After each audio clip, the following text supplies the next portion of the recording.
1 minute, 30 seconds remaining.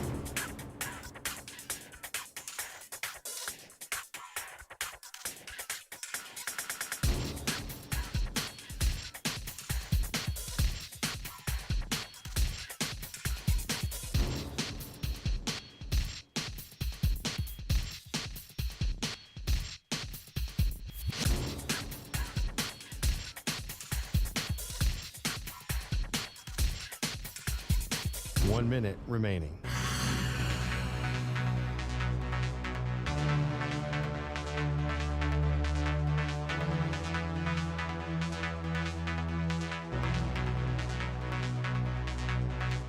Forty-five seconds remaining.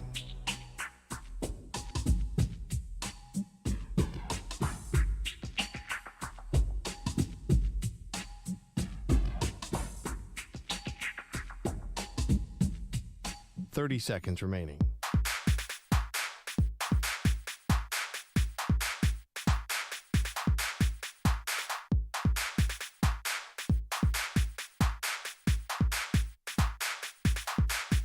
Fifteen seconds.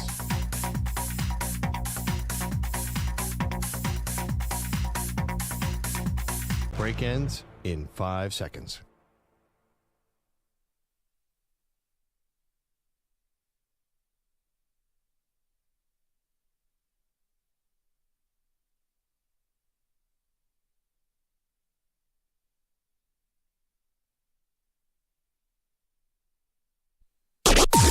Maggie and Perloff on the Infinity Sports Network. 3rd and 8 for the Lions from the 37 of Dallas. They lead this one 27-6. First drive, third quarter. There's the shotgun snap to Goff. Back, looking, throwing right side. Got a man out there. Go, baby. Touchdown, Detroit Lions. Oh, baby. Goff with a rainbow. Williams hauls it in, and the Lions add to their lead. Thank you, Lions Radio. Remember when these two teams played last year and it was close? It was... The Lions sure remember that. They were on a vengeance tour last night. Yeah, and you know what? Point made, because that was an absolute thorough dismantling of the Dallas Cowboys, and now you have plenty of question marks. Welcome to the show, by the way. Maggie Gray, Andrew Perloff. We have a lot of college to get to, a lot of pro from yesterday. The Cowboys quit yesterday, Perloff. That was an embarrassing performance by Dallas. I think the narrative's all wrong. The Cowboys blew a lead. they were up 3-0, their first lead in 2 years at home. They are a long time at home. Anyway, yeah, they after the 3-0 lead, I'm like, the first drive, I'm like, okay, the Cowboys are going to compete here. That was over so early. Then it was like the Harlem Globetrotters playing the Wizards. The Lions were doing fancy plays left and right. This was the worst nightmare. And it was Jerry Jones's birthday, Maggie. How dare they do that to the face of the league? Well, that just adds insult to injury. I didn't even know that it was Jerry's birthday. 82nd birthday. Wow. He looks about that. Anyway, I just think that this is beyond embarrassing for them, because it's one thing if the team's just not as good as last year, right? It's one thing if you have injuries. Every team does. If you're a team that has stars but not a lot of depth, and we talk about all these things with the Cowboys. What is Mike Zimmer doing? What are you? This guy is a, extremely talented coach, and he's pretty intimidating. If he walked in the studio, I think he would probably, be here to kick our butts. But his defense and his run defense is so bath tissue soft, Pearl. There has just been no change. Now you have on the flip side, the Cowboys' offensive line appears to be struggling. That's not good. That's not good. Yeah, and Dak does not have time. He doesn't look comfortable. I mean, he needs a lot more time to get to that receiving crew. No kidding. And it's just again, even if you didn't think that the Cowboys were a Super Bowl contender, okay? Even if you didn't think that, they re-signed CD, they re-signed Dak. You understand that maybe this team isn't a juggernaut, but you still expect them to look like they belong on the same field as a good NFL team. They did not belong on the same field yesterday as the Lions. And I know they've gotten blown out by the 49ers in the past, and this isn't the end of the world. But if you are a Cowboy fan, you have to be so frustrated because the certain things you were expecting to change have not changed at all. Stopping the run, running the ball. Yeah. Did they even try? Even when the game was somewhat close, they didn't even try to run the ball at all. Well, I mean, Ezekiel Elliott had 8 carries for 17 yards. You know what I think is interesting? All offseason, all the fans, all the media said they need a running back. They need a running back. They need a running back. And I was like, oh, no, they got Rico Dowdle. Oh, my God. Yeah. They screwed that up big time. Zeke is getting too many carries, which is any carries. The fact that they can't run the ball makes it so easy to pin your ears back on them. And the Lions, even after Aiden Hutchinson got hurt, and we'll talk about that, the Lions got as much pressure as they wanted because they were not scared of the run. Let's hear from Jerry Jones. Nick, can you play cut one, please? Saying that the Cowboys have to go to the drawing board this week. Let's hear it. We've got to assess. We've certainly got a bye week, but there's nothing magic about a bye week. You can do some things differently within 3 days of some of the things that bit us out there today. Okay. Jerry has lost the fastball because it is insulting to your fans that your team keeps getting their butts kicked at home and you are not even considering a coaching change. First of all, you didn't pay Mike McCarthy past this year, so we all know what the deal is. But the fact that you would apply any public pressure to the people who should be held accountable here means you're asleep at the wheel, not them, you. And he always says this, Pearl, about, oh, buck stops with me, and I'm the owner, and I'm the decision maker, and he wants to take ownership of all this. The fact that you would put nobody on blast publicly after how disappointing these home losses have been means Jerry, wake up. Yeah, but I mean, lost his fastball. He's never gone after his coach. But so why is no one being held accountable for this? They were just basically like, la-di-da, guys. Well, what are we going to fix in the bye week? I don't know. Jerry did say the quarterback didn't play well enough, the coach didn't do well enough, but most importantly, the GM owner didn't do well enough. He said that I was to blame too. I know, but he can't fire himself. Well, right, but he's never let Jason Garrett hang out for a decade. I mean, that's not his thing to go after the coach. I'm not sure I totally agree with you on that. Like, what are you going to do? You're not going to fire Mike McCarthy right now. I mean, maybe you will, but like, what the heck is that going to do? Well, let's see. We're going to watch the Jets tonight. We'll see if Robert Saleh and firing him and moving around guys. I'm not in favor of always firing, but your team is not impressive, and they are not trying, it looks like. It's a professional football team who looked like they 100% gave up yesterday. They didn't want to tackle. Tom Brady called him out. Brady doesn't say a negative thing about anybody in his young broadcasting career. And he's like, do you really want to tackle, any of their running backs? Do you really want to tackle Jahmyr Gibbs, or are you pretending you want to? And he's like, are you putting an arm out and just trying to make it look good, even though you do not want the smoke, as some people would say?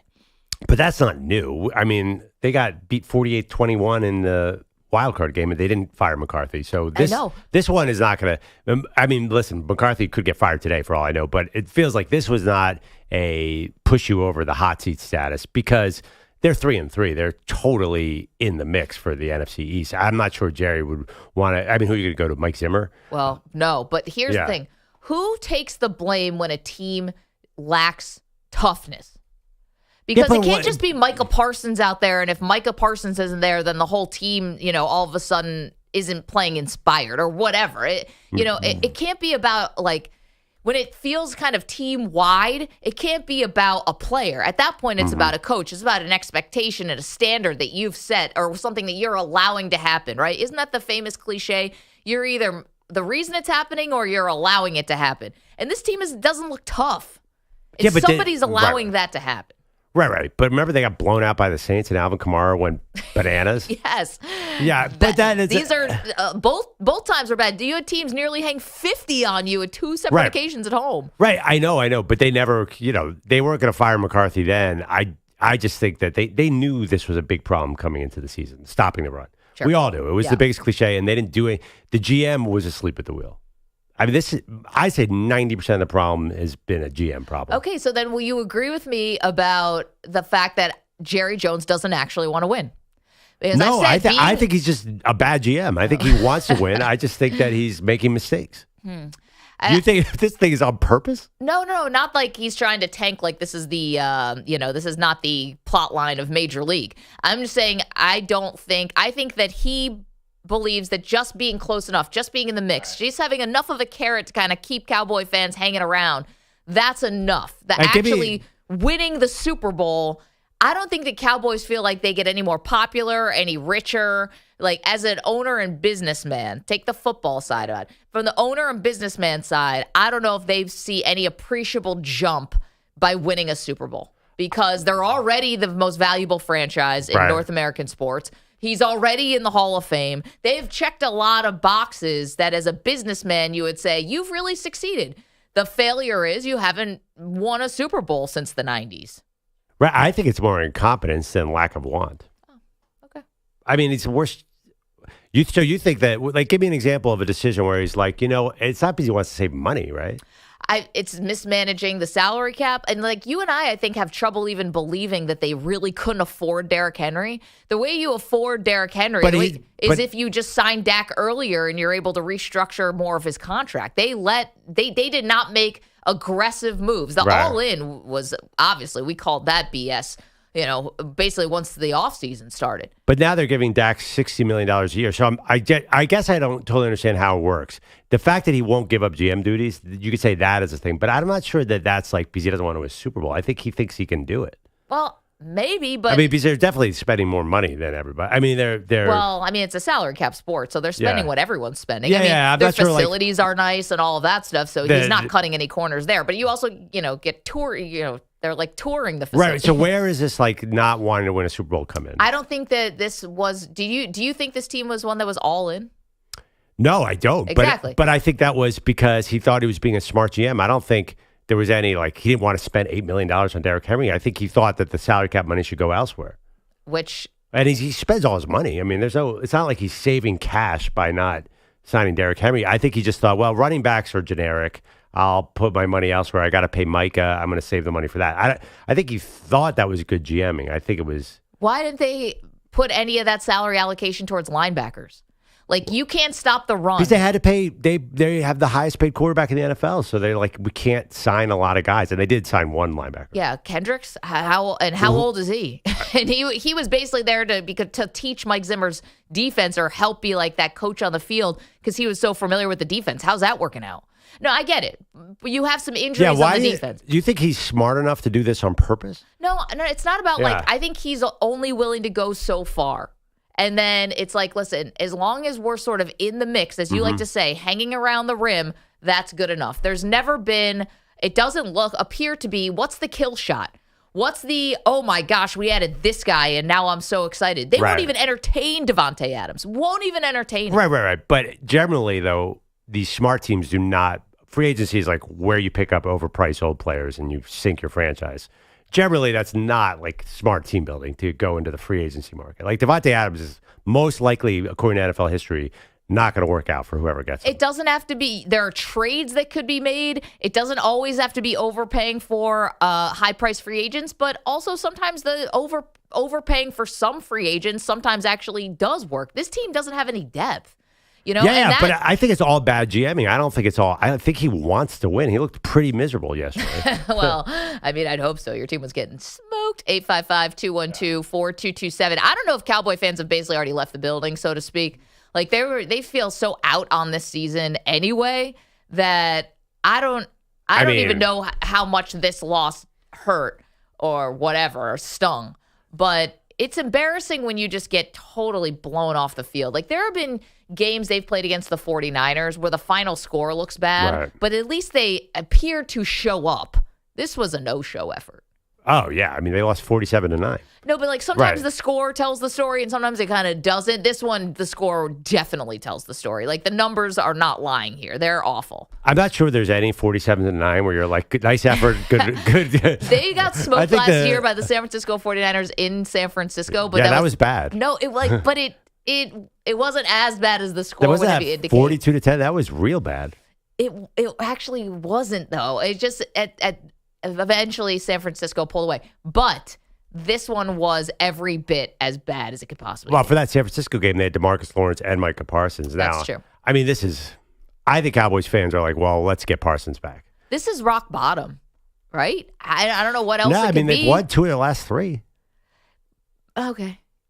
You barely beat the New York Giants. Right. Okay. And maybe the Giants are a little bit better than we thought. Right. We can talk about that game last night. And then that win at Pittsburgh was just so weird. It was like delayed for an hour and a half, and it was just kind of odd, and they easily could have lost that game. I mean, the real season for them is the 2 Eagles games, the 2 Commanders games. That's because I think 9-8 could get you out of this division. But here's the thing. You go to the playoffs, it's almost like, who cares? Oh, definitely. Who on their right mind thinks, oh, yeah, the Cowboys are about to go on a heater? It's not going to – there's no confidence right now. Unless I'm missing something. 855-212-4227. I think getting the playoffs would be huge for this team. So they go into their bye week, and they come out at San Francisco, and then at That's a Atlanta, loss. and then Philadelphia, then Houston, then at Washington. Atlanta seems like a lot. Atlanta, so maybe they go to 3-5, but then the Eagles look terrible. This is tough. If they could beat the Commanders twice, I don't know how they do it exactly. I wouldn't think they could do that. I'm not so sure. It depends. If you get Daniels is going to destroy them. You get Parsons and Lawrence back. But they can't stop the run, and I know Washington lost yesterday, but that's one thing that they do well. They have the ability to do well because Jaden Daniels is so dangerous with his legs. That's a terrible matchup for the Cowboys. It's a long season. I mean, and it's getting late early. 3-3. I mean, are they in first? They're in second place. They're probably close to the playoff. Yeah, I understand what you're saying, but it's certainly like, first of all, I disagree with you a little bit. Like, if they get in the playoffs, like, count that as a victory for this team. Like, Super Bowl, obviously, that ship sailed a long time ago. Yeah, that's not happening. But I think that Jerry would feel, as you said, Jerry at least wants to be a playoff team. I think that would be a remarkable achievement for this team. To be honest, I bet if you're Cowboy fans, I bet they don't even want to make the playoffs at this point, because if you do make the playoffs, then it's possible McCarthy's coming back and Zimmer's coming back and they're all coming back. So that's tough. Because you also could get some new blood in there. They need this offensive line to get a little older and a little better. I mean, you have you have how many rookies on that line? You have 2 rookies in key spots. You have a center who's a rookie, and your left tackle's a rookie. So normally that's not a Super Bowl formula. I wouldn't think. That's a rebuild formula.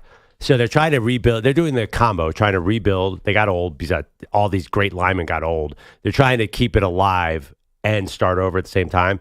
I think you got to lower your expectations. Let's decide this right now. If they're 9-8 and somehow sneak in the playoffs, is that a good year?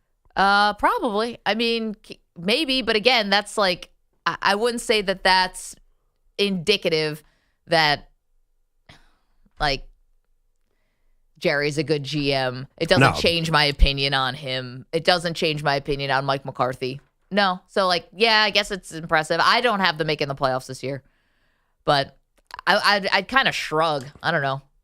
Yeah, they need Parsons back bad too. Yeah, but here's the thing, Perloff. Yeah. If the Detroit Lions had gotten off to a 2-touchdown lead, then Micah Parsons is not mattering as much as you think. He's been on the field for a lot of these blowouts. Yeah, I mean, the Lions are coming off a bye, bent on vengeance. I'm actually I'm actually okay throwing this one out. That I know. Sounds like one of EJ's like Marvel things.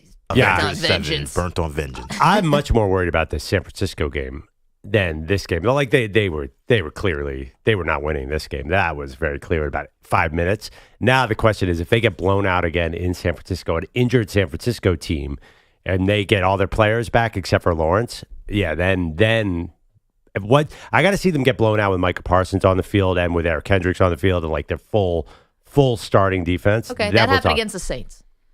Yeah, but that was but then they turned it around a little bit. They turned it around a little bit. 855-212-4227. Any hope left for this Cowboys season? You're welcome to call in. You can watch the show, youtube.com/Infinity Sportsnet, twitch.tv/Infinity Sports Network, at Maggie Gray on X. Okay, lots more to do, including the flip side of that game yesterday. And we'll get to all the college. We know we're on in Oregon. We know everyone's excited to talk about that Ducks win. We got a big Penn State contingent as part of this our listening audience, including Perloff.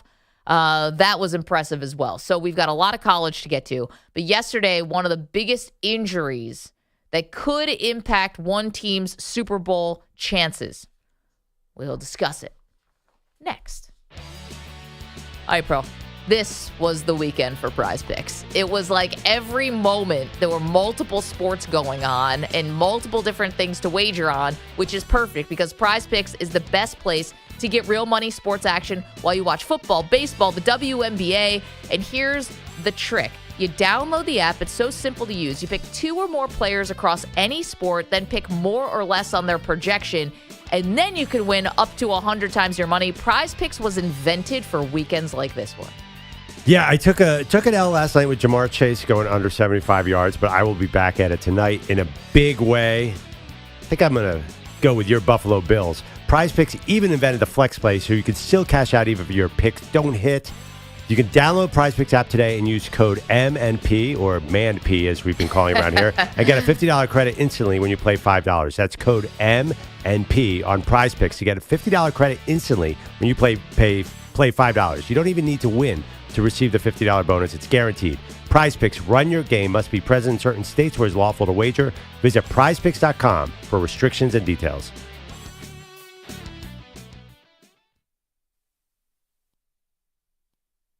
You're in a 4-minute break.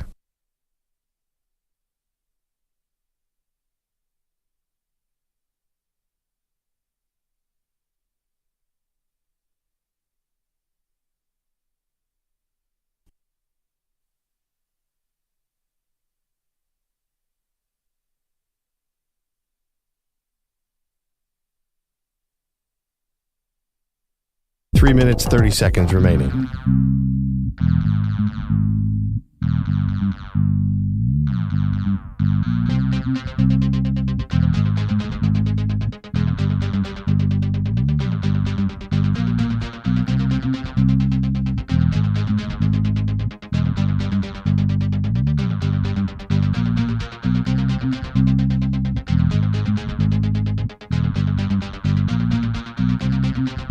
Three minutes remaining.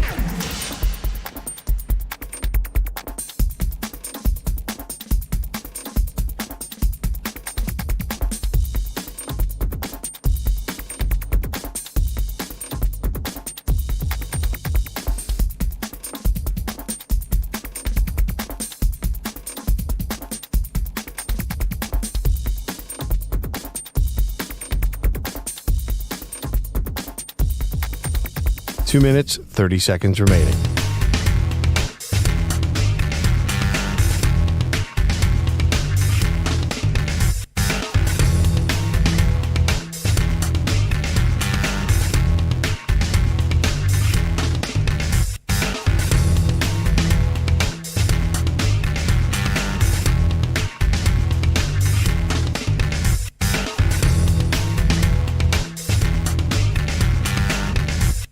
Two minutes remaining.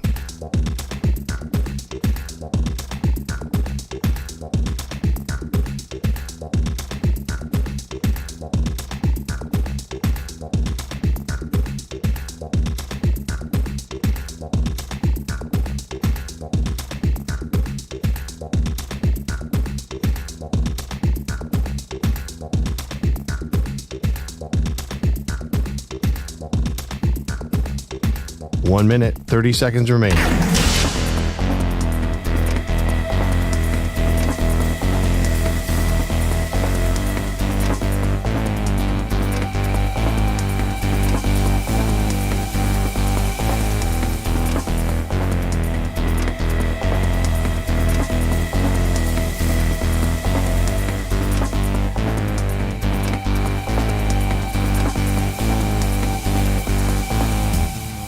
One minute remaining.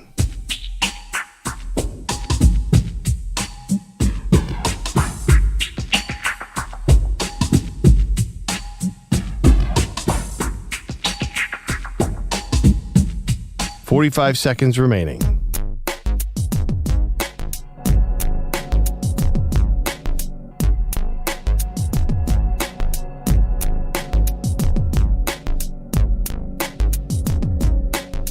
Thirty seconds remaining.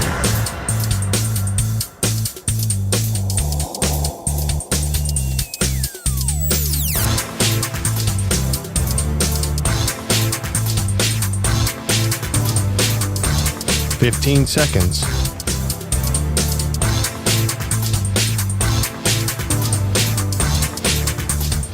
Break ends in 5 seconds.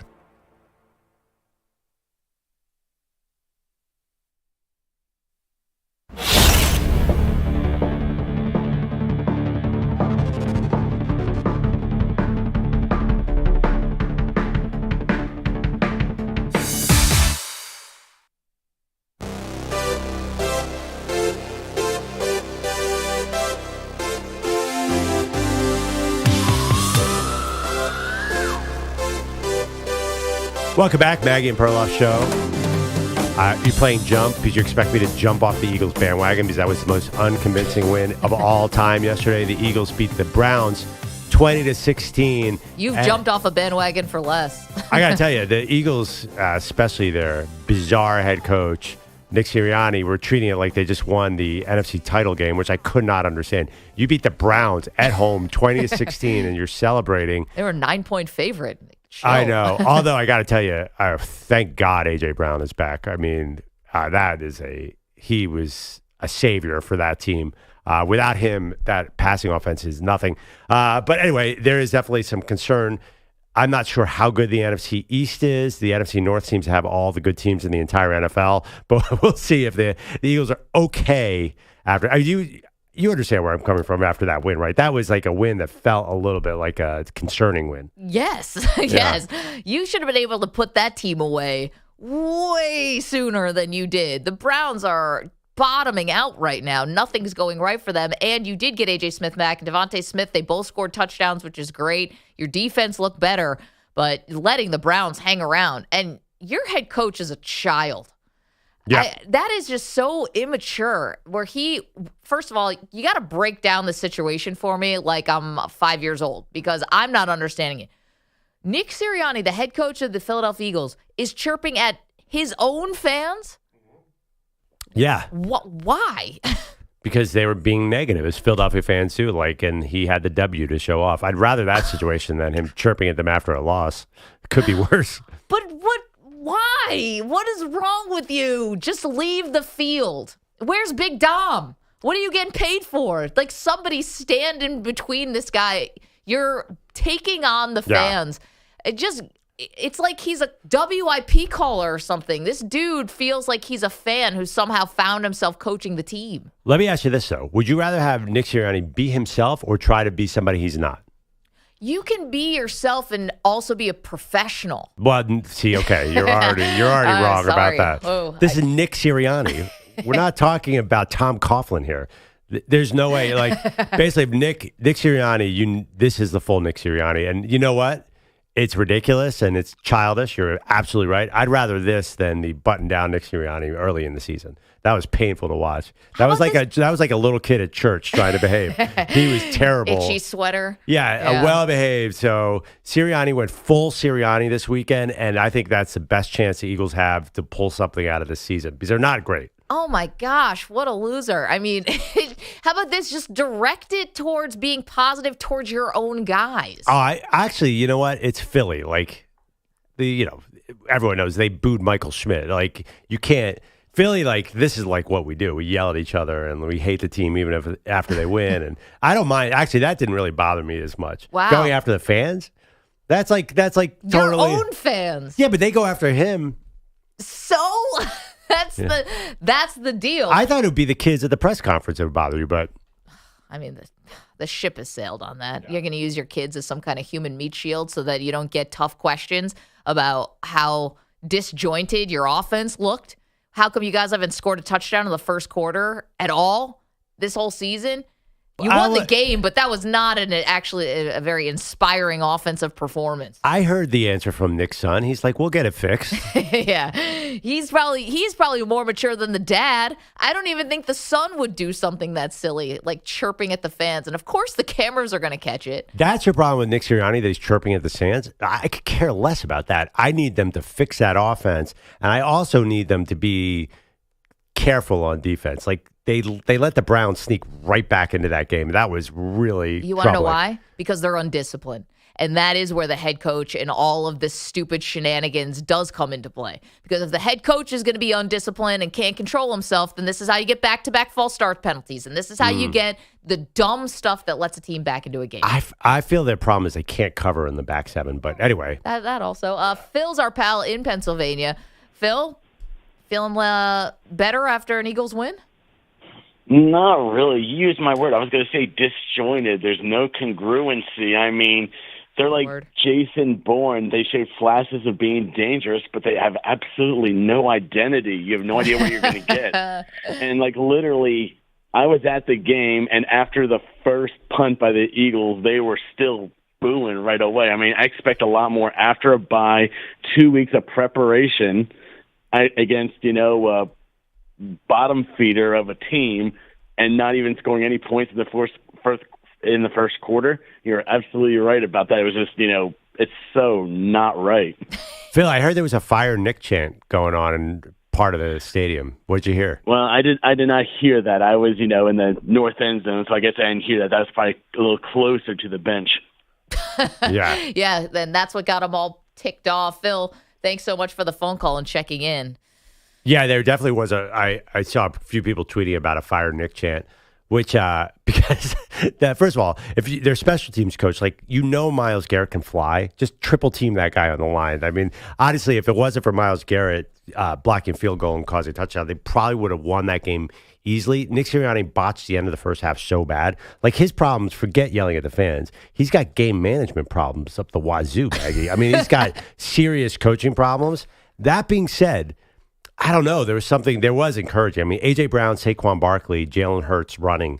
That seems like you should win on paper, no? I mean, that's yes. A top 5 receiver, a top 3 running back, a very good mobile quarterback.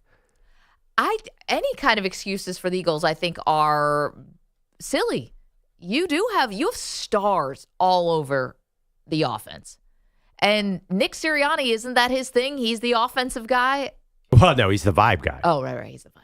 I just think, that's the vibes are great. That's yelling at the fans after a win. The real problem is their defense still scares me, even after they just let up. I don't think they let up an offensive touchdown. I don't know why. I'm still a little panicky. And I think it's a personnel, it's a Howie Roseman issue as much as a Nick Sirianni issue. That's a team that really didn't go all in on defense the way they probably should have. They're short a couple guys. Just my thought as an Eagles fan. Plenty of news from the NFC. We will get to Aiden Hutchinson and his gruesome injury from yesterday, what it means for the Lions. Pat Boyle is in with us this morning. He's doing updates for us. What's up, Patty? Morning. How we doing? We're doing great. We're sponsored by Progressive Insurance. Protect your family, your phone, and your furry friends with life, electronic device, and pet health insurance. You guys opened with the Lions' annihilation of the Cowboys at Jerry World on Jerry Jones' 82nd birthday.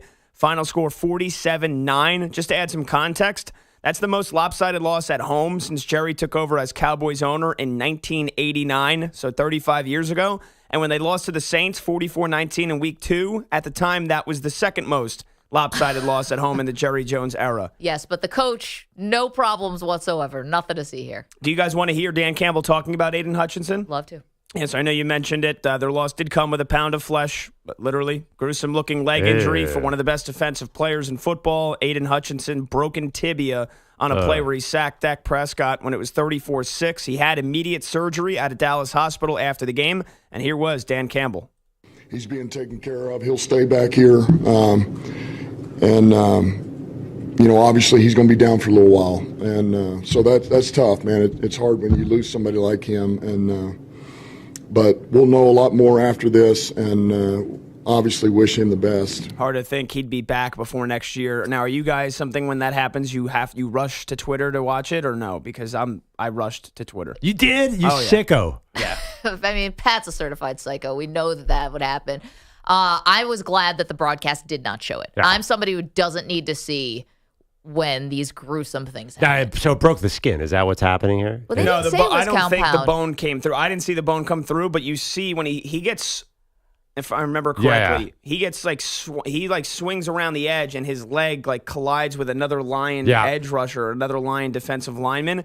And as he's going down, you see hit just below the shin, just kind of dangle like Dak Prescott's angle. That I don't know why I can't go and look at these things is because the way my brain is, I'll see that stuff and I'll never forget it, and I'll just be walking down the street 3 years later, and all of a sudden just be like, oh, remember when Dak Prescott that was dangling off of his shit? And it will come back to me.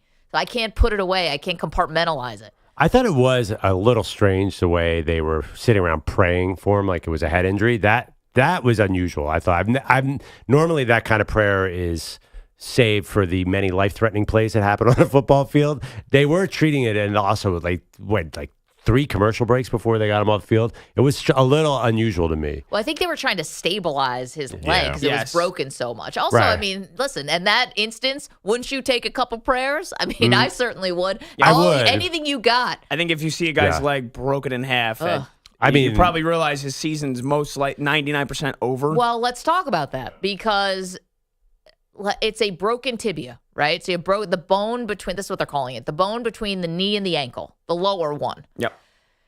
If it's a clean break and it's, I would say just a broken bone, clearly this guy went through something traumatic yesterday, but just a broken bone, are we thinking 6 to 8 weeks? No. I think this break is worse than the other kind of. Like, this isn't what Isaiah Pacheco's going through. Okay, but even if it's 8 weeks, that puts you to right around Thanksgiving or some such. I mean, that's week 13. Guys, the season is so long. Is there any chance he gets back? Week 17 is not till December 30th. And then you have a playoff run. And they could have 4 playoff games if they make it to the Super Bowl. I guess Or it depends 3 on if they how it heals and how he's able to rehab because he can't really do anything on it for a couple probably weeks. the majority of that time, 5-6 weeks. So I don't know. We thought Aaron Rodgers was going to come back from an Achilles last year. People entertained that like it was real. This is way more plausible. And as we watched Aaron Rodgers hobble all over the field a year after that Achilles surgery, we now realize that would have been a disaster. Of course, but Hutchinson's 20 years younger than Aaron Rodgers or thereabouts. Yeah, I mean, I think you could do 8 weeks for a fracture, but this had to be a clean break. I'd be surprised. I don't If it's know. 8 weeks. Listen, I'm not rushing him back. I'm just saying it's early enough in the season where maybe there's a prayer. yeah, you guys can hit more on that next segment. Speaking of which, also last night, Bengals pulled away with a touchdown under the 2-minute mark to seal a win on the road at MetLife Stadium, beating the Giants 17-7. Let's get to some of the other big results from yesterday. Juiciest matchup of the afternoon was in Baltimore, the battle for Maryland. Top 2 scoring offenses in the NFL clashed, and it was another royal day for the King. Henry alone in the backfield. He'll get the carry up the middle. Big hole. Touchdown for the King. Derrick Henry strikes again. And the Ravens extend their lead. Jerry Sandusky, Ravens radio with the call. Derrick Henry's 3rd game this year already with multiple touchdowns. He finished with 132 rushing yards and those 2 tuds. Ravens beat Jaden Daniels and the Commanders 30-23. Long ways away from when the Ravens were 0-2. They've won 4 in a row. In the loss, Daniels, pretty decent performance, 269 passing yards, 2 touchdowns, no turnovers. Commanders still atop the NFC East at 4-2. Elsewhere, another rookie QB made his NFL debut. That was Spencer Rattler for the Saints at home against the Bucs. One of the wildest games of the year. Bucs went up 17-zip immediately. Then the Saints rip off 20 unanswered. It was 27-24 NOLA at the half. And then Tampa Bay outscored them 27-0 in the second half to win 51-27. Rattler, 243 yards, a touchdown, 2 picks in his debut. Saints also lost Chris Olave to a concussion in this game. Only 1 catch for 5 yards. And then not his debut, but the first career start for Drake May. 3rd overall pick from North Carolina. Had plenty of bright moments, including 243 yards through the air and 3 touchdowns. But he also threw 2 picks and lost a fumble. Texans without Nico Collins beat up on the Pats 41-21. Here was the Patriots rookie QB after the game. I almost had some throws back, and especially the first interception. But after the touchdown, you feel like coming back in it, coming out of halftime, and there goes another turnover in the red zone. So just kept on hurting ourselves, and in this league, these teams are too good to do that. Yeah, not a lot of hope this season for Patriots fans, but I think for the future after that yesterday, the 3 passing touchdowns against a really good Texans secondary, a lot more hope to be had. Patriots are treating that like that was their 7th Super Bowl win yesterday. That was the most exciting the Patriots have been in forever. Yeah, May looks good. I mean, it's not perfect start, but man, you could see all the things to build on. I will stand by this. I still don't think it's a smart idea to play him this season.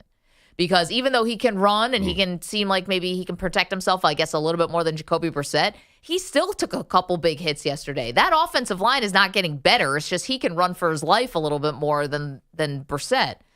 And if he gets hurt and then some kind of injury like impacts his development and he's got to spend time rehabbing now and not working with receivers, it's going to be dumb. This is not a squint and see the playoff situation. They definitely should have started. Does anybody not think, except for Maggie, that he should have started week 1? The fact that they went to Jacoby, I think that's going to. I mean, Gerard Mayo might be one and done because he didn't start in week 1. It was insane. Like what was there? I'm not sure I understand the Jacoby Brissett experiment. Well, I mean, he played, I think, a lot worse than they thought he was going to play. I think they maybe thought he could be competitive. And look, after 2 weeks, they looked like decent, right? They beat the Bengals in week 1. Cincinnati looked horrible. They still won, and then they went to OT with Seattle. So it's hey, maybe we have something. And then the last 3 weeks, I think statue. I would only argue that you look how much better Caleb Williams is after week 1. Like Drake May needs like live bullets to be much better. And I think this. First of all, I understand what you're saying. He's probably going to get hurt. Totally fine. Not fine. What's it? You're saying valuable work with the scout team? Like, what are you talking about? Who cares? Well, but my point is he can definitely play, right? So what are you doing this year, though? You're just like he'll be better next year because he plays this year. That's the thinking. But I do think there's definitely a chance that he looked better today or yesterday because he didn't play in week 1 because the rest of the team is further along, right? Like this is basically kind of a brand new Patriots offense. Like the receivers are different, offensive line is different, and they looked it, right? They looked terrible. So maybe let those guys kind of feel their way through the season a little bit. Don't just throw Drake May with a bunch of new guys. And now he kind of comes in as a late piece. And those other guys looked kind of okay. Like Boute's catch down the sideline was really good. Like I think there's a chance that maybe he wouldn't have looked as good if this was week 1. I'd say week 1 to 5 was getting ready for Drake May. Week 6 through 10 now will be getting ready for Joey Bazookas, Joe Milton. You think so? That's the real future in New England. Wow, still keeping that hope alive. You guys talked about the Eagles' uninspiring win against the Browns 20-16 and Nick Sirianni joining with fans towards the end of the game behind the bench. How about this? After the game, had something else to say. Because y'all are making a big deal about it. I mean, it's like, guys, we're going to figure it out. We're going to fix it. We've known how to score in the past. Like, we get it. You guys have a job to do, and you're going to fixate on one thing, and you're going to be like, oh, they haven't started fast, or they haven't turned the ball over. Like, we got it. We got it. We lost 6 or 7 to end the year last year. We're mediocre again this year. Stop complaining. Yeah, I got this. Nick Sirianni saying I got this. It's like smash cut to wee like here comes the ambulance. I don't know. I don't trust that guy. I also hate to sound like Maggie because I actually usually like this, but I thought he used his kids as a shield yesterday. How many times are you going to go to the well on this? Like he won. I mean, I don't think he needed a shield for once. Oh, he knew that whole fans thing, people caught that, and that he was going to be asked about that. Nick Sirianni? Yeah. He does idiotic things every week. Like, he would need a shield every week if that was the bar. And honestly, I think we may start seeing it, because the fact that I sold them kids out in week 5 or 6, whatever we were, I was like, oh, wow, he's coming to that early. Okay. Because here's the other thing, too, right? I got a lot of blowback when I criticized Nick Sirianni because he has his kids at the press conference with him after the game. But to be fair, it was playoff wins. Like, even I'll say, all right, these are huge moments in his life as a coach and in their lives, and they were on their way to the Super Bowl, and this was like a magical kind of run. It's freaking week 6 against the Browns. This is turning into a Jason Kidd situation. Like, the kid's got to be there at every game. Well, there's nothing that he was going to say. I mean, listen, Eagles fans are well aware of what they saw on the field. It didn't matter what he said in the postgame. It's going to be put yellow tape around WIP this week. He's going to get murdered all week long, regardless. Fans he can say anything or say nothing after the game. They're really dialed in Philadelphia. That's fine. Yeah. I also don't like sometimes when you're exposing your kids in these ways. And listen, that's just somebody's parenting versus what I would do. But I want to keep my kids it's fine. Have them be on the field and taking pictures after game and all that stuff. But when you're doing the job part of your job and doing the press conference is part of your job, that's where I feel like you keep the kids out of it. They can have a little bit lower of a profile. It doesn't have to be Riley Curry, you know? What about Jason Tatum's kid? He almost gets onto the court during the game. They're like, I know, Deuce is putting up some shots. Like, he almost like Jason Tatum would play with a fanny pack with Deuce, like, or whatever that baby carriage is. I don't know. A baby Bjorn? Yeah, first of all, talk to some of the NBA players about not using their kids as a shield because those guys have their kids all over the court. I know. I don't like it when they do it either. Just really quickly, NLCS Game 1 last night. The Dodgers crushed Maggie and EJ's Mets 9-0. WNBA Finals Game 2. Brianna Stewart, 21 points. Liberty evened up the series by beating the Lynx 80-66. And then new AP poll, Oregon's 2. Penn State is 3. Texas stays number 1. Army, Navy, both ranked for the first time since 1960. We love it. We're going to talk about all this. And I actually see this caller on the phone all the flag planting that happened over the weekend. It was an excessive amount of flag planting. We will get to college, and we're going to do it next. Don't move. You're in a 5-minute break.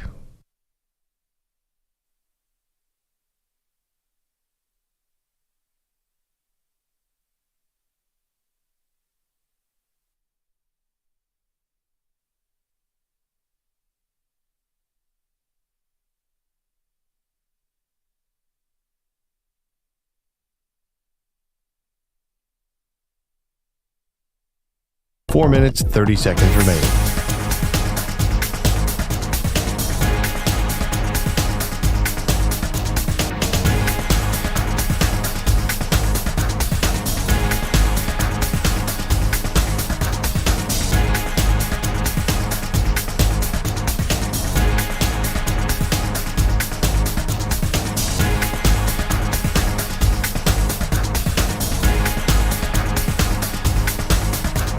Four minutes remaining.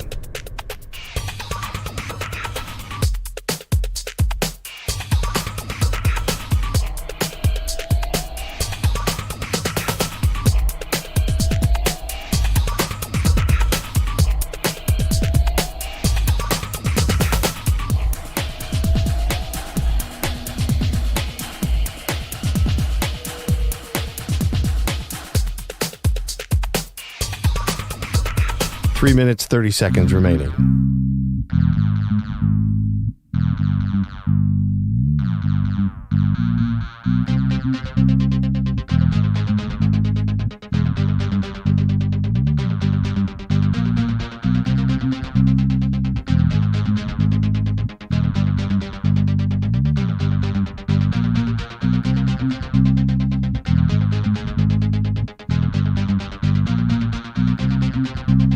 Three minutes remaining.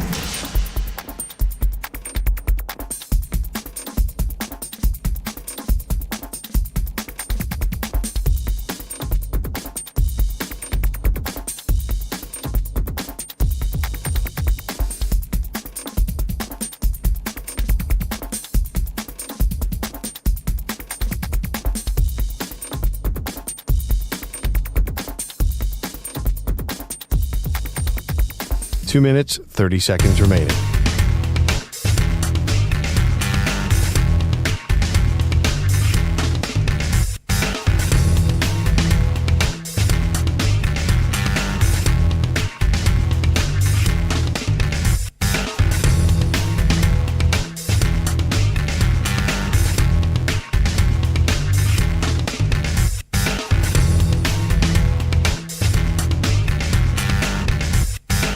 Two minutes remaining.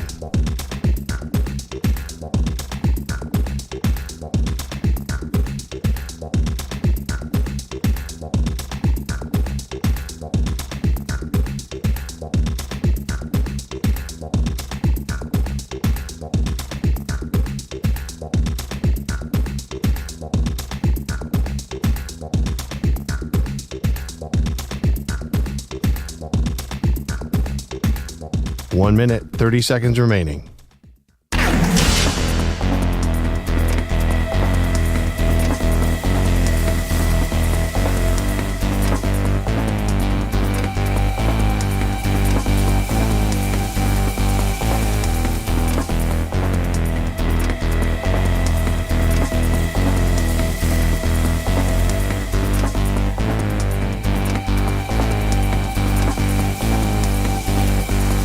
One minute remaining.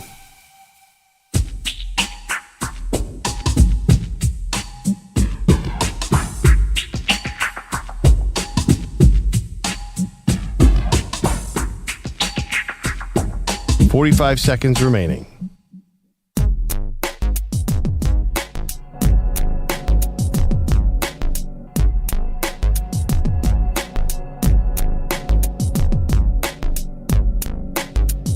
.30 seconds remaining.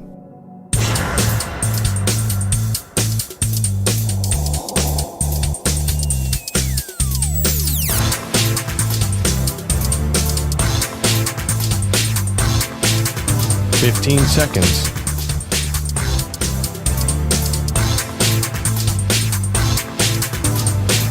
Break ends in 5 seconds.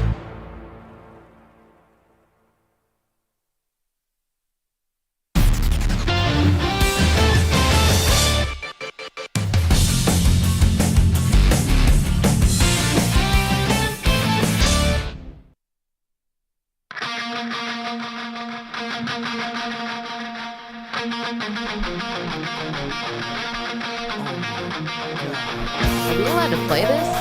It's really Jim Rome's territory here. Hey, welcome to the show. Maggie Gray, Andrew Perloff, Guns N' Roses, and Jim Rome. It's the only two things I think about with that song. It's a banger. Okay, college football, Perloff 100% delivered on what we thought was going to be just an all-time weekend. Epic endings. Oregon, Ohio State was epic. Penn State, USC, unreal. Alabama surviving yet another scare. Insane. LSU, under the lights, Baton Rouge, delivered in overtime. I mean, the hits just kept coming and coming and coming. Preston is in Arkansas, wants to talk about one game that unfortunately really didn't deliver in the drama department, and that is the Red River rivalry. Texas just blows out Oklahoma 34-3. Preston, how are you? Maggie, I'm great, but I'll tell you what was not epic. Oklahoma's offense. It might be the worst one we've seen since the invention of the light bulb, but that's not the story here. What are we doing? First of all, most of this Texas active roster, I don't think they were even alive to watch Baker Mayfield play at Oklahoma. Second of all, this is something that Baker Mayfield did at Ohio State 7 years ago. Is this a cry for help? This is like Michael Scott saying, "Oh, guys, I love inside jokes. I'd love to be a part of one someday." Yeah. This is like inviting yourself to a birthday party. I mean, Texas is the number one team in the nation, and they have never been less cool. This is unbelievable stuff. Yeah, it's extremely petty, Preston. I was surprised. First of all, to have the Baker Mayfield jersey, where did this jersey materialize from? They brought props? You guys pre-planned this? How lame is this? Well, I was wondering, so what happened was obviously Texas wins big time over Oklahoma, and they planted a Longhorns flag over a Baker Mayfield jersey at midfield at the Cotton Bowl. And Preston's right. The Baker Mayfield planting the flag happened at Ohio State. That was at the Horseshoe. I don't know if did he do it again at the Red River? I don't remember that. I don't recall, but listen, Texas, it's fine. We get it. You made Oklahoma look like a school for the deaf and blind. Fair enough. That was unnecessary, and it just comes off as corny. And Baker Mayfield did say he was great. He goes, "It's nice to live rent free in your head." Preston, thank you for the call and pointing that out, because it was a little odd. It's like, oh, it's a Baker Mayfield jersey. He's already on his third NFL team. Yeah, fourth NFL team. Pardon me. I love the content aspect of it. You're right. I probably would not have done that, but Baker was hysterical in the press conference afterwards. I'm not sure. I'm not sure why they did it, but I do think like you're pretty psyched if you're a Texas fan, because that was easy. That was easy work on Saturday. And let's be honest, Texas is going to play Georgia next week. Georgia doesn't look like they're anywhere near the ferocious team that we've seen in the past. What if Texas really puts – I don't think they're going to put a thumping on Georgia. I'm going to give Georgia way more respect than that. But, I mean, if they beat Georgia soundly, I mean, Texas probably should be considered the best team in college football anyway. They're ranked number one. But that would be huge to just really, statement win. Because this was easy pickings for them. Yeah, this was – yes. And Oklahoma's offense is not good. But the interesting thing about Texas, like whoever wins the SEC gets that – I think it's 1 through 4 are all championship teams, right? So to get the bye, you have to win your conference. So even a win over Georgia doesn't guarantee anything, because if they lose the SEC title game, then they don't get that automatic then they're back bye. into the pool. Yeah, you're right. To be fair to Oklahoma, I know that no one's going to want to hear this, but I mean, starting a freshman quarterback, it's a tall task. Let's look at Texas' schedule. Georgia next week, then the big one at Vandy. Vandy fighting for a playoff spot. Vandy with backing up their win with a win. Yeah, I mean, if Vandy somehow won that game, Vandy's in the postseason, which would be the most amazing thing ever. Then Florida easy, Arkansas, Kentucky, you never know. A&M EJ, you were talking about that last week. Like, the SEC hits keep coming.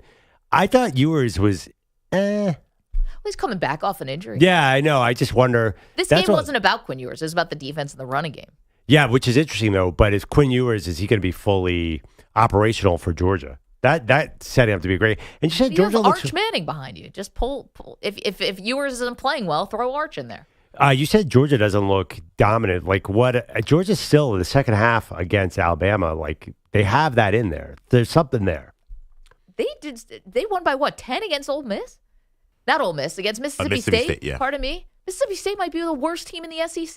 That was a weird game. I don't know what their defense was doing in the second half. I mean, they had a lead, so maybe they kind of just called the dogs off, no pun intended, but you would think they should have handled them.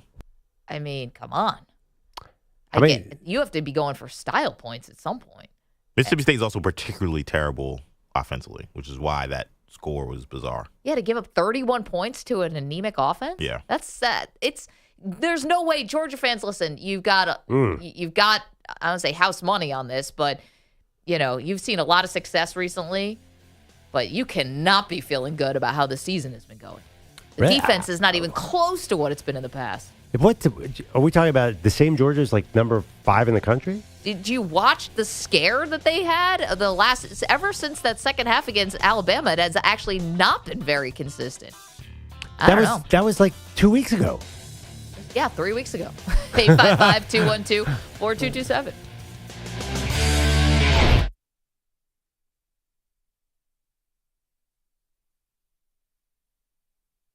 You're in a 5-minute break.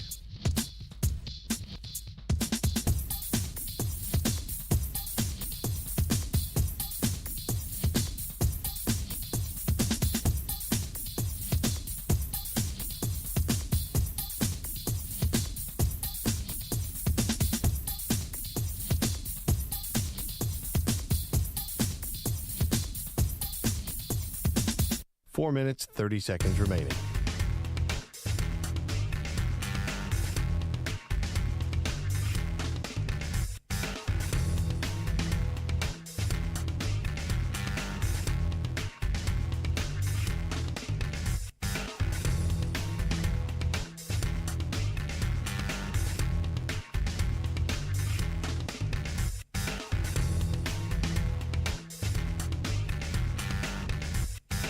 Four minutes remaining.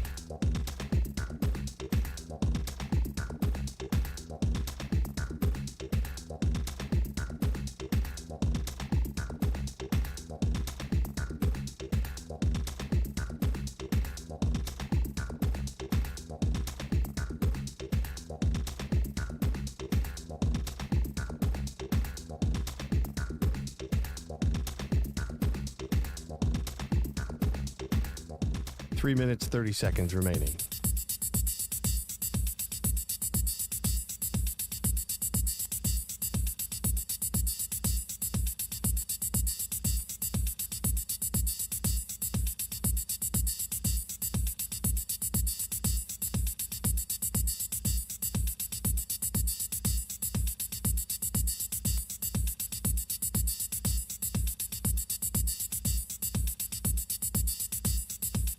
Three minutes remaining.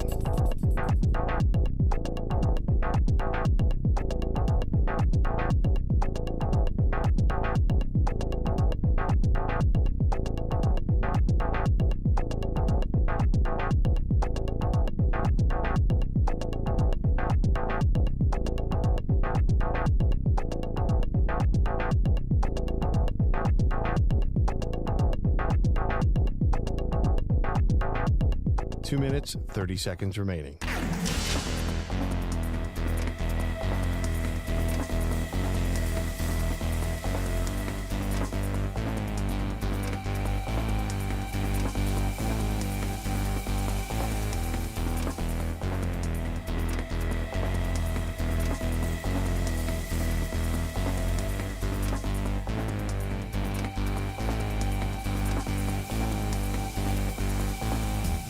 Two minutes remaining.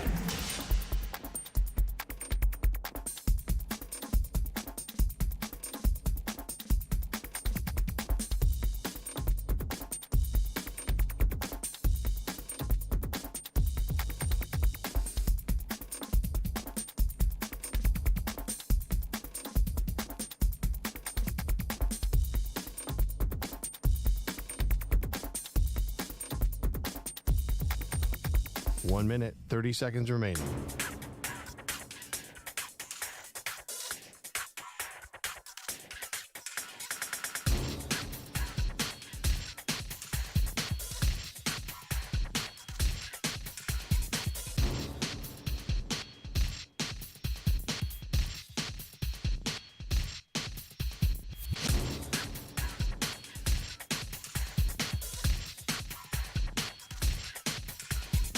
One minute remaining.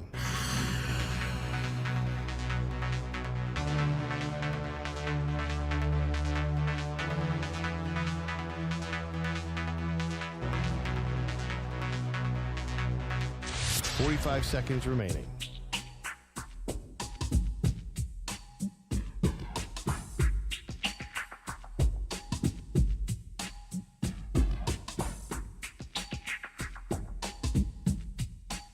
Seconds remaining.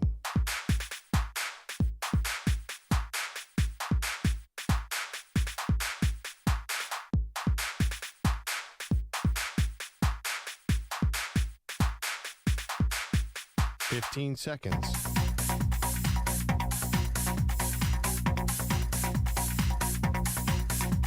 Break ends in 5 seconds.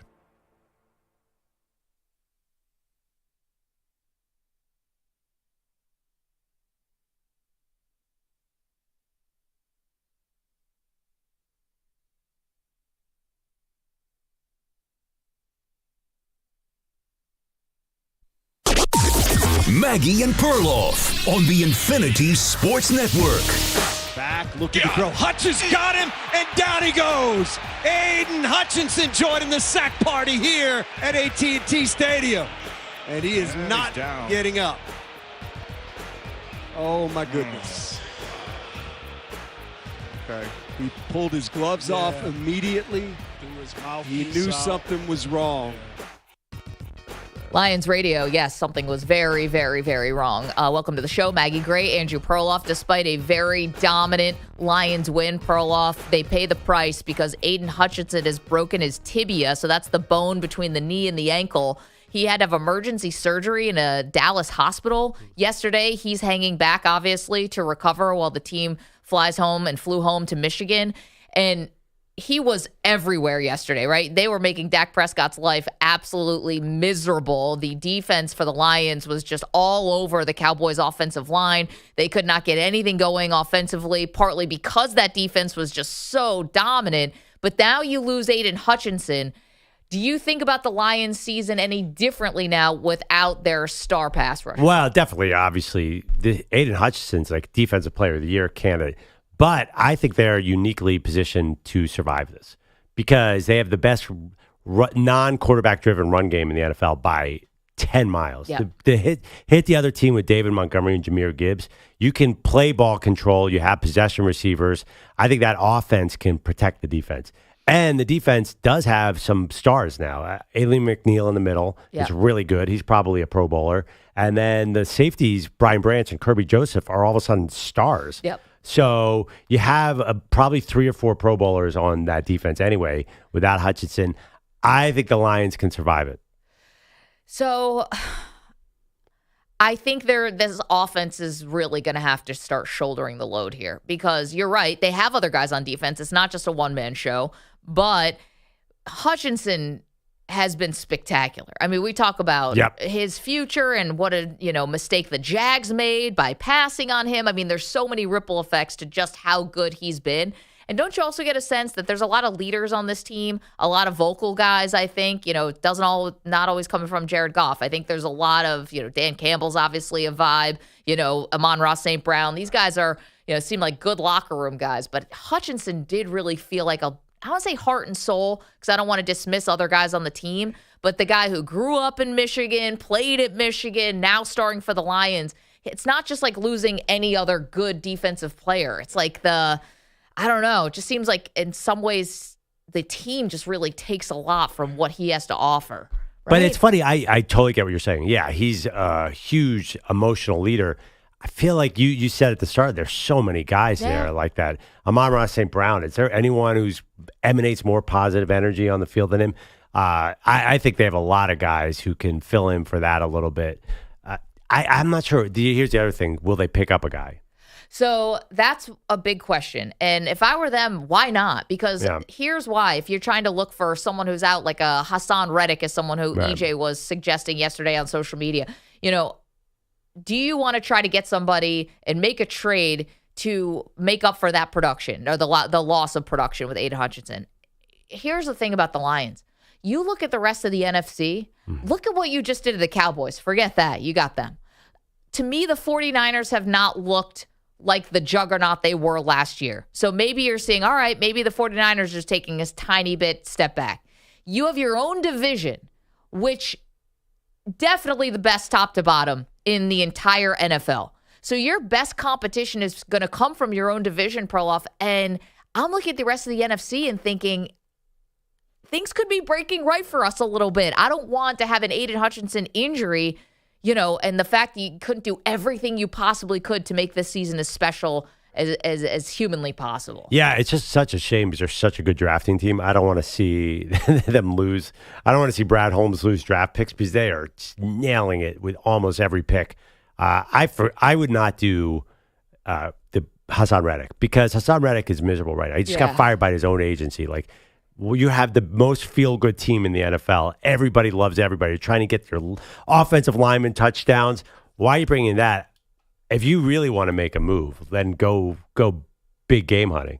Just say, hey, I'll give you a second-round pick for Maxx Crosby. Oh, my God. Give you a second-round pick. Or if Maxx Crosby is actually available for trade, though, you are going to have multiple teams to be calling about him. You're not getting a first, but you... Well, he's expensive. I know, but he's also important. He's effective. Yeah, I think a lot of teams would stay away from. I mean, most teams are not training for $100 million defensive end. Like, you got to be desperate, and I don't know how they probably can't afford it anyway. But I would go for, I'd call the Jags immediately, say, give us one of your 2-star pass rushers. I would go as high end as possible because I agree with you. They have every opportunity to make a move here. Like, this is the year.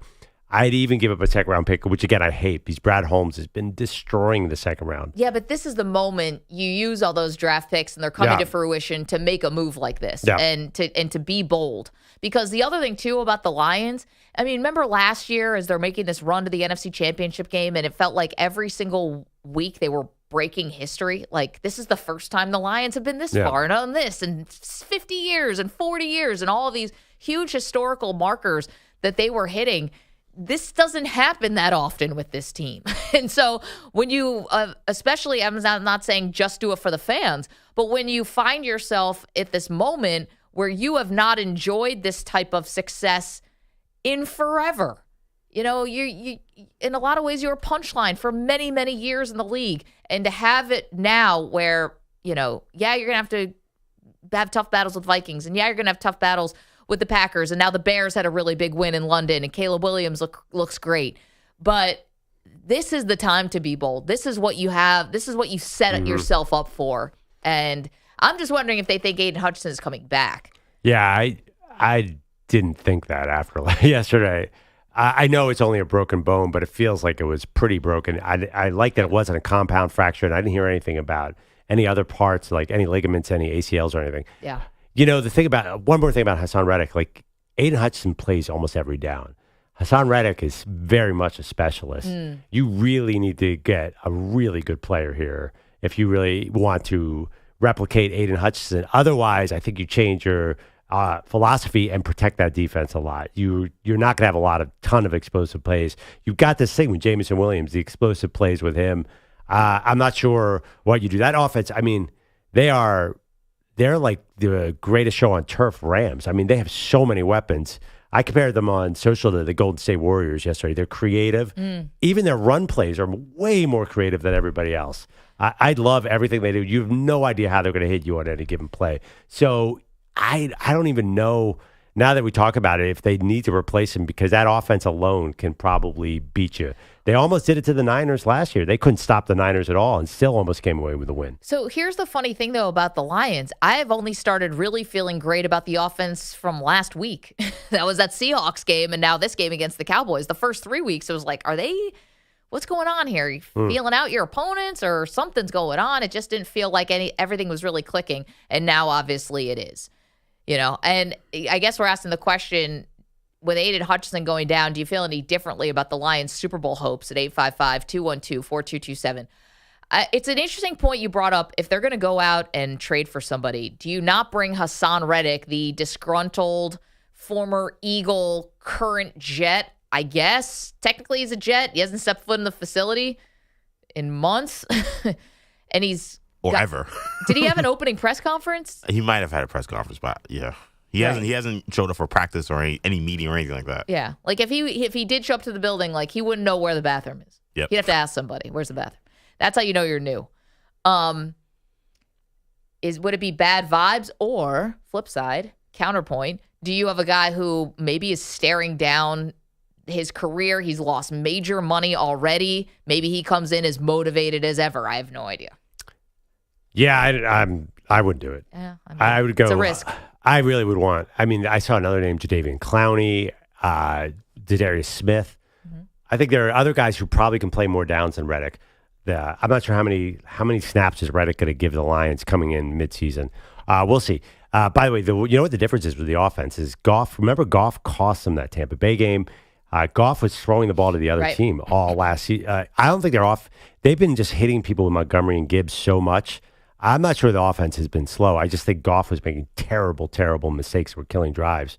If he could play clean, and he looks so confident right now. Yeah, I mean, maybe that was because of his own Parsons. He didn't think that anybody was going to touch him yesterday.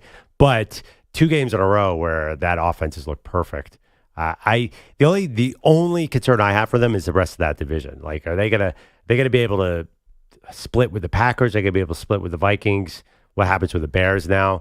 I'm not. I actually, the more we talk about it, I say just let the offense win the games, get in shootouts. Because who's got more weapons than them? Maybe the 49ers, I guess, when everyone's healthy, but they're not. The one thing is at some point, though, your defense is going to have to step up and make a play, or else you could have NFC Championship game last year, part 2. Where all of a sudden they couldn't convert on a 4th downs that they needed to, and also couldn't get a stop when they needed to. So it's fine for now. You can win games with your offense, but to really get to where they have to go, the defense at some point is going to be asked to make a stop. And can they do it without Hutchinson? Yeah, I mean, they got Josh Reynolds out of the building, who kind of cost them that game. I'm really excited about this team. I want a mulligan. Even with the Hutchinson injury, I'm picking them to go to the Super Bowl. They definitely, to me, look like the most impressive team. Do you think all 4 teams of the NFC North are going to make the playoffs? That's kind of the big question right now because, listen, the Bears look impressive yesterday. Yeah. I don't know how many people got up early to watch that game in London, but the Bears have looked impressive. I think their defense has been almost as impressive to me, maybe more than Caleb Williams, but they are playing the worst defenses the league has to offer right now. So I'm a little afraid about the Bears situation. Again, their defense has been super impressive. Do we think the Vikings 5-0 start is sustainable? And then obviously the Packers won big yesterday. Well, I mean, they look like they're humming. The problem is math, because once they all start playing each other, there's going to be some L's. It's a combo question, because not only can they keep winning, but will a second AFC South team get enough wins? I doubt NFC it. East, are the Eagles and the Commanders both making the playoffs? Probably. Maybe. Ooh, that's funny. You didn't put the Cowboys at 3-3 in that mix. Nope. Sorry. Not after what I saw yesterday. Yeah, but here's the thing. If the NFC North starts beating each other up and you can get in with 10 wins, then it's a different ballgame. I would bet no. Would you bet yes on all 4 teams? I think it's going to be too hard. Because of the math is not going to math. And I do think you're going to have another division who's going to get a second team in. EJ, what do you think? Are all 4 getting in? I think there's a chance. I really do, because I look at the rest of the conference. I think the NFC East is really looking like a 1-win league. I think it's the Commanders. Yeah. But I think it's going to be either the Commanders or Philly. I would be surprised if 2 teams get in. I guess the South is the one that you say, okay, Falcons, Bucks, probably 2 teams there. But again, the West, the Seahawks or Cardinals they look terrible. No, I mean, those don't look like playoff teams. So, I mean, I think it would be historic if that ever happened. I think there's a chance that it happens finally where we get all 4 teams, because I just look at this, particularly the West, the East. Those look like 1-team leagues to me in terms of who makes the playoffs. The one thing about the NFC East where I worry about the Commanders, Obviously, no shame, I don't think, in losing that game yesterday. You were right there. It was a fun game to watch, but Jaden Daniels takes some hits.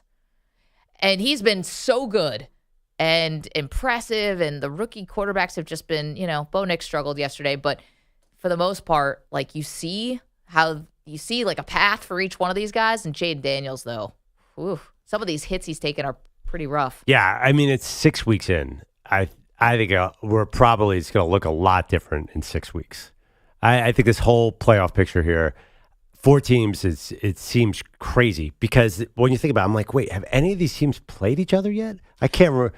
I mean, how many NFC North versus NFC North games have we seen? We've only seen the Vikings and the Bears.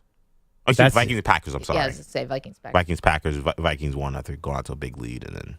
Oh, right. That game was hideous. Yeah. That's when Jordan Love came off the injury. Yeah. So we're 6 weeks in, and they have not played. They've only played basically one divisional game. Division game, which is interesting because in the South, the Falcons have 3 division wins already.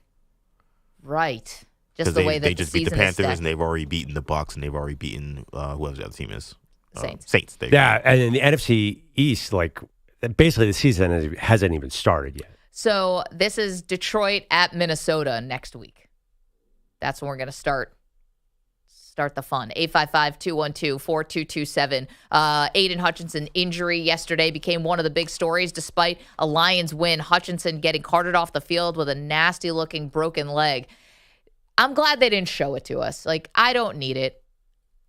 I don't know. I'm totally good. Thank you. Yeah, thanks. Like, did you guys need to see this? So we're not doctors. You wanted to see it. Yeah, it's not for a gruesome factor, but for me, it's just like when they say, okay, an injury's bad, because like Maggie, you were saying like maybe he can come back, but I think it's okay. A bad injury, like how bad is it? Right. Because now guys, I mean, they just overhype everything. I've seen like bad sprained ankles. They're like, oh, gruesome injury, and it's a sprained ankle.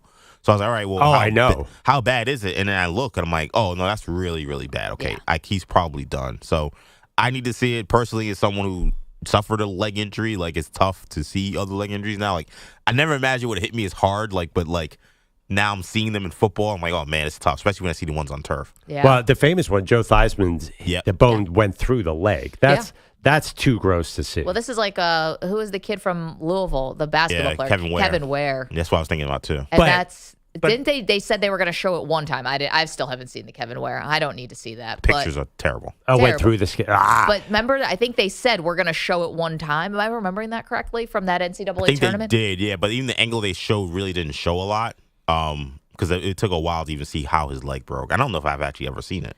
Don't you feel like back in the day they used to show 100 angles of these? But like, they didn't care. There was no like thought of holding back.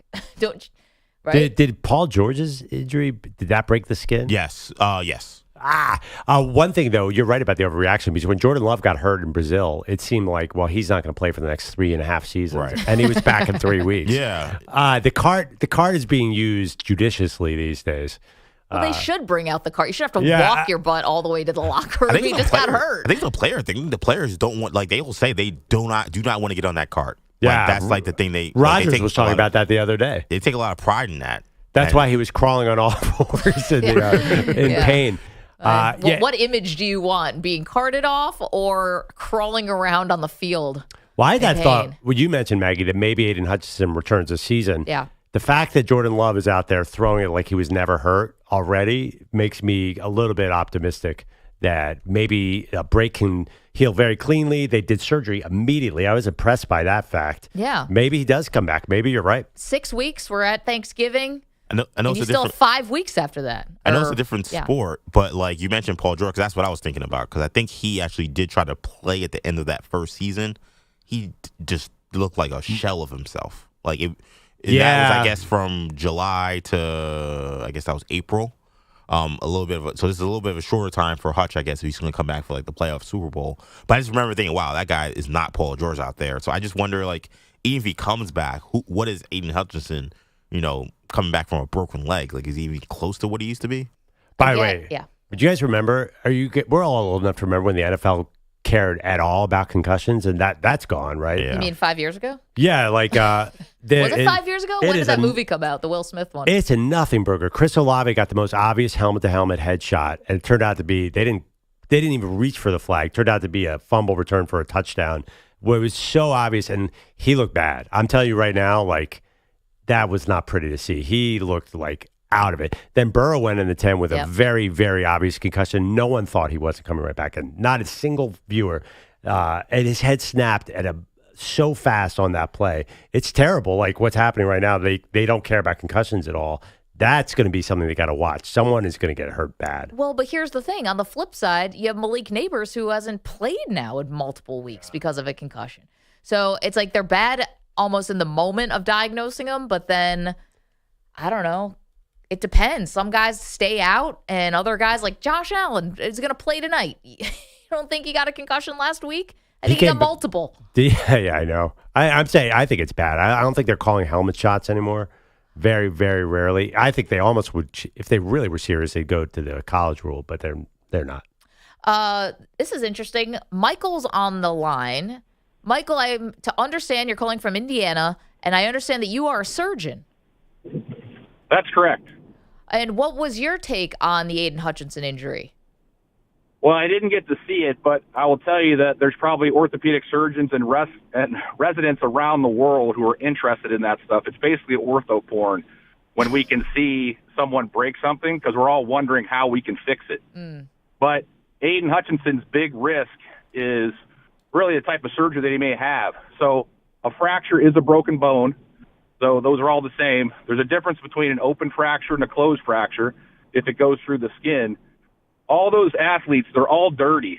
So the big risk is going to be infection and going to be compartment syndrome where you can get swelling, kind of like what Alex Smith had. Yep. So if he has a really bad fracture, it depends on plates and screws versus putting an intramedullary rod in. That's going to affect his weight-bearing status. Most tibia fractures are probably going to take 8 to 12, maybe even 16 weeks to heal. And it really depends on, again, compartment syndrome, vascular injury, and infection moving down the course. So this is not like a simple MCL like Jordan Love had, which can come back in anywhere between 1 to 6 weeks. This is going to be a longer deal for him, and hopefully he doesn't have any post-op complications. Because, again, athletes are dirty. Ask Brady Quinn. Those guys are at risk for MRSA infections and all those things just because of the turf. Yep. They're around everybody. They just have high risk. So it's going to be a longer process than I think that you guys are anticipating moving forward. Michael, Dr. Michael, thank you so much for that, for weighing in. We appreciate your perspective. You're right, those little bits of field turf, right? That's what happened to Alex Smith. I think he got that infection. Alex Smith ended up having this heroic comeback that took years, but that was the problem. It got infected, and then you're talking about just trying to fight that off, let alone heal the injury. Yeah, you're right. Maybe we shouldn't even be talking about return. Yeah. Good job, Mag. Well, listen, Dr. Michael's now saying 8 to 12, maybe 16 weeks. So that would obviously, that's not going to be. So they already lost. Last night I was looking at trade possibilities. They already lost Marcus Davenport, and they were already supposedly on the market for another pass rusher. Interesting. So they need to get on this immediately. With the trade deadline November 5th, they're Super Bowl. I think they're a Super Bowl contender either way. In fact, I would say, would you agree with me? They might have been. I think they're the most impressive team so far. Because who are your other options? You got the Vikings. The Chiefs. The Chiefs. If you go full NFL. But I just think what the Lions have done offensively the last 2 weeks, like the Chiefs have nothing like that. They won. Yeah, the Chiefs' offense is not nearly as potent as the Lions. Yeah, maybe I'm a sucker for offense, but it feels like this is, when you beat a team like the Cowboys 47-9, that's like what Super Bowl teams did, like what the Niners did last year. So I think like they're the it team to me. I'm going to be honest. I've never heard those two words that Dr. Michael put together, ortho porn. Never heard those two words together in the same sentence. It's like ortho porn. That feels like EJ's life right now. Like, is that some kind of channel on OnlyFans? It's just like doctors looking at x-rays and talking about it. 855-212-4227. Very niche. Okay, we've got a lot to get to, including whose stock is up and whose stock is down after a big weekend. We do the M&P 500 next. You're in a 5-minute break.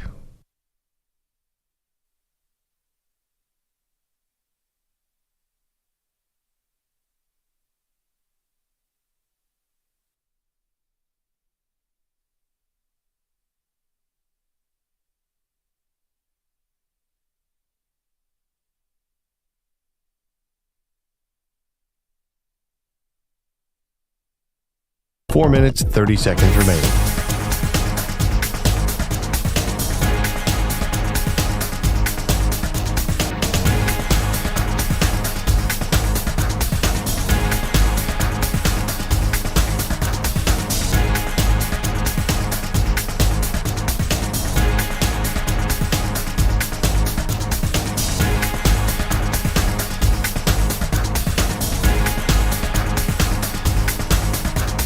Four minutes remaining.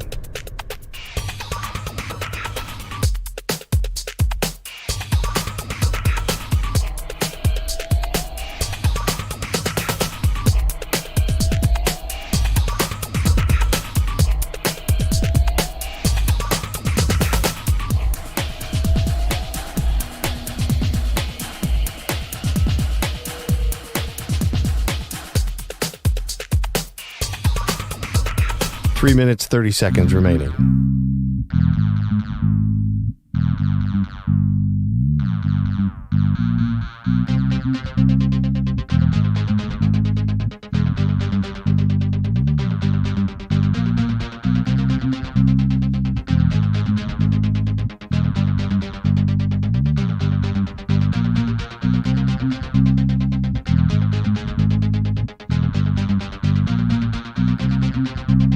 Three minutes remaining.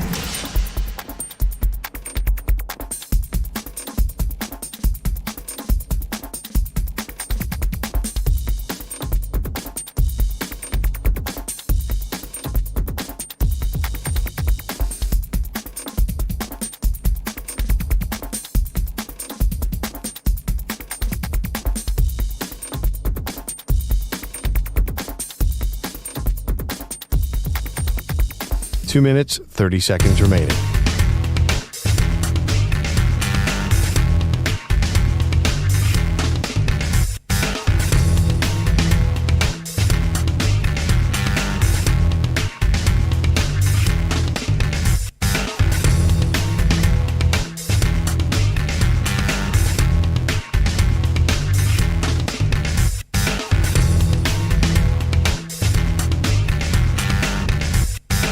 Two minutes remaining.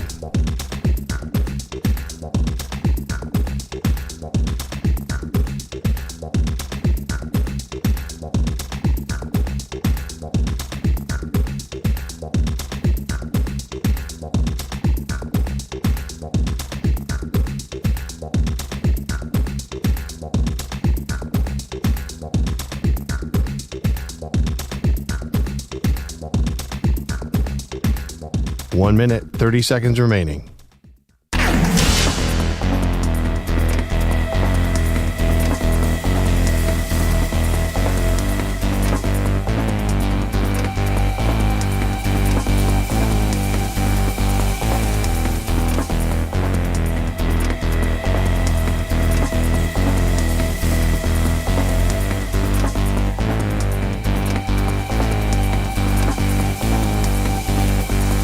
One minute remaining.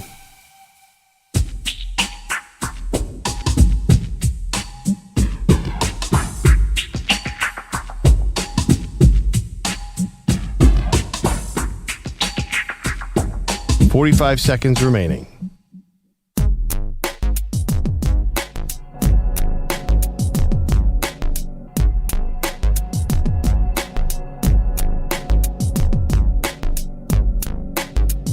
.30 seconds remaining.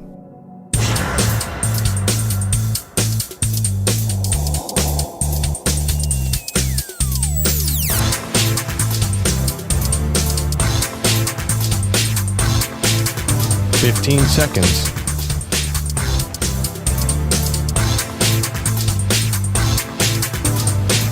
Break ends in 5 seconds.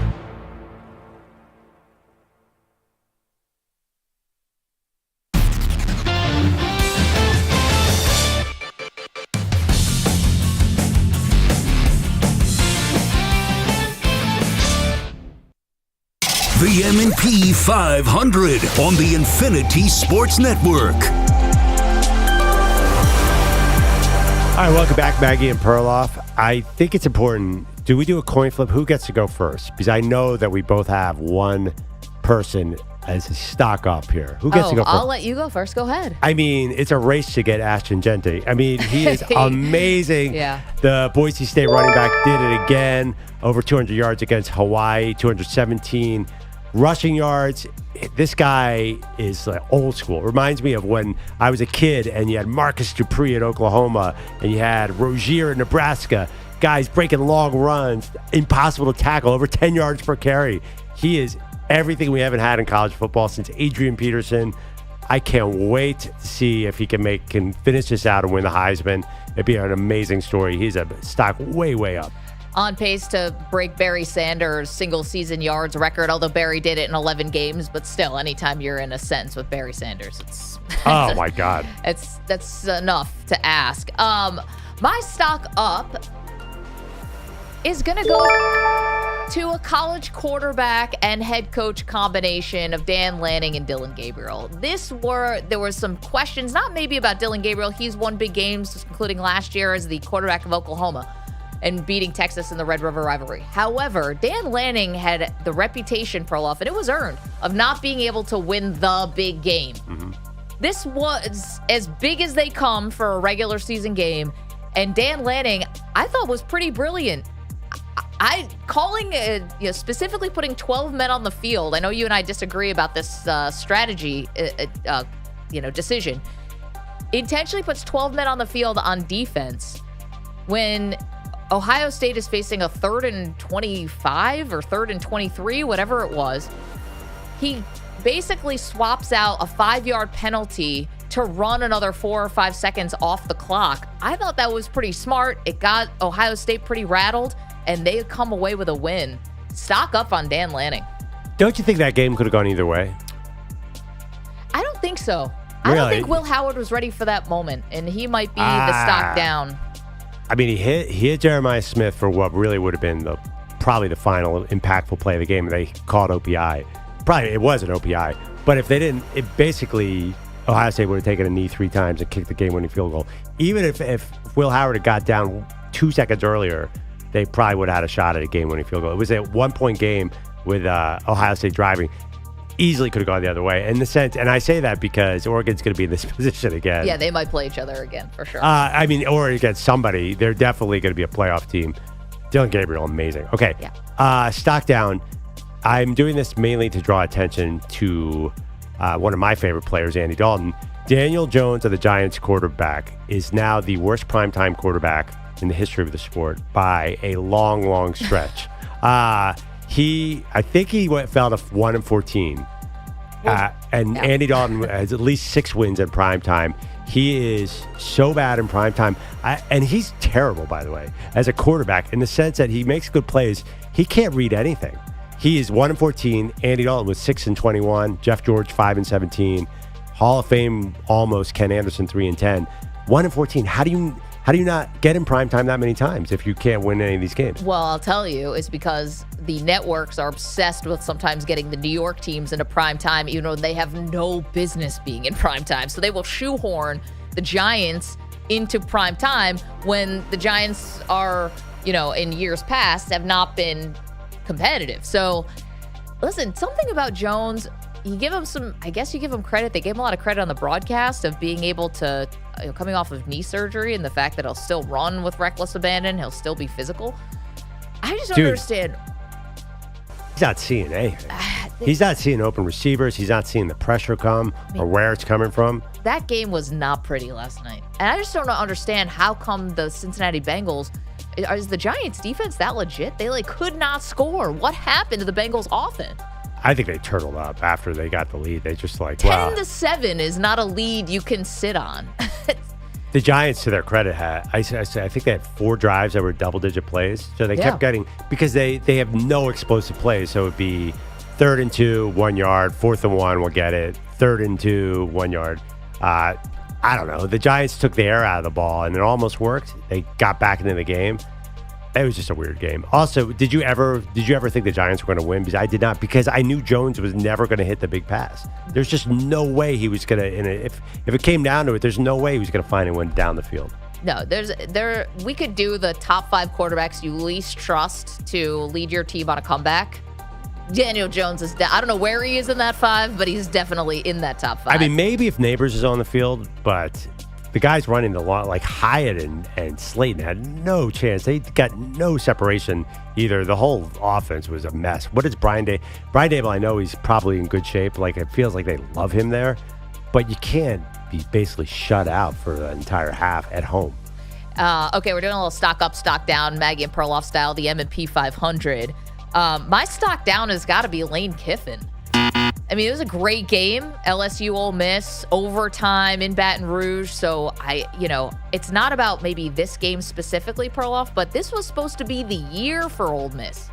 This was when the boosters came in with millions of dollars for NIL. They got some really expensive transfers. Felt like, their schedule wasn't so crazy that it was going to break right. And they've got 3 losses. Yeah. So. Not ideal. No, I'm sorry, 2 losses. Yeah. But do we think they're going to run the table the rest of the way? I don't know. A 9-3 season, if that's what ends up happening, is not going to be what all these people gave all these millions of dollars for. So I think stock down on Lane. Yeah, I mean, I can forgive a LSU loss. It looks like LSU could be a playoff team. Yeah. Obviously, the Kentucky loss was unforgivable. You kind of knew this game was going to go down like that. Kind of feels like every time those two teams play, going to be a lot of passing yards. But then again, they play Georgia Saturday, November 9th. Yeah. I mean, there might be 2 or 3 more losses left on this. But that being said, now I'm kind of curious how high can LSU get? They're right back there. With 12 teams, this is all wide open. You're right. Ole Miss is disappointment. I think we only have time for 1 today, Meg. I know. Well, we got to, maybe we'll circle back on the M&P 500 because I got a whole laundry list here.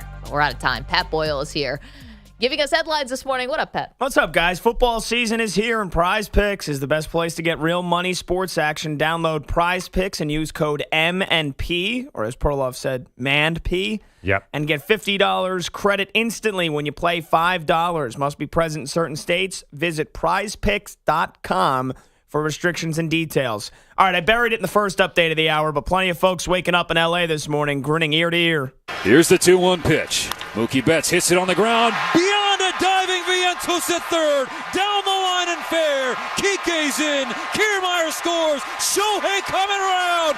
No play at the plate. A 3-run double from Mookie Betts. Now, and I should know this. Yeah. But the more that I hear it, the more that I think the Dodgers radio announcer sounds exactly like Joe Davis. Agreed. Who used to be the Dodger, who still is the Dodgers TV announcer. Now he's obviously calling the World Series. Anybody know off the top of their head? No, Dodgers I agree. radio I don't know who that is, but I thought it was Joe Davis at first. Right? Does Tim Everett still do it? I've got a thought. Hey, maybe Kodai Senga is not 100%, guys. You think? Maybe we shouldn't just be trying to, make sure you get your big your big acquisition, make sure that, he's back in this big stage. The dude is not right. Did we see that during the 5th or 6th spiked forkball that went about 40 feet? Yeah, I mean, this is just painful to watch. Just get him out of here. It wasn't even 100% he would make the roster, the championship roster. I don't get it. Yeah, so either way, that was a bases-clearing double for Mookie Betts. The final stake in the Mets' heart in Game 1 last night. Dodgers grab a 1-0 lead in the NLCS with a 9-0 win at Chavez Ravine. Mets tried to get cute, Maggie, as you said, and start Kodai Senga. He got tagged immediately for 2 runs in the first, another in the second, only pitched 1 in the third. Meanwhile, Jack Flaherty was untouchable, 7 shutout innings, only gave up 2 hits. And simply put, the Dodgers stars showed up. Shohei, Betts, Freddie Freeman combined for 5 hits, 5 RBI, 4 runs. But it's a remarkable run right now that the Dodgers pitching staff is having. Since the 4th inning of Game 3 against the Padres, they have not given up a damn run. 33 straight innings. That ties the Major League Baseball postseason record. Only baseball does your biggest weakness turn into your biggest strength in the blink of an eye. Yep. Who's pitching for the Dodgers tonight? They're going to go bullpen Is game. it a I thought it was a bullpen game, which is kind of funny that we're game 2 of the NLCS and we're into a bullpen game. And everybody in L.A., the Dodgers fans were like, season's over when Dave Roberts said we're going to go bullpen game in Game 4 after the Padres had just been tagging them. And Now brilliant. Now it's like bullpen game? Sure, let's do it. How many pitchers want to use? 8? Let's do it. Yeah, rare matinee playoff game in L.A. today for Game 2. 1:08 p.m. Pacific time first pitch. Sean Manaea goes for the Mets. And then we have the ALCS kicking off tonight. Game 1, Yankees-Guardians in the Bronx. Carlos Rodon versus Alex Cobb is the pitching matchup. Yanks manager Aaron Boone, he's fired up. Yankee Stadium's going to be rocking tomorrow night. You know, it looks like cooler weather's moving in for these first 2 games, so it's going to have that October feel to it. We're now in the round playing for a chance to win a pennant and go to the World Series, so, you know, it's going to be an awesome atmosphere. First pitch, 7:38 Eastern. Yanks looking for their first pennant since they won the World Series in 2009. Guardians hoping to get back after their heartbreaking loss to the Cubs in 2016. One thing about the Mets, and I know you guys are not going to like this, but 9-0, you can't take those runs with you. Maybe this is like the best thing for the Mets. Just like get destroyed in game 1. Yeah. Like 9-0 is still just 1 L. I almost, you know how I am. I'd rather lose 9-0 than 3-2 in the 11th inning. That would destroy me. Yeah, I don't know. Maybe you get like past the demoralizing part of it a little faster when it's not dramatic. But Feels like the Dodgers are kind of a hot and cold team too. Like they'll go out 9-0 and look impressive, and then they'll just be 10-2 by the Padres in game 2. I don't know. I feel like that's how you're okay. I'm just saying, don't panic. Don't panic yet. Okay. You guys are not panicking. I don't know. I think Mets fans by nature probably panic, but like, how can you panic after there's been so many forks in the road this season where you're like, yeah, it's over, and then the Mets are like, nope, we're gonna win in dramatic fashion again. It's just they live dangerously because they rely on a lot of late comebacks because generally they don't hit the opposing starter, and then they have to wait till the bullpen game, or till you get to the bullpen. So let's see what happens with the bullpen. The thing too about the Yankees, I'm actually surprised that Aaron Boone is even like acknowledging the weather getting colder is not good for them. Because you've got older hitters like Giancarlo Stanton, who you've relied on, and that dude is not good in cold weather. He already is brittle for what he looks like, his Adonis body. Yeah, brittle 6'6", 260. I know, but like he can't touch his toes. I don't know. There's something weird going on with his body. He's hurt all the time. Cold weather is not good for this dude. It almost feels like when the Packers say, we're happy to have the cold weather when they had Aaron Rodgers. It was like, it doesn't even work out for you guys. By the way, Giancarlo Stanton's already old. How did that happen? I remember he just came in the league yesterday. He's what, 34, 35? He's 34. Yeah, I mean, Stanton's been around forever. I don't know. It just feels like that guy's old already. That He's happened. 34 years old. Happened fast. There's certain players where like they're at the end of your career and you're like, dude, I'm old. Yeah, I didn't. Right? Like, no, you're absolutely right. I just never thought of him as an old player. I mean, 34 Starlin Marte was 37 yesterday or 36. I was like, my God. No. Well, looking at his past, wink, wink. Oh yeah, I know, but he's also built like he is. He's in great physical shape. But Stanton is 34 years old by age, and like his body must be 104. His body has lived 3 lifetimes. Wow. Miguel Tejada's what, 29 still? Yeah, of course. There are certain supplements you could take to reverse aging. I mean, I'll take all of them. Can I have some? Well, I don't have to hit a baseball, but just for my life.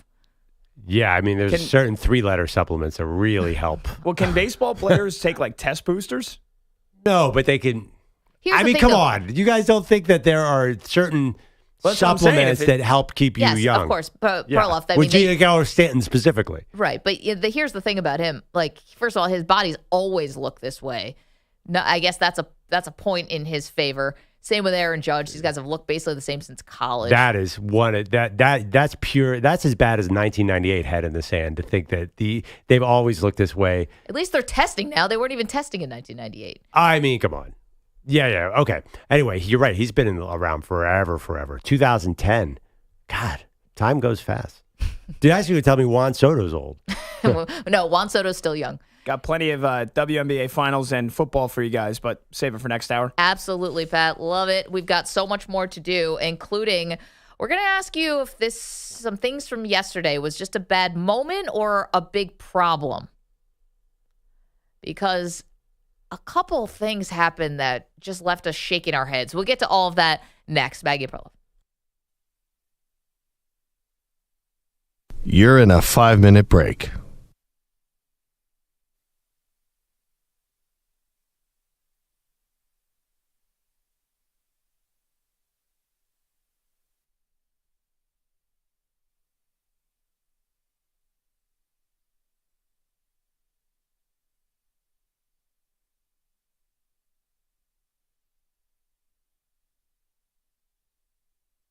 4 minutes, 30 seconds remaining.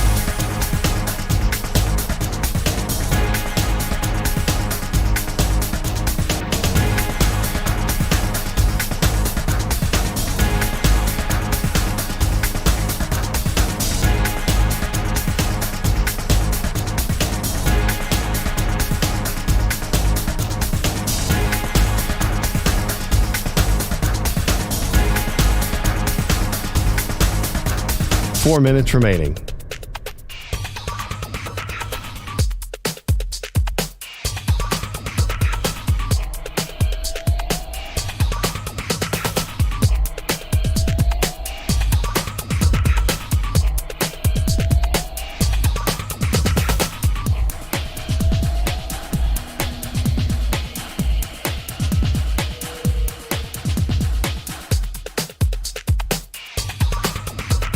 Three minutes, 30 seconds remaining.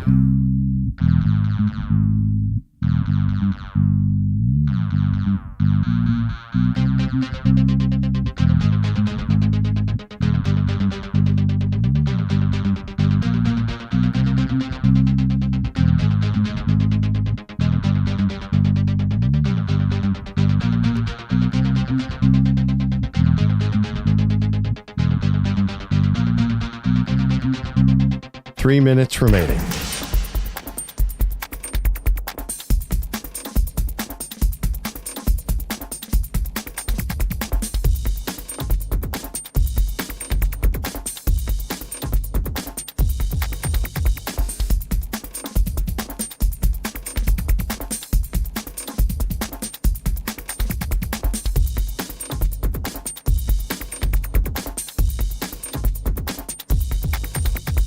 Two minutes, 30 seconds remaining.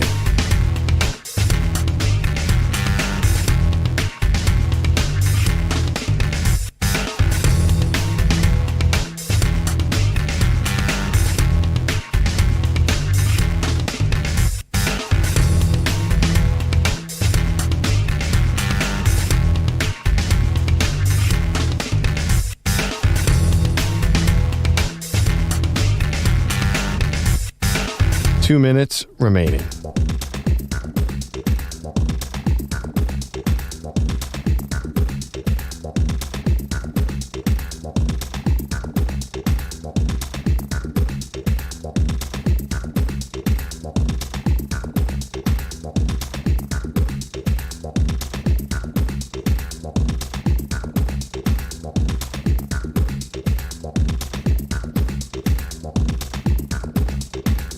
One minute, 30 seconds remaining.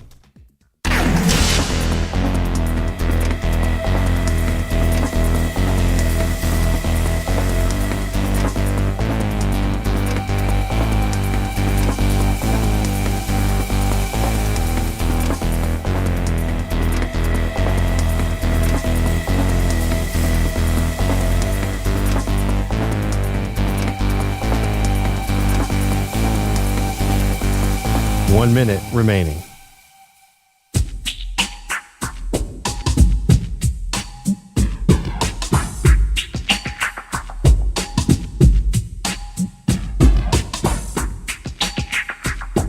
.45 seconds remaining.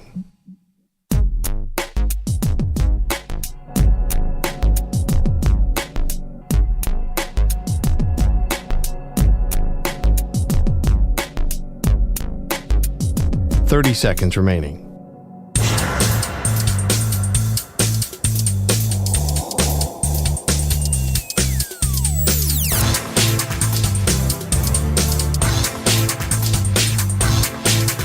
.15 seconds.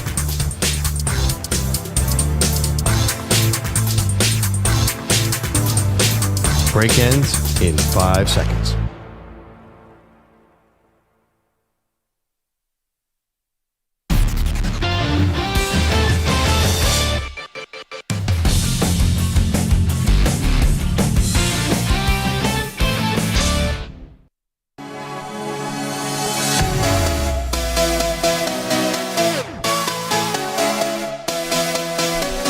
Welcome back.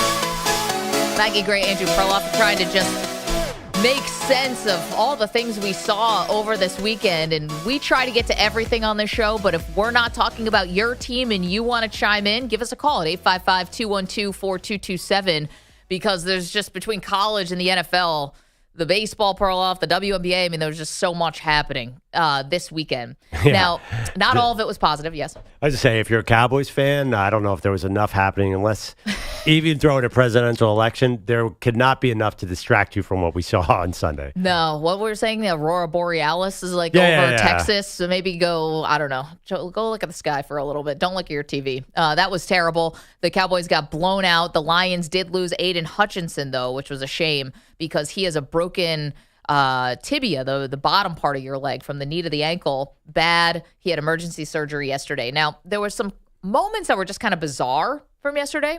We want to know if this was a bad moment or if this is a big problem. So a couple of ones we want to talk to you about. Number one, Nick Sirianni, Perloff, the head coach for your Philadelphia Eagles, jawing at his own fans after a win. Love it. Go. Full Nick Sirianni. This guy was an idiot and got within 3 plays of winning the Super Bowl. So to tell him not to be an idiot is just not going to happen. Listen, you made your bet if you're the Eagles fans. I am not alarmed by anything that happened yesterday. I am lightly amused. This is who he is. I'm sorry. I saw everybody, John Kincaid, my friend, was just tearing him apart. But that's what you signed up for. He's immature. Yeah. Right, he's petty. He's basically a fan who does nothing on the sideline coaching-wise. It's, to me, yeah, you did get to the Super Bowl, but I'm starting to wonder if maybe that was a little more about the assistants than it was about you. He actually did have good assistants at the time who now, listen, I know it's been up and down for both of those guys, but Shane Steichen, I think people do believe, is a good head coach. And Jonathan Gannon, they got blown out yesterday in Lambeau, but I don't think people think Jonathan Gannon has been a total embarrassment. No. So Sirianni, to me, it just shows you've learned nothing. You can still be you without being an immature child. You can channel all that positive energy from a win yesterday and make it more about your players than about the fans. He might have 3 or 4 weeks left, right? I mean, they're in a race to get Belichick ahead of the Cowboys. The Eagles, that's very clear. What about the Jaguars? You have to fight off the Jags. I think it's a 3-team race, and I think they're all NFC East teams. I think it's the Giants, the Eagles, and the Cowboys. Personally, there's no way Belichick, if he thinks he gets the Cowboys, is going to take the Jags. I personally think that, but you could be right. But regardless, so the Eagles definitely want Belichick. Like that, there was a reporting yesterday that they're into him. Sirianni does not have a lot left here. He might as well be himself. I know I'm on an island on that one. Yeah. He's at least have a good time. Go down swinging. And this is who he is. I mean, do you want him to try and be somebody he's not? It's never going to happen. All right, our next one, bad moment or big problem. Maxx Crosby yesterday having to defend himself, not just because the Raiders lost to the Pittsburgh Steelers in an embarrassing way, but Maxx Crosby, after a sack of Justin Fields, goes over and pushes assistant head coach Mike Caldwell, and he got a lot of flack for it. He's calling it a love push. I kind of get it. I believe this one more than I believe that ridiculous story about Aaron Rodgers and fired head coach Robert Saleh. That was not a love push. This one, to me, I think this is much ado about nothing. This was not even a bad moment to me. I think everyone's interpreting this wrong. I think Crosby was just fired up. He's the only good thing left about the Raiders. Yeah, I totally agree with you on this one, because I kind of broke this down as a Zapruder-style film. Yeah. The next guy, he pushes Mike Caldwell. Then the next guy gives him a huge high five or a shoulder tap or something. So clearly something good just happened. So why would he be pushing Mike Caldwell after a good play? Well, it's the same thing with Rodgers and Saleh. Rodgers pushed him after a touchdown. Yeah, I think this is let's go. I think that was a let's go thing. Yeah. And also Maxx Crosby, who seems like a great guy, explained it very clearly after the game. He's like, I'm in the cold tub and my phone is blowing up. He's like, doesn't everyone know I love Mike Caldwell? We know now. Also, I think that was fine. Yeah. But if I were Maxx Crosby, I'd want to get out of Las Vegas and get to a team that's actually going to be contender. We're talking about Devontae Adams on a Hall of Fame track, and you got to get to a better team. Don't we think the same for Crosby? I don't know. He seems to love it there. Let me ask you, we're sure now that Rodgers actually was shoving Robert Saleh? And the guy no longer has a job. Yeah, the evidence seems to point that way. Pushed him right out the door. Final one for you. Calvin Ridley, Perloff. Titans lose to the Colts yesterday. We probably won't talk about this game that much. But Ridley, a $92 million player, held without a catch, targeted 8 times, no catches, dropped multiple F-bombs after the game, says, I need to get the ball more. Oh, you have it. Oh, let's hear it. I need something in the beginning of the game, too, then, like, getting crazy for me. So, I'm just, it is what it is, but I suck today. I got to be better. But I got to get the ball a little early in the game so I can be in the game and here with the team so I can play well also. Dude, your quarterback is Will Levis. Yeah. You can't expect anything. That guy is still not good. Yeah, not getting any better. Honestly, I think he's a new coach, and obviously the GM probably has something to say, but they should have gone to Mason Rudolph. Brian Callahan should have gone to Mason Rudolph after week 2. This is on him a little bit. Staying with Levis makes no sense. You're just waiting for him to make a mistake, of which he does. Right. I mean, I guess to see, because you're not going anywhere this year, to see if you have anything in the future, but you think that ship has already sailed? Me, it has. 855-212-4227. A couple bad moments or big problems? Say the Ridley thing. That's a problem. Coming up, who's winning the Super Bowl? We have thoughts.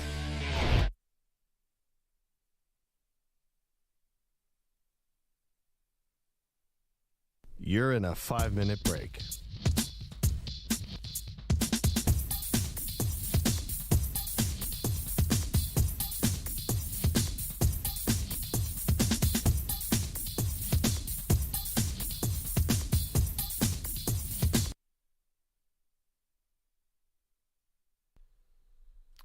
Okay. This is Maggie Gray with an Odyssey Sports Minute.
Two minutes, 30 seconds remaining.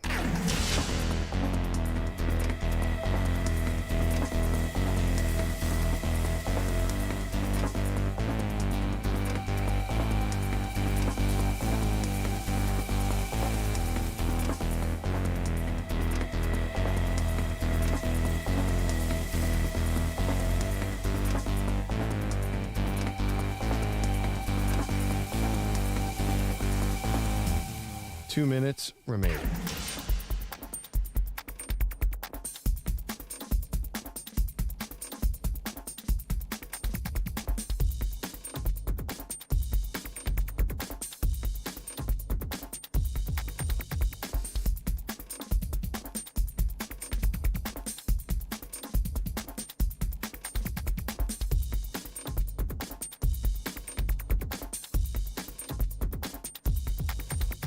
1 minute, 30 seconds remaining.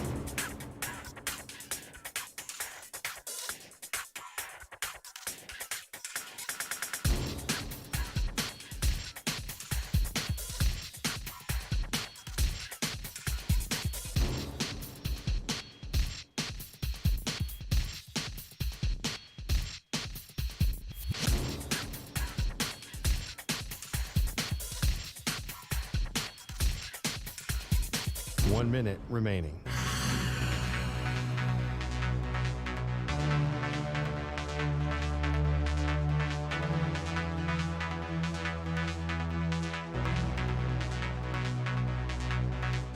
Forty-five seconds remaining.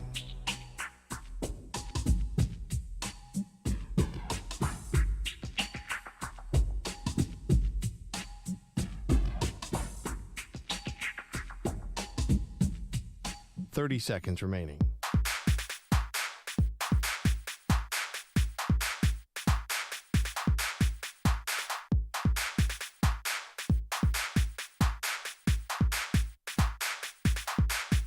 Fifteen seconds.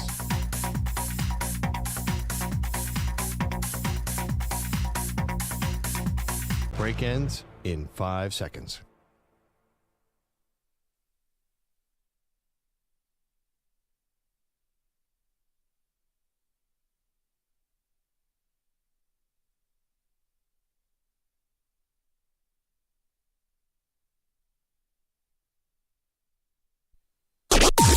Maggie and Perloff on the Infinity Sports Network. Lions from their own 48 with a first down. Goff up under center, single back Montgomery. Jared takes, tosses to Montgomery, flips it back to Amon-Ra. He gives it to Goff, who's going to throw downfield. He's got Laporta, makes the grab. 20, 15, 10-5, end zone. Touchdown, Detroit Lions. How about a little razzle-dazzle in the Lone Star State? 52 yards. Lions radio, everything going right for Detroit mostly. Welcome to the show. Maggie Gray, Andrew Perloff, 47-9 Perloff. And sometimes the numbers don't tell the story, and sometimes they do. And this was one where the numbers tell the story. The Cowboys were not competitive in this game. And listen, it's one thing for your team to not be as good as years past, or you're dealing with injuries, but you should not look like you don't belong on the field with anybody. This team's not that bad. And yesterday, they looked like they did not belong on the same field as Detroit. I mean, the Cowboys fans at least will say we had injuries. So, and also the sun was in our eyes. So they could come up with some excuses. The sun was in Dak's face. Probably on Jerry for building his stadium that way. But regardless, though, this was more about the Lions just looking dominant. I was looking at their depth chart. I mean, how many Pro Bowl level players do they have? I mean, I think you're looking at 12 or 13 guys who could make a trip to wherever the Pro Bowl is. I actually don't. Orlando, is that where they're putting it these days? I don't remember. Yeah, I have no idea. Not Hawaii anymore. Anyway, they're just so talented. And if you're trying to stop their offense, to me, I'm not going to even worry about the Cowboys for now. I'll give them a bye, and they'll come back with a new team in 2 weeks and probably lose to San Francisco. But to me, it's just like, wow, they had no chance. They had no prayer in this game because the run game alone could have scored 35 points. Add in the pass, and you're dead. Well, see, that's okay. So that's my question. We've seen this is how the Cowboys lose when they lose, right? A team that can come in to Dallas, at least the last four different times, even going back to last year, when you're almost giving up 50 burgers. I mean, we're talking about NFL teams, okay? This isn't college. 50, you're almost giving up 50 points. And to be honest, Perloff, I've seen the Cowboys lose this way with Micah Parsons fully healthy.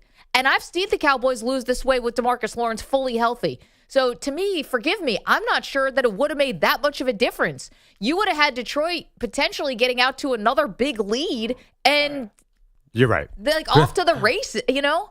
This looks so much like so many other Cowboys losses, again, where they were way more healthy on defense and almost fully constituted on defense. So to me, it wasn't like, oh gosh, this is some out of nowhere anomaly. They didn't explain the Saints. Week 2, you got dusted in that game, and Micah Parsons was all over the field. So the excuses are crazy to me for the Cowboys. And then the other part of it is for Jerry Jones to come out and say he doesn't know what changes need to happen. Let's hear from Jerry from yesterday. What would it take you to evaluate making a head coaching change in season? Oh, I haven't even considered that. I'm not considering that. Just so you're clear. I'm not considering that. But you've done it Don't once I before. wouldn't be a hypothetical in that matter. Do you think I'm an idiot? Do you?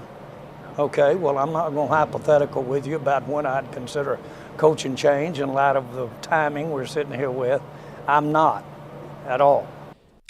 You're an idiot if you're not contemplating it. You should have been contemplating this for weeks, months, maybe. Well, I'll counter that. Like, you're definitely very much alive in the NFC East. Are you sure that McCarthy kind of owns, like, he will shred the Eagles in a few weeks? I'm not sure you really want McCarthy out of the building for this run right now. Your team's soft. Your team didn't want to tackle yesterday. Yeah, but they were That's last on year. Coaching. Yeah, but where are you going? Who you promoting? I don't know. Can you call Belichick right now? Can you get him in the building? You're right. You can't promote Mike Zimmer. He certainly hasn't done enough to warrant any kind of promotion. The run defense is just as bad as it was before he got there. I slightly disagree with the injury thing. I was looking at that. So, DeMarcus Lawrence and Micah Parsons. They lost Sam Williams, who was going to be a huge part of this defense before. Deron Bland's not back yet. Right. Kendricks was out. I mean, well, they missed Trayvon Diggs last year, and they won 12 games. Yeah, I'm just saying, like, 4 of those guys will be back, like, soon. They're going to have a whole new crew on defense.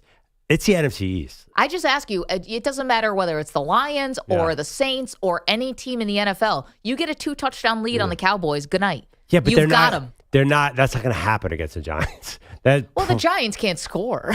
So yeah, I'm just saying that. Kudos to you. You can beat the Giants, but I think the bar was a little higher for the Cowboys, no? No, but I think the Cowboys can do the way they've been 12-5 the last 3 years has been dominating the bad opponents. And they'll get some of them. Well, to be honest, I know they beat the Giants. They beat the Giants 20-15. That was no Picasso, but it doesn't matter. You have to go for it. You win. You win on the road in the NFL. Right. I just think that they're obviously, like, remember last year they got destroyed by the Niners and then they got killed by, like, they're not going to beat a good team. Like, but there is a formula that they have where they'll split with the Eagles, they'll beat the Giants twice. The Commanders is the real test. That is their first game against the Commanders. That's what I want to see. Like, there's a chance that the Commanders' defense is kind of weak, and then even someone as slow as Ezekiel Elliott can run for some yards. I'm just telling you, it's not done in Dallas. 3-3, and they're in probably one of the weakest divisions in the league. Are they done in Dallas? Because I think they're done. They have their bye week this week, and then at San Francisco, at Atlanta, Philadelphia, Houston, at Washington. This is. I don't believe the Cowboys. I wouldn't pencil them in to say I'm confident they can win any of those games. I wouldn't slam dunk say they're winning any of those games. So that's me, 855-212-4227. But I think they earned my negativity today because, again, it's one thing to lose. It's another to be embarrassed and be heartless, gutless, all of it. You mentioned the Commanders and the Eagles and a few others. We want to play a little game after 6 weeks of can they win a Super Bowl?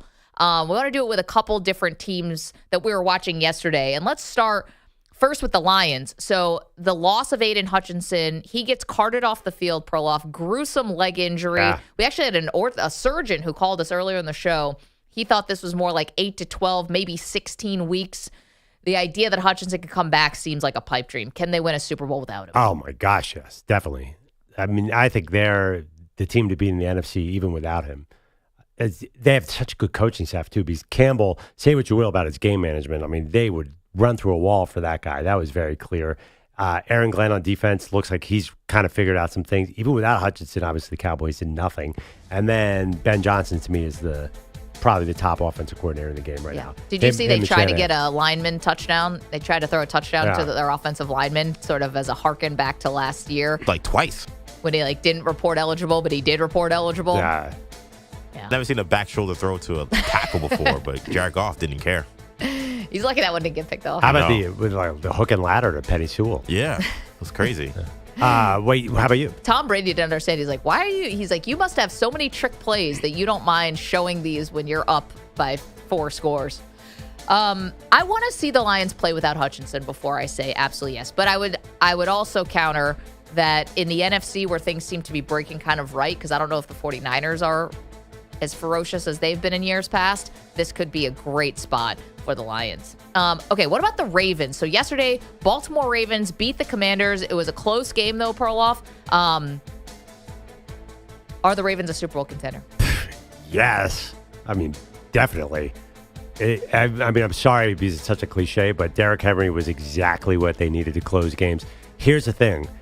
John Harbaugh and that crew cannot be dumb and go away from the run when they play the Chiefs in the playoffs. Like, that's happening. Can we just pencil that game in right now? It's going to be unless the Bengals figure out everything and play a disruptor, I think it's going to be the Ravens and the Chiefs. And I think the Ravens are bent on revenge. So I think that now that they have the super running game with Lamar Jackson and Derrick Henry, they certainly look like a contender to me. Yeah, we're asking the question, can they win a Super Bowl? This is my one question about the Ravens. What happened to their defense? Yeah, I don't know. That's a good question. This was a team that was always built on defense. I mean, that was the MO of the Ravens. Toughness and defense. And their defense is just not as, I'm going to say it plainly, it's just definitely not as good and not as scary. And no, I get that Jaden Daniels has sliced up a lot of teams this year, but I was expecting a welcome to the NFL moment for Jaden Daniels against the Ravens, and it just never came. No, this is maybe because, they lose so many guys every year and they have to redefine. Maybe they'll figure out a way to I wonder, I think they rank in the bottom half. Has a bottom half defense won the Super Bowl? When's the last time? Get our research team on that. Nick, when's the last time a team that was ranked below 16th in total defense won the Super Bowl? I bet it's a long time. That's an issue. But ask Siri. Come on. I mean, Maggie, I know what you're saying, what your brain says, but when your eyeballs see Derrick Henry running straight downhill in the fourth quarter, you stop that. I can't. My team didn't. Didn't even actually have a chance. Okay, we're asking, can they win a Super Bowl? We haven't talked a lot about the Chargers. Now, they're coming off a bye week, Pearl, and they win a game yesterday where they got out to a really big lead against Denver, and then Denver kind of let themselves back in the game. Jim Harbaugh at one point has to leave the field because he had some kind of heart flutter or some kind of situation with his heart. Obviously, they're in high altitude in Denver. I don't know if that played a role. But the Chargers do come away with a win. Any shot that the Chargers are a Super Bowl contender? Not to me. I mean, I think they're a playoff contender because their schedule's terrible. But Super Bowl contender, certainly not. In what sense? I guess their defense is really good under Harbaugh, but is it so dominant? They've had 3 wins over the Raiders, the Panthers, and the Broncos. Yeah. No, that's not exactly the who's who. Yeah, but 2 are division wins. I think the Raiders are getting in there as the worst team in the league. They're in that conversation. The Panthers are in that conversation. And the Broncos are not far off. They're bottom 5 team. This doesn't mean anything to me. Yeah, if there's one team that I could see getting hot, though, as Justin Herbert maybe gets a little bit healthier and he seems to be recovering, and then Jim Harbaugh really gets to put his stamp on this team, I can see the Chargers as a team that goes on a run, because I'll be honest with you, I'm watching that game yesterday. They're on the road. They get staked to this big lead. Was no one else thinking they're going to blow it? Chargers teams in the past would have absolutely blown that game, and they held on and won. And I think that's little signs that things are different now with Harbaugh. I watched that game too. Yeah. I was shocked how bad the Broncos are. I know. How do you get? And they still made it a one-score game. Sean Payton gets $19 million a year. They had 0 points at halftime. I know. But they made it a one-score game by the end. Yeah, but honestly, it never really felt that I didn't come away feeling anything about the Chargers. They're just in that 4 o'clock window. They'll probably sneak in the playoffs like a couple years ago when they lost the Jags in the wild card round. I give them next to no chance. So you think, Super Bowl chance? I think there's an outside shot they could go on a bit of a run. When Herbert is healthy and actually has a good coach, I don't know. Is the AFC, the Ravens have to do it in the postseason before I believe it. The Chiefs offense, I don't know. You should put some money on that. I think they're 20th in Super Bowl odds or something. We haven't really been talking about them too much. Last one for you. Can they win the Super Bowl? I know this one is close to you, Pearl, because it's your Super Bowl pick. The Bengals, late last night, I want to say survive, come out of New York with a win. It was a weird game, defensive dominated. I don't understand why the Bengals can't put both sides of the ball together at the same time. I know they made a big deal about getting 2 interior linemen back last night in Sheldon Rankins and BJ Hill. They certainly did seem to make an impact, obviously. But then the offense couldn't do anything. It was weird. Well, the offense never had the ball. The Giants had 4 drives with double-digit plays. The Giants were just sort of dinking and dunking down the field. I thought when Burrow needed to, seemed like he was fine. Really? I mean, I thought Burrow got caught a lot. He got hit a lot, and he has to get rid of the ball. I know it's Joe Burrow, so we think, he's above reproach. He's such a great quarterback. He is, but don't you have to get rid of the ball? Some of their 3 and outs happen at alarming speed. They would go 3 and out and take like a minute off the play clock, if that. really, I never thought they were in any danger in that game. Interesting. Yeah. Did you thought the Giants were going to No, win that because one? the Giants can't.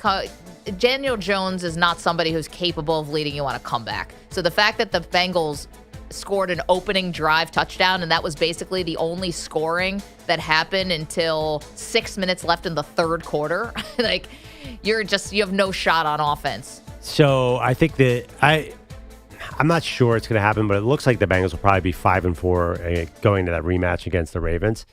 I think the two teams are really close. I think the Bengals should have won that last game, obviously, against the Ravens. Yeah, overtime. So we'll see. To me, like, it feels like a tall task right now, but if they can win that game, then they're right back in the mix. Nick is our research team today. Research team is back with the help of EJ. The team.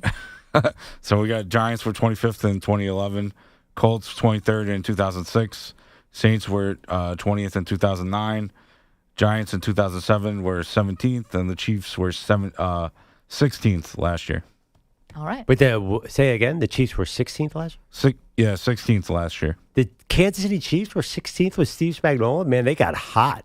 Their playoff run was really amazing. Perloff, you had asked when was the last time a team that had a defense that was not in the top half of the NFL in total yards, when's the last time they won a Super Bowl? Both of those Giants ones, I'm kind of not surprised because both of those runs where they beat the Patriots were like Cinderella runs. And those defenses actually weren't like great. It was the pass rush was great. The pass rush was great, and the pass rush won the Super Bowl. Right. Like their secondary was not great, and their linebackers, besides Pierce, were famously terrible. Right. Interesting. But the Ravens, by the way, might be able to really score enough to do this thing. It's possible. Kevin is our pal in San Antonio. Has a thought on the Aiden Hutchinson injury. It was devastating yesterday to see him carted off the field. Good morning, Kevin. Good morning. Good morning, Perloff, too. San Antonio Tacos are calling. Yeah, baby. But anyway, that remind me back in the day on Monday Night Football, it was the Giants and the Redskins. And Lawrence Taylor broke Joe Theismann's leg, and they showed everything. Yeah, they don't do that anymore, Kevin. They don't do that no more. It's so gross. It happened also. It also happened during the NCAA men's tournament. Somebody broke their leg they on CBS, and they just did not show it. It was so gross. I know, Kevin, we were talking about that, the Kevin Ware injury that it's weird because, and Kevin, thanks for the call. We will be in touch soon about Perloff's trip to San Antonio because it is happening soon. It was the only time I felt like Jim Nantz was ever really rattled. Yeah. The NCAA tournament when Kevin Ware broke his leg. It was like no one could recover from that right away. Yesterday, devastating for Aiden Hutchinson. And, Perloff, listen, they are stacked. The Lions are. But you can't just rely on your offense when you're a Super Bowl contender. At some point, your defense is going to be asked to make a big stop. Yeah, I mean, maybe you could paint a positive picture, say it's week 6. They'll have a lot of time to figure this out. They have a trade deadline November 5th. I still think you have to feel good as a Lions fan. Like, you come out of that game, they're, to me, obviously the team to beat in the NFC. The fact that the Niners are still favored over them, that's you always wonder why Vegas likes the Bills so much. Like, what Niners team? How is that possible? And anyway, the Niners are going to be, they're so old and they're so decimated with injuries. That's not happening. I feel like the Lions are in a great spot. To me, the biggest challenger is the Packers. And I know the Vikings are 5-0. I know the Bears are 4-2. I feel like that NFC North, the top of it, the Packers and the Lions are the most impressive teams I've seen. How about you? Who jumps out in the NFC? The NFC North as a whole. I mean, the one thing about the Bears, though, again, who have they beaten the last couple of weeks? The defenses, they faced some really bad defenses. And I heard from your pal, Peter Schrager, and I like to think that he and I are friends as well, mention all the weather-related delays that the Jags went through on their way to London. Now, they get to stay there for a whole week. So when they play the Patriots, this upcoming week, they should 100% be the more well-adjusted team. But they had to leave late because of the awful storms in the hurricane, and I think it messed a lot of them up. Yeah, which is kind of amazing about Tampa Bay that they were able to come Well, out. I think they came out kind of wonky too. Yeah. Well, they'd been staying in New Orleans for several days. Yeah, I think that might have affected them too. Let New Orleans with Spencer Rattler run all over them in the first half. That was a bananas game. That game was crazy. How the final score got to where it was, like, wait a minute, what? And Spencer Rattler did look impressive in the first 2.5 quarters, and then he threw 2 fourth-quarter interceptions, and just sort of the steam came out. But now that everybody's hurt there, you might as well stick with Rattler. I mean, there's not really much of a team around them. They were, remember, they were like the hot team after 2 weeks. Oh yeah. Now the they're 2-0 Saints. Full rebuild. Well, we'll see when Carr comes back. Big Dave is our pal in Kentucky, a former Cowboy fan. Although, Dave, you jumped off the Cowboy bandwagon to go to the Bengals, and it hasn't really worked out well. Well, it's like the lesser of two evils. How you been, pal? I'm good. How are you guys doing? Listen, prayers for Aiden Hutchinson. One of the reasons why one of the calls telling EJ off air there, actually, my son just back, August the 9th, just suffered a really bad lawnmower accident, which he destroyed his patella. Talking about this open injury thing, I mean, this was the most gruesome thing I ever seen. He's doing well. 3-hour reconstructive surgery. They had to reattach both patella tendons. It crushed his kneecap. They were able to reconstruct that, do it all in one surgery. Oh boy, Dave, that is Oh awful. yeah, it was really bad. Listen, my son is almost 6'7" and weighs 330 pounds. Wow, I'm So- surprised. What did the lawnmower look like? I'm sure he Well, probably the took it down. it didn't come out all that well either, but he was very fortunate. It could have been worse. He actually flipped the lawnmower on him. It landed on his kneecap. Could have been worse. Could have landed somewhere else. But anyway, he's just now getting back up on his feet. He's in physical therapy now, doing well. But anyway, prayers for Aiden Hutchinson. They were talking about and my son had to crawl part of the way through the yard to yell so his wife could hear him. He took 3 bottles of the surgeon told me and his wife he took 3 bottles of saline solution to clean all the grass, dirt, and debris out of the wound. Oh gosh, man. Well, So it was happy to hear that he's recovering. He's on the road to recovery, but that is an awful thing to have to come through. Please send him our best.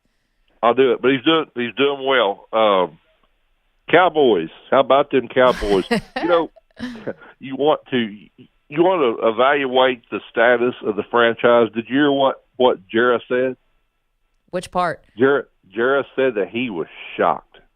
Oh, by this game. He was shocked. That was. I just watched the interview. He was shocked by the outcome. Well, here's the thing. Anybody, if you didn't see this coming, now maybe it was a worse beatdown than maybe even I thought would happen. Anybody that didn't see this coming, if he's being realistic, but Mag, a couple of years ago, you made the comment that you didn't think that he was really concerned with winning, that wasn't his top priority. Yep. I'm beginning to believe you. I think you were right all along. Thank you. Listen, I've got a knack for these things, Dave. It's like seeing the future. I think he got into the Hall of Fame. I think that was very important to him. And I think you see the valuation of the Cowboys. And as a business, the Cowboys' business is booming. The football, not so much. And I don't think they believe that the franchise gets any richer whether they win a Super Bowl or not. I think you're probably right. Last thing I want to leave you guys with. Yeah. Lions and Chiefs in the Super Bowl against the field. Who you taking? The field. All right. Have a good morning, guys. Thank you, Dave. And again, send our best to your son who went through that terrible injury. Lions and Chiefs of the field, Pearl. I'm taking Lions and Chiefs. 855-212-4227. See you guys on the phone. Everybody very much into not just the NFL, but what we saw in college over the weekend. We'll get to that. Lots to do. It's Maggie and Perloff. You're in a 5-minute break.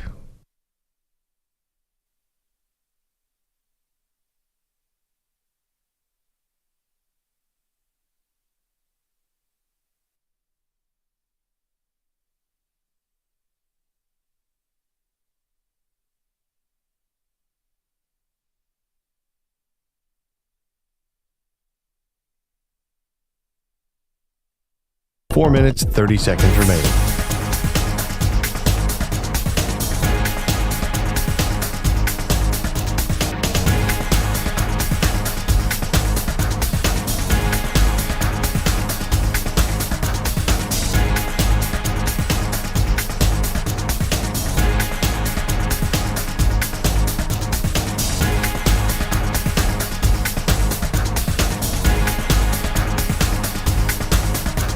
Four minutes remaining.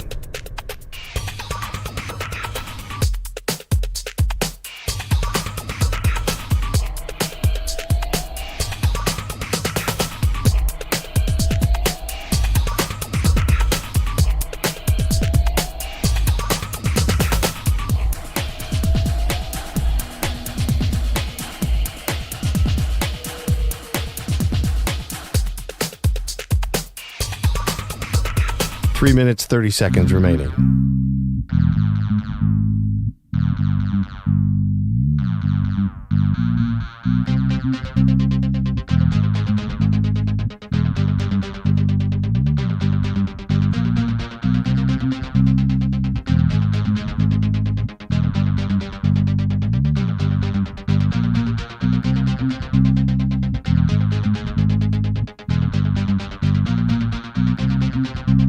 Three minutes remaining.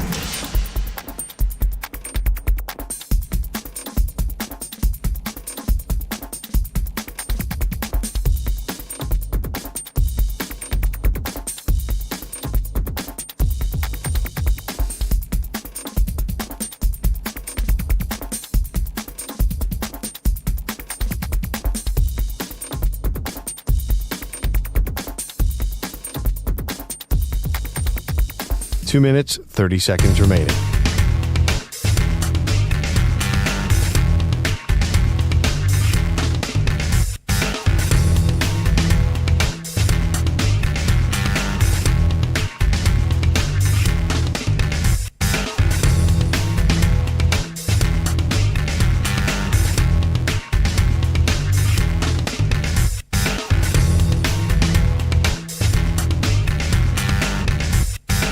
Two minutes remaining.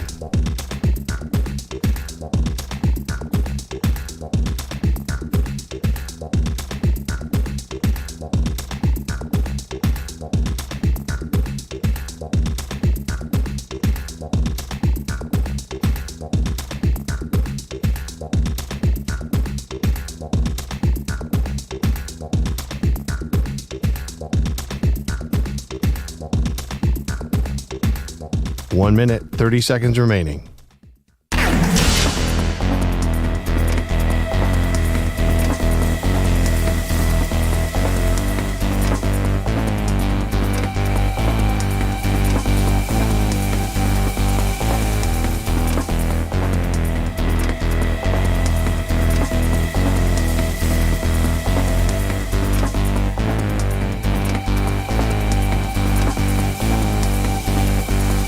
One minute remaining.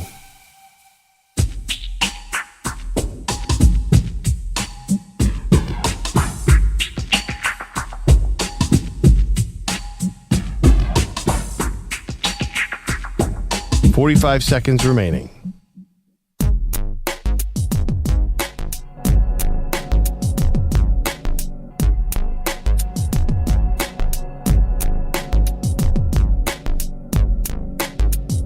.30 seconds remaining.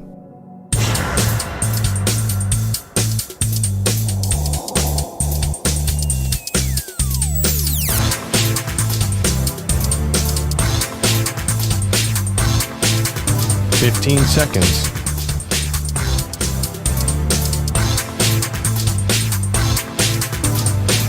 Break ends in 5 seconds.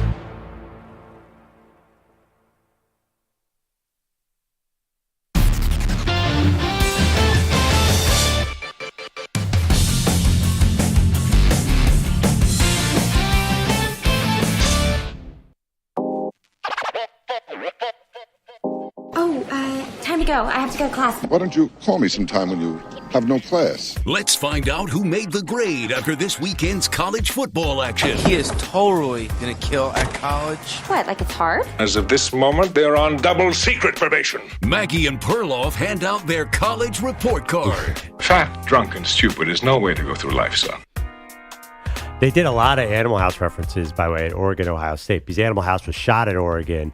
Who called that game? It was on NBC, right? Noah Eagle and Todd Blackledge. And Todd Blackledge, apparently a huge Animal House fan. Welcome back to Maggie and Perloff show, by the way. But they were going off on the Animal House quotes, which I loved as an old. But great game, by the way. But let's get into the college report card. Who do we start with? All right. Let's toss them out here. We'll give you some grades. EJ, you want to do first? Yeah, let's go. Let's go with Will Howard, who put up some big numbers against Oregon, but had a little bit of a big gap at the end as Ohio State lost to the Ducks.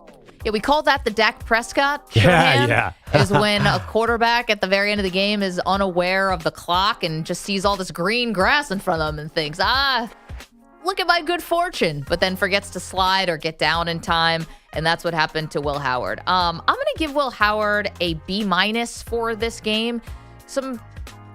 The final drive, I mean, you're a fifth-year player. I think you have to be a little bit more aware there, understand that you do have the timeout. He fell, remember, on the first play of the drive. He looked totally rattled. Then he actually did complete 4 straight passes. Then the PI call happened, the offensive pass interference, and then they wasted too much time because he didn't realize or nobody realized that the clock's going to keep running on the offensive pass interference. He was fine, but again, Perloff, I think you've made this joke that you could be playing quarterback for Ohio State. If you're throwing to Jeremiah Smith and Ibuka, you're going to put up numbers. So Yeah, I think I give him a B+. That slip I thought nerves were getting him. You saw it on that slip. Yep. You saw it when he didn't see the snap coming right at him. That was like, oh, God, he's rattled because there was a snap that he missed a shotgun snap that killed a drive. I didn't quite understand. They had Jeremiah Smith one-on-one so many times and decided not to throw to him. That's more on Ryan Day. But you're right. He has so many advantages. It was loud there. It's not an excuse, but the O-line, oh, my God, how many penalties are you going to get? So I give him a B+ a little bit. He definitely panicked at the end of that game. Not good. Let's go to Alabama, where Kalen DeBoer's Crimson Tide needed a late interception to seal the win against the Gamecocks. Alabama 27, South Carolina 25. Yeah, Kalen DeBoer, I've got to go C here because you just had the most devastating loss maybe in a generation for Alabama, where you lost to Vanderbilt. You got to come out and make a statement here against South Carolina. You got to get that bad taste out of your mouth. They did not do that in this game. I mean, you had Sellers, the other quarterback. If he's not young and inexperienced, if he has a little bit more experience, that kid is a redshirt freshman, right? If he has a little more experience, you're probably losing that game because all of a sudden the quarterback for South Carolina, just ended up getting kind of rattled and making some mistakes. I think that you maybe are even able to forgive the Vandy loss, I guess, but now not looking great against South Carolina, a team that you were also, how big of a favorite were they in this game? Pretty sizable, no? Double digits. By the way, they're 12 points. They're up 27-19 with 30 seconds left in the game. It's not like they made a terrible mistake on the onside kick. But generally, though, I'm not totally dissing them. They had that game in control. If Jeremy Bernard, who caught the touchdown to go ahead, if he had taken a knee at the 1 yard line, like everybody in the NFL does now, the game's over right there. It was not well executed at the end, but Jalen Milroe, when he had to make plays, made plays. He's electrifying. That spread was 21. It was 21. The other part, too, is it was the end of the first half is where they really let South Carolina back in the game. They definitely have some. Yeah, but in the fourth quarter, when they needed Milroe to do something, like he was totally electric. I still love him. Maybe he's my Heisman pick, but I wouldn't panic about that game. They had it won. They let South Carolina back in the last second. Okay, we have time for one more. Who do we have, EJ? Okay, I'm going to go to Coach Prime then. Deion Sanders, Colorado Buffaloes, lost a heartbreaker to K-State. They also lost Travis Hunter and 2 other receivers in this game. Yeah, I guess Deion for me is just like a B- coach. But they always play these super exciting games. Can they just, there's nothing easy about these. Travis Hunter is my Heisman pick, and he had climbed all the way to second in the odds before this injury. You mentioned they also lost Jimmy Horn Jr., right? They also lost Omarion Miller. This is going to be really hard. Their defense, whenever they need a stop, cannot get one. And that's the Colorado experience right now, Pearl. B-. Yeah. Can you give them a B+ because that's a real good team that they just went to the wire with. Yeah. They've been beating kind of bad teams. Kansas State, remember what Kansas State did to Oklahoma State? To me, I was a little impressed by this, but it's such a cliche. They were obviously wearing your guy into the ground. Travis, and you can't play 98% of your snaps because you're going to get hurt. And he's got hurt. Same thing happened last year. We can't have this dream. It's just like Shohei can't hit and pitch. I keep telling you that, but you want to see something to entertain you that you've never seen before. You got to be smart about these things, and they have not been smart about Travis Hunter. It's all about me. Thank you. That is College Football Report Card. We will ask the question whether or not Travis Hunter should play another snap this year for Colorado, or should he be preserving himself for the NFL? Pat Boyle is doing headlines for us this morning. What's up, Pat? What's up? Primetime at MetLife Stadium last night between the Giants and Bengals, and Joe Burrow helped take his team's season off life support again. Shotgun snap. It's a 5-man rush. Burrow runs. Oh, baby. He's at the 35, the Score. 30, 25, Score. 20, 15, 10, 5. Oh. Dives for the pylon. Yeah. Touchdown! A 47-yard touchdown run by Joe Burrow. Bengals radio, the call. By the way, do you guys like it when the analyst on radio gets into the call? I think in that moment it was great. He's filled those little moments of silence perfectly. Generally, I don't like it when someone jumps the call because it's like technically that's not the correct way to do the broadcast. Yeah. But when it's someone so excited, they just can't help it. Like the best one is the kick six from the Iron Bowl. Like there will never be a better jumping the call that you just love because they're like crying. I actually thought you were going to talk about when Kevin Harlan during one of the NCAA tournament games, like you literally in the camera see him get up and hold them Stan back. Van Gundy and whoever Bonner would back and say, "Don't say anything," and then he goes off to finish his call. I think that was when Virginia lost to Furman. I think it was. Dave Lapham does this on like a first down. Like there's two or three guys: Scott Zolak, Dave Lapham, Tony Romo, the Arizona guy. There's certain local guys who are they're grandfathered into acting like cheerleaders. It annoys some people, but if Dave Lapham didn't do that, like every radio show has been using his calls forever. Yeah. I like it. That being said, that play was crazy. Yeah, that was on that play was insane. That was on a 3rd and 18 on the opening drive, and it was the only touchdown the Bengals scored in the first 58 minutes of the game. They got a 30-yard touchdown run from Chase Brown to seal it. Once it was already a formality, they beat the Giants 17-7. Cincinnati now 2-4 on the season. Perloff, you were talking about the NFL and concussions last hour, and your take on Joe Burrow when he briefly went to the blue medical tent after hitting his head on the turf before returning to the game. Here's Burrow when asked about his 47-yard touchdown run. That's been one of our go-to runs all year. Chase hit it quick like he always does, and was able to break it, so that was good to see. Oh, mine? I forgot about that. I just saw an opening, saw it was man coverage, and was able to squeak through there and find the end zone. He forgot he housed one for the only other touchdown that they scored? Maybe the person asked the question in a weird way. Well, it was early in the game, but you think that was a concussion-related forgetting? I felt more like, that happened, as you said, like way, way early in the game. Then they did nothing for about 56 minutes. Yeah, but I mean, I'm half joking, but also they're like, no, yours, and he goes, I forgot about that one. You forgot about it? It's like the greatest run of your career. By the way, they can't want more of that from Burrow.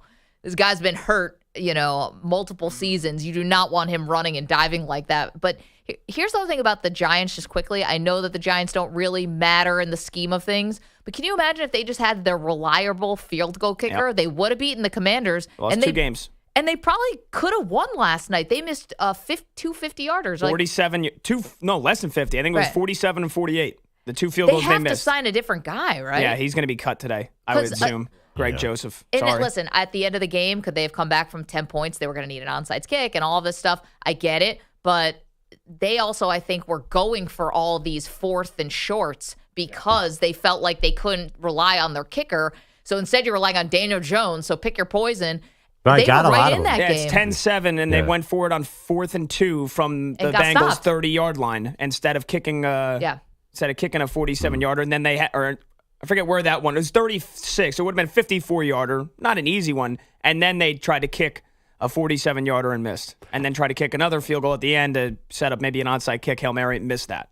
But Pat, I have a question. You're a bit of a fashionista. For this place, you're the fashionista. You going to ask me about Joe Burrow? Joe Burrow. I saw there was a bunch of young Giants fans, ladies, who were had signs, "We love you, Joe Burrow. We love you, Joe Burrow," and they're wearing Giants gear. Yeah. Is he a heartthrob? Absolutely. 100%. I thought so. 100,000%. Because like he kind of leans into the whatever. Like where Josh Allen, your guy, doesn't lean into that at all. I have a question. You're going to ask which quarterback is popular with the ladies, and you're going to Pat Boyle? I'm sitting right here. Well, yeah, but... Wouldn't I be the one you would ask? You're going to say this? Josh Allen because you're a biased Bills fan. Josh Allen is... As far as Maggie, not a fashionista. Of course, Josh Allen's not because he's actually worried about winning but football you're games. very, very happily married. I figure you have no eyes for any quarterback except the Buffalo Bills, which is probably some sort of arrangement you have with your husband. He's got a hall pass if I ever find myself with Josh Allen. If the Bills win the Super Bowl and you want to sleep with Josh Allen, I think my will be fine husband also has the hall pass. He might want to sleep with Josh Allen. Let me both ask, Bills fans. I don't know if anybody will ever top Jimmy Garoppolo. And on top of it was hooking up with porn stars. Garoppolo's objectively better looking than Brady. I agree. He doesn't. He doesn't have a plastic face. Well, Brady, but you got to go Brady in his prime. We're always talking about in their prime. I would not TV Brady. I don't know if it gets better looking than Jimmy G. Ever. I think Brady was right there. I just can't believe, that Pat gets this question, not me. The weirdest thing is that Joe Burrow's like 15 years younger than I am, so that makes it weird. So what's your answer, Maggie? What? Is he a fashionista? No, is he a heartthrob? Oh, yeah. He's got that boy band He thing. stole the blonde hair from me. Yeah. I don't know. Definitely stole That from was that. you. Yeah, but it's the interesting. 90s. Because there are a Saw lot. that on the Infinity Sports Network and said, "Man, that's my next look." There are a lot of young star quarterbacks who don't seem to care about any of that stuff. A lot of them are like engaged or married. I was just thinking about that last night. I was like, Burrow, I don't think has a woman that we know of. At least I don't. He I does. don't know. The same girlfriend forever. Oh, but he don't Jalen show her Hurts at was all. on the cover of Essence magazine. He's like a heartthrob. He's literally on the cover of women's magazine. But he just recently got engaged, and I know there are a lot, especially a lot of black women who love Jalen Hurts. But like, But you have to actually engaged, speak to other human beings to be a heartthrob. You can't just say 3 words in your entire life. I don't know. Jalen Hurts to me does not. He's not putting it out there personality-wise like Joe Burrow is. He's so quiet. It's ridiculous. Lamar Jackson doesn't seem to care about whatever. He has no interest in the outside world, as far as I can tell. By the way, just on the Joe Burrow touchdown, I mean, did anyone get like the Freeze vibes of watching Isaiah Simmons give Joe Burrow basically a 15-yard head start and almost meet him at the goal line? I mean, Isaiah Simmons is one of the most athletic guys in the NFL, and I was like, Joe Burrow, I didn't think he was going to make it. Yeah, because Isaiah Simmons is just housing it to that goal line. I'm like, wow. I mean, he's like 6'4", 250, and he's running a 4.3. I didn't think Joe Burrow was going to get to the end zone. Speaking of Joe Burrow injury concerns, you see his throwing wrist, the one that was surgically repaired after the season-ending injury last year. NBC multiple times showing him grimacing after warm-up throws. Yeah, that wasn't good. Shaking it around a lot. Yeah, threw for 208 yards. He was asked about the wrist on TV, basically dodged the question. But I got a question for you guys. Is his wrist still not 100%? It's not or even is he 50%. Is he maybe dramatizing it for a built-in excuse if they don't get their season back on track? No, you're right. Interesting. No, don't you guys remember he took a piano, so everything's fine now? Remember that was going to be the remedy for these ligaments? Like, I don't think that's going to do what you think it's going to do. It's like that jiu-jitsu that Tua did. Yeah, right. I mean, It's like, no, I know Bach now. Everything's cool. It's the big issue for the Bengals. I would say even more so than their record. It's his wrist. There's no doubt about so maybe it. he shouldn't be scrambling for touchdowns and then diving at the goal line. I think it's the throwing. Yeah. Well, that's not good either. But that scramble was great. By the way, you could forget Isaiah Simmons. What's the safety's name that went the exact opposite direction and Joe Burrow ran from him like he was allergic to him? Dane Belton? Jason Pinnock, I think. Well, I think, Pinnock, and then I think Pinnock got knocked out of the game. Pinnock was the safety who was assigned to that lane where Joe Burrow did. Burrow starts running to the right. Pinnock sprints to the left to cover I don't know who. Yeah. And then Burrow had the red season. They're not normally quick, because he was not running that fast, by the way. No. It wasn't like Jaden Daniels out there. That was like just, Daniel Jones is fast, but that was like when Daniel Jones faked out the Eagles and then tripped and fell on his face. Had the turf monster. Yeah. Oh, wait, there was a bad turf monster moment in college. What's the name? Shiloh got mixed. No. So someone else got eaten by the turf monster. It was now I forget. Anyway, Pat, continue. Sure, yeah. We hit on a lot of the games in the early window already, along with the Lions dismantling the Cowboys 47-9 in the late window. There were 3 other games in the late window. Essentially, all of them were blowouts. Falcons wallop the Panthers 38-20. That's 74 points now for Atlanta in their last 2 games. Steelers crushed the Raiders 32-13. Devontae Adams did not play for the 3rd straight game, but you had Adam Schefter reporting Saturday night that Adams could now possibly remain a Raider instead of being traded. The situation is incredibly fluid. I don't know where to go with that story. This is using Adam Schefter because they're not getting – they need to get another team involved that's not the Jets. So the Jets are saying, listen, we're not going to be bargaining against ourselves and give you a second-round pick. So now they're trying to get another team involved. I'll give you guys more on Jim Harbaugh and the irregular heartbeat he suffered yesterday. But, yeah, speaking of which, this is from Adam Schefter a couple of minutes ago. Jets holdout edge rusher Hassan Reddick has hired Drew Rosenhaus and Ryan Motha as his new agents. So there you go. So he'll be in uniform tonight. I'm just kidding. 855-212-4227. All right, we'll get to that. That's interesting news. We also have the burning question for the NFL. We'll do it next. You're in a 5-minute break.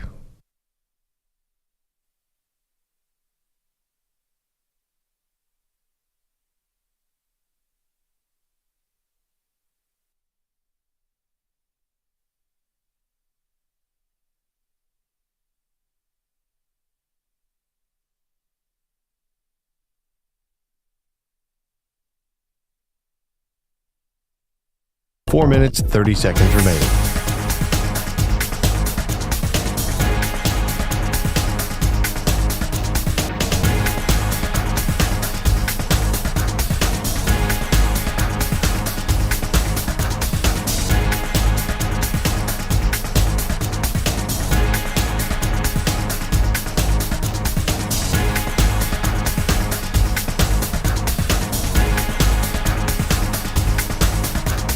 Four minutes remaining.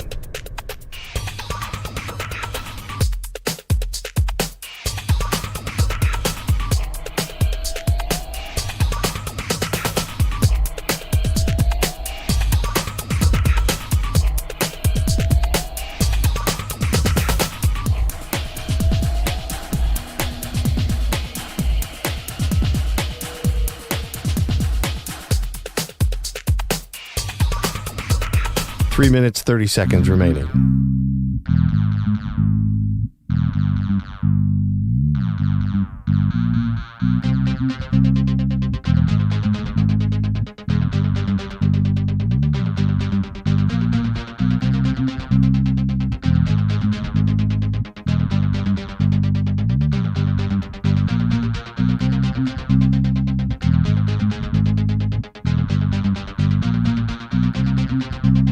Three minutes remaining.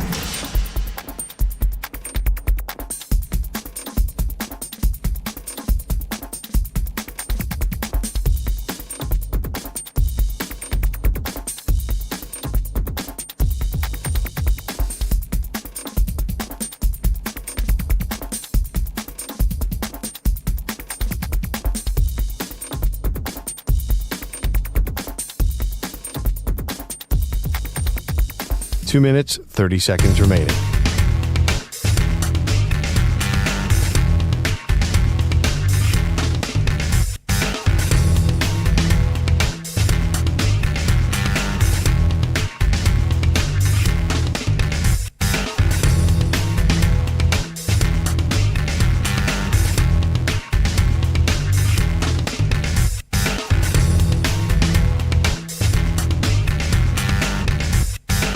Two minutes remaining.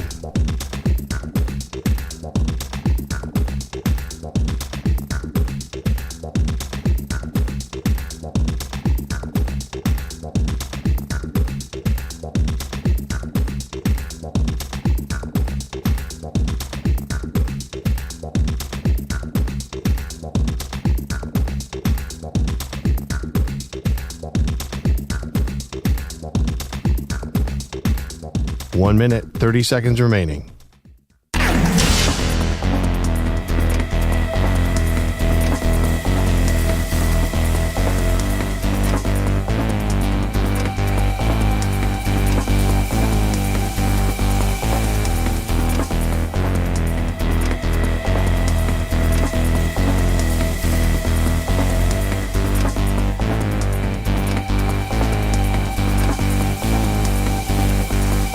1 minute remaining.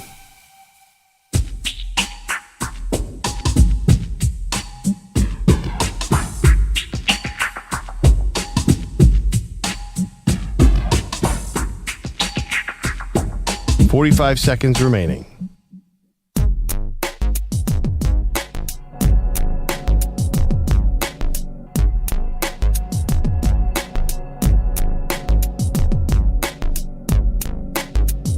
$30 seconds remaining.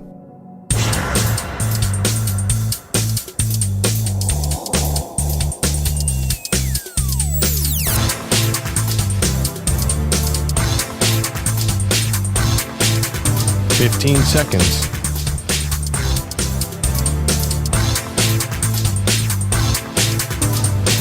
Break ends in 5 seconds.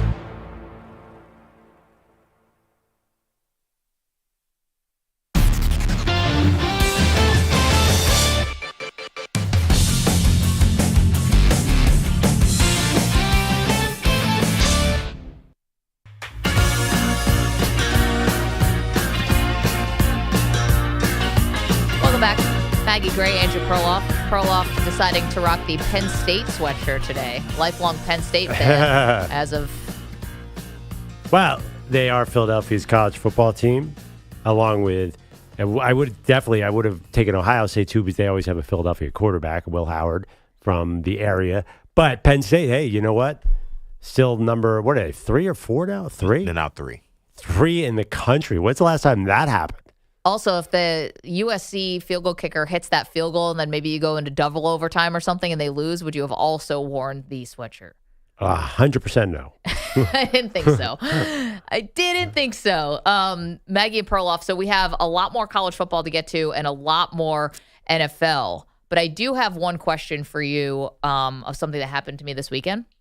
So my kid is 5 years old and he has a loose tooth. Yeah. And so we're trying to explain the tooth fairy. Right. And I said to you, I'm like, yeah, he's not really into money. His life revolves around candy and the pursuit of candy and ice cream and stuff. He's gonna be disappointed. And you go, yeah, but when he sees $20, he might be happy about it. So I said, yeah. Then I read the national average is $5. $5 a tooth. $5 a tooth. So, I live in New York City. I think all the kids expect a 20 spot. A 20 spot for a tooth. You don't have to do anything to get it. Everyone's teeth fall out. This isn't even something special. Like, you need no skill. You've done no chores. It's just a tooth falls out of your head, and you get $20 per tooth.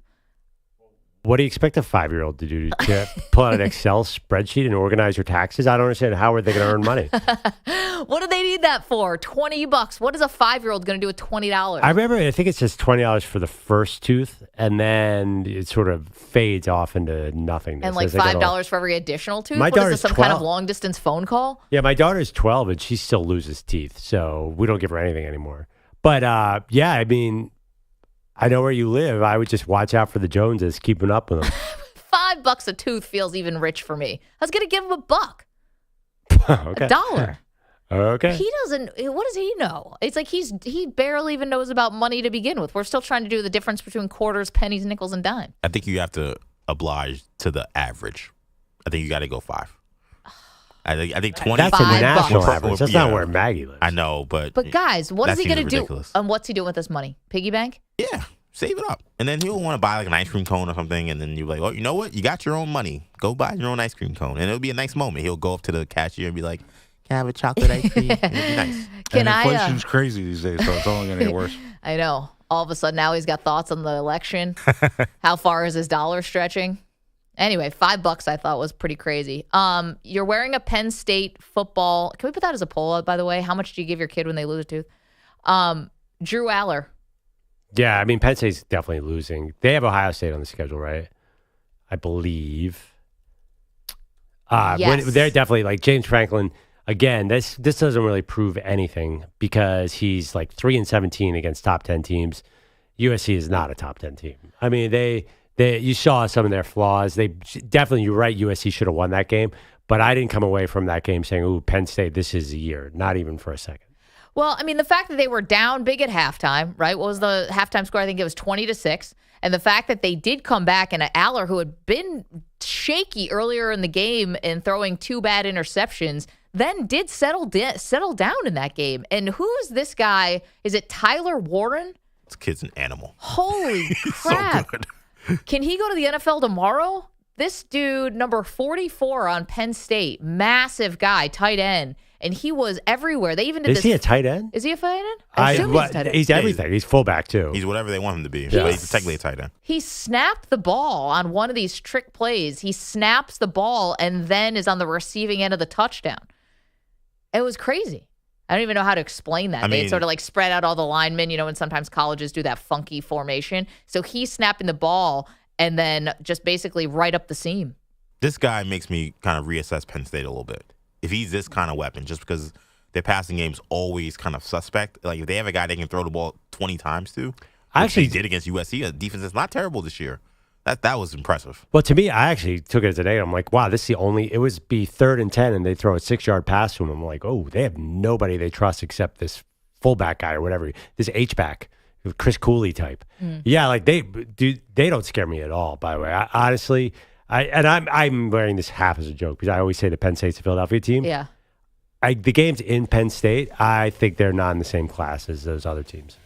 I mean, USC's not great this year. They should really handle them, and they got super lucky to win that game. How about Lincoln Riley? On that final drive before the overtime, when you have the ball, you can call a timeout. You have 3 of them before Miller Moss throws an interception. I mean, maybe you can get organized a little bit. Maggie and Perloff coming up next. Every NFL game broken down in 60 seconds.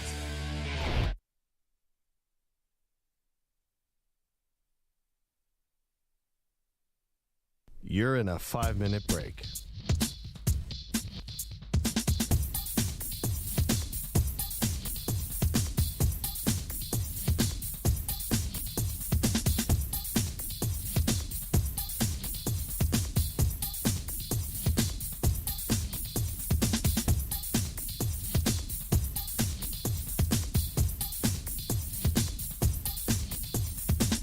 Four minutes, 30 seconds remaining.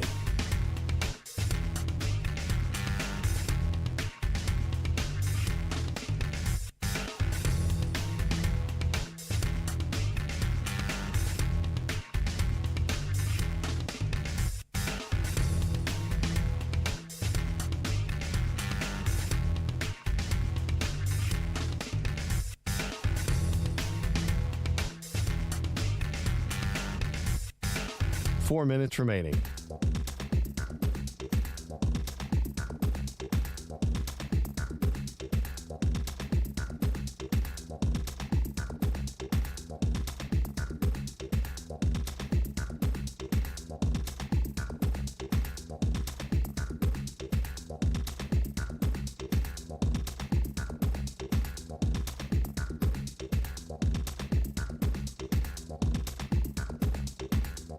Three minutes, 30 seconds remaining.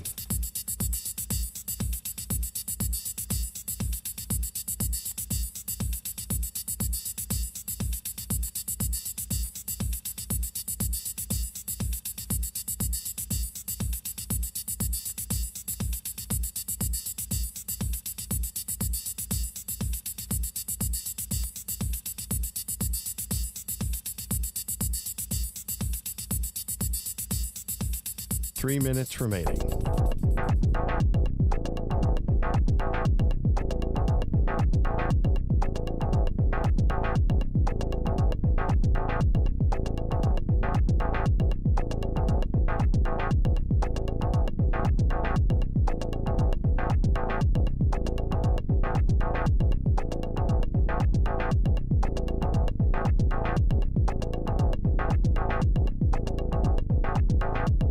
Two minutes, 30 seconds remaining.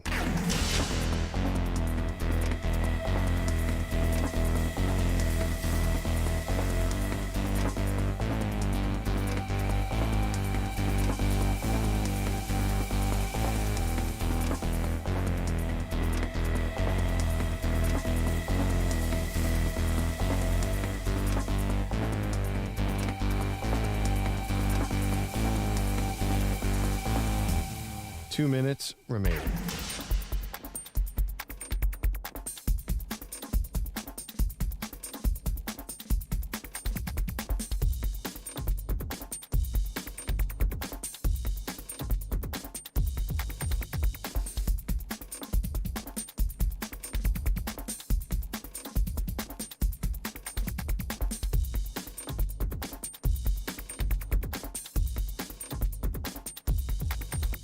1 minute, 30 seconds remaining.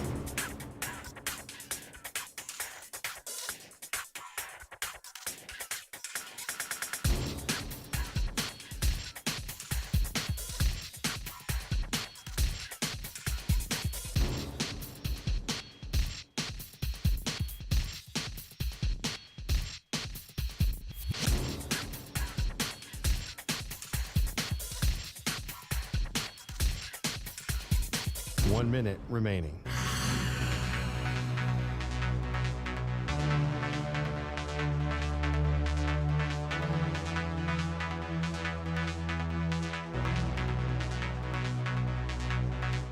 Forty-five seconds remaining.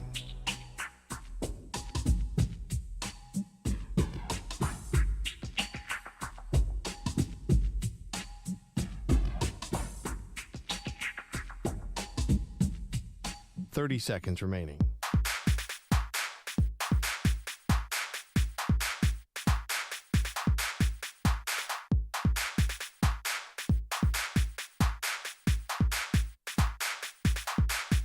Fifteen seconds.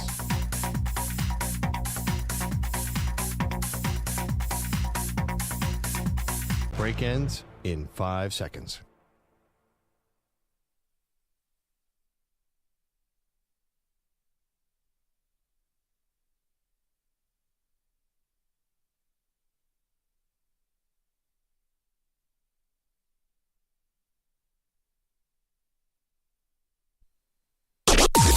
Maggie and Perloff on the Infinity Sports Network. Lions from their own 48 with a first down. Goff up under center, single back Montgomery. Jared takes, tosses to Montgomery, flips it back to Amon-Ra. He gives it to Goff, who's going to throw downfield. He's got Laporta, makes the grab. 20, 15, 10-5, end zone. Touchdown, Detroit Lions. How about a little razzle-dazzle in the Lone Star State? 52 yards. Lions radio was having a field day yesterday, emptying the tank, tons of trick plays. They were just doing whatever they wanted to. Welcome to the show, Maggie Gray, Andrew Perloff. This was a highly anticipated game, Pearl, because last year it was such an exciting game. It came down to a couple boneheaded coaching decisions. This was not even anywhere in that stratosphere. This one was over almost before it started because the Cowboys didn't show up. The Lions were hell-bent on revenge. The Cowboys looked very soft yesterday. Oh, yeah. I mean, they have that problem where they can't stop the run. This was a terrible matchup for them. I do think that there was a sort of defeatist attitude from everybody about the Cowboys coming into this one. I don't think anyone thought they would be winning this game without Parsons. I know you said, I know they can't stop the run. They can't be thinking that way. If we think that way, it's one thing. It felt like they were reading their own obituaries out there. Hey, listen, I'm going to chalk this up if I'm a Cowboys fan. Everyone's like, the sky's falling, the sky's falling. You're not going to see another team like the Lions. You're probably going to lose a bunch more games. Actually, you are in your next game. You are going to see a couple more teams like the Lions. Let me take that back. Bye week and then But San Francisco. I tell you, the NFC East is a different animal. Like, the Eagles do not look anything like this Detroit Lions team you just saw. The Giants do not look anything like this. Commanders, a little bit. But even them, like, you never know with the Cowboys and the Commanders. So there is a chance, at least you, well, I don't know what good it does you, but there's a chance you sneak into the playoffs. Yeah, see, I don't know. Like, think about what you just said. That's not about anything then that the Cowboys are doing well. You're just saying the rest of the division might be beatable. Therefore, they could get into the playoffs, which would mean absolutely nothing because they'll likely get smoked again, just like they have over the last 2 years. You get in the playoffs with a running back who's slower than EJ coming off a patellar tendon injury. Like, that's something. I mean, it is incredible. If Dak Prescott turns it around and leads his team in the playoffs, it'll be his best job because the talent around this team has fallen off. There's just no doubt about it. They have no running back. They are more CeeDee Lamb dependent, and he's getting more depressed. And their defense without Parsons, Lawrence, Deron Bland is just like, forget it. They have no chance. Okay, so they've got stars. They've got no depth. The crazy thing, though, about running backs, right, is you're right. You know, they don't have a great running back, and we brought this up in the offseason, and I feel like I remember you saying, like, oh, don't worry about that. You can find running backs anywhere. I used to believe that. And I watched someone like Tyrone Tracy. out of Iowa/Purdue. Oh, my God. He's better than Saquon Barkley. Just go in and be effective for the Giants. And I know they lost this week, but, runs all over the Seahawks, was effective last night. Dude was great. What about the guy in San Francisco? Their fifth string back ran for 100 yards, Isaac Guerrero. Isaac Guerrero. It's like you can find running backs, but they can't. And well, you can't pull running backs out of the retirement home in Zeke Elliott. But there's a combo factor. That O-line, and I'm just guilty as anyone. I'm like, oh, my God, the Cowboys draft O-line so well. And maybe they do, but you can't have your center and your left tackle be a rookie. I think we overlooked that. Do you think it's possible that we had too much faith in their ability to draft offensive linemen? At least I did. Yeah, or maybe develop them. I mean, this has been the calling card of the Cowboys, is that they've been able to be great on the offensive line, and they were not yesterday. They totally got pushed around. And, Aiden Hutchinson was the other headliner from this game, where he leaves on a cart with a broken tibia, like the bone from the knee down, and it looked really gruesome. And I think you don't even believe that's going to hurt them at all. No, I definitely will hurt them at all, but I still think they're the favorite in the NFC. I think it comes down to coaching too. They would run through a wall for Dan Campbell. Obviously, Tom Brady mentioned they were going if there was a loose ball in the fourth quarter, they were scrambling for it like it was a first quarter of a tied game. They were so into it. I think Ben Johnson's clearly, to me, the best play caller in football right now. And Aaron Glenn's a really good D coordinator. They have everything in place. They have about 15 Pro Bowl players. I think if any team could survive the loss of a Defensive Player of the Year candidate, it's the Lions. Okay, but see, I think that's even more frustrating from the Cowboys' point of view. If you are somebody on the hot seat like Mike McCarthy, they have not extended you past this season, you should be coaching like your hair is on fire. Everybody should feel like their butts are on the line because he has no assurances after this year. And I think maybe the opposite is happening. I wonder if guys are maybe tuning him out because, and I don't know, but it didn't look like a team that really wanted any part of that game yesterday. Yeah, none. And Jerry Jones, I would never even contemplate a coaching change. What would make you then?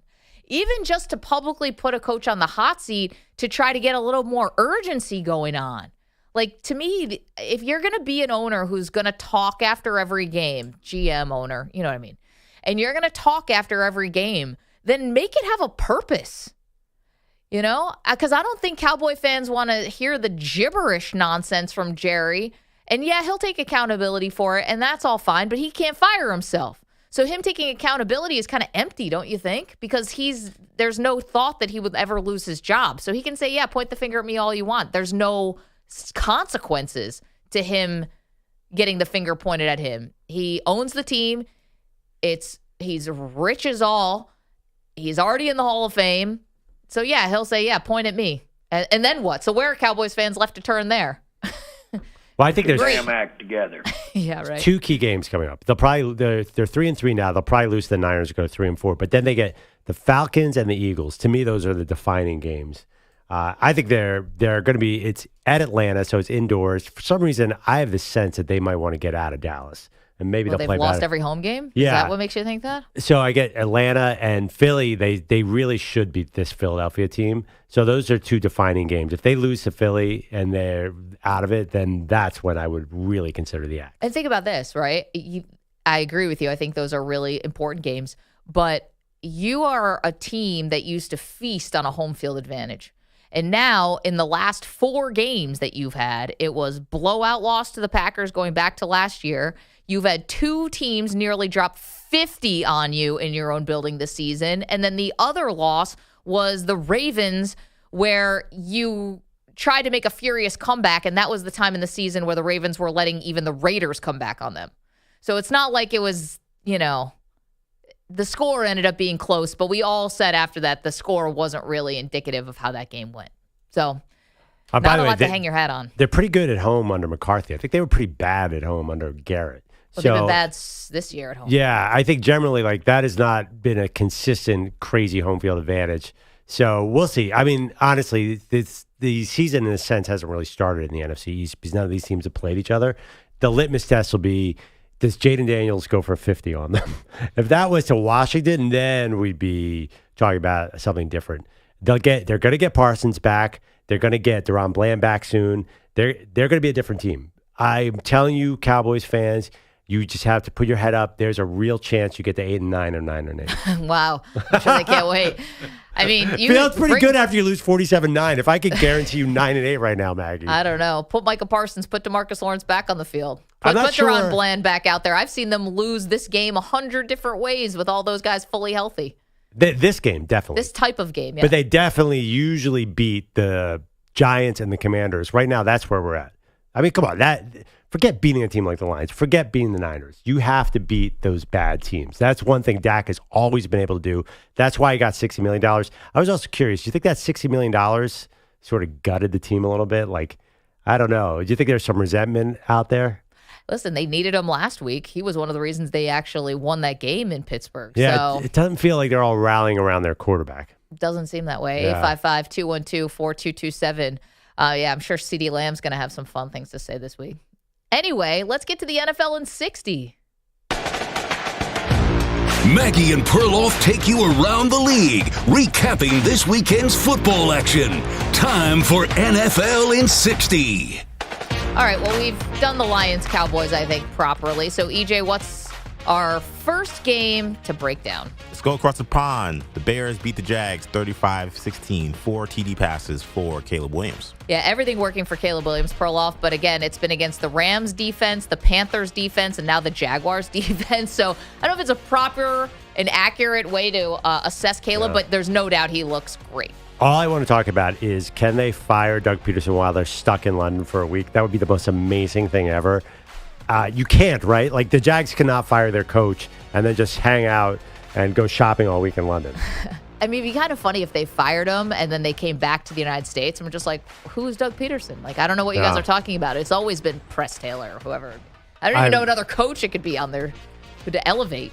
Yeah, I have no idea. I think, is Mike McCoy there, the former Chargers coach? We looked at this the other day. Anyway, I think Peterson would be a very, very dangerous day for him if they weren't in London. I think today, that was a fireable game. Their defense stinks. Also, can the Cowboys trade for Travis Etienne, please? Oh, wouldn't that be something? Apparently, he's week to week, according to Doug Peterson, just literally a couple minutes ago. Oh, boy. Packers, Cardinals. Packers win 34-13. 4 TDs for Jordan Love. I think the Packers look awesome. And even though that game got interesting at moments where the Cardinals looked like they were going to make it close, I feel like Jordan Love is, who's he remind you of? I'll tell you who he reminds me of. He looks like Aaron Rodgers. The dude throws like Aaron Rodgers. His touchdown passes are so gorgeous. And now Romeo Doubs back in the mix. After, I think that suspension did him wonders. He looked awesome. I'm really into this team. They're like 1B for behind the Lions to me. Yeah, spreading out the targets looked good. I mean, I think Arizona, was this like a schedule loss? Like, you know, like the Arizona Cardinals team playing in Green Bay, even without snow. Was this just always going to be this way? Yeah. A team like the Cardinals are they not nearly talented enough to take their show on the road? And honestly, Green Bay defense keeping them scoreless in the fourth quarter, that's like the missing thing here for the Packers. That defense that can close out a game. How about, let's go to Tennessee. Colts get a road division win over the Titans, 20-17. Can I just say, I'm very mad if I'm a Titans fan. Why? Because you were told that Anthony Richardson was playing for the Colts. And then who shows up?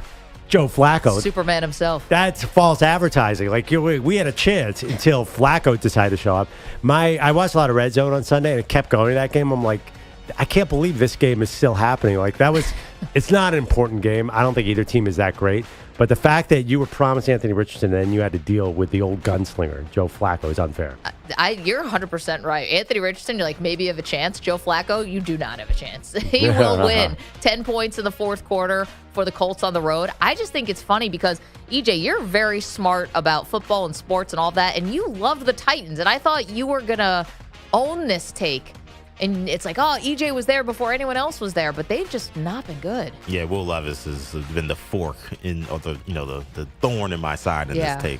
They would have won that game with Mason Rudolph. They definitely. First of all, they almost won that game anyway. I know. Why don't they put Rudolph in? They've been in, I think, almost every game they've played. Like, it's not. They're not getting blown out. It's just their quarterback is not making winning plays and gives them no chance. Should have realized that. Let's go to New England. Drake May made his debut and threw 3 touchdowns, but it was not enough in a 20-point loss to the Texans, 41-21 Houston. Got to be happy about this if you're a Patriots fan. May looked like he's a legit. I had this stat about the 40-yard touchdown was like the longest. I think it was his first career touchdown pass to Kayshon Boutte. The 40 yards traveled 51.7 yards in the air, the longest completion by a Patriots quarterback over the last 3 seasons. Whoa. And for the Texans, this is just business as usual. I was hoping that maybe Case would get in the game, but they didn't go to Case. Case is third string, I think. Yeah. Behind the Stanford kid. Drake May, first QB since 1950 to throw 3 passing TDs and lead his team in rushing yards since 1950. That's pretty good. One thing about Drake May, he should start from week 1. That was obvious to me. Like, maybe they'd have 3 wins because they're not playing for a quarterback next year, so you might as well try as many wins as you can. I don't get Jerome May. I think Jerome Mayo's in trouble because he does not look like he has a clue to me. We don't talk about the Texans enough. Well, that game is hard to. I mean, we got to see them play. Well, they're at the Packers next week. Yeah. We will talk about the Texans. Having Mixon back is nice. Who's next? Let's go to New Orleans. One of the weirdest games you'll see all year. 51-27 Tampa Bay.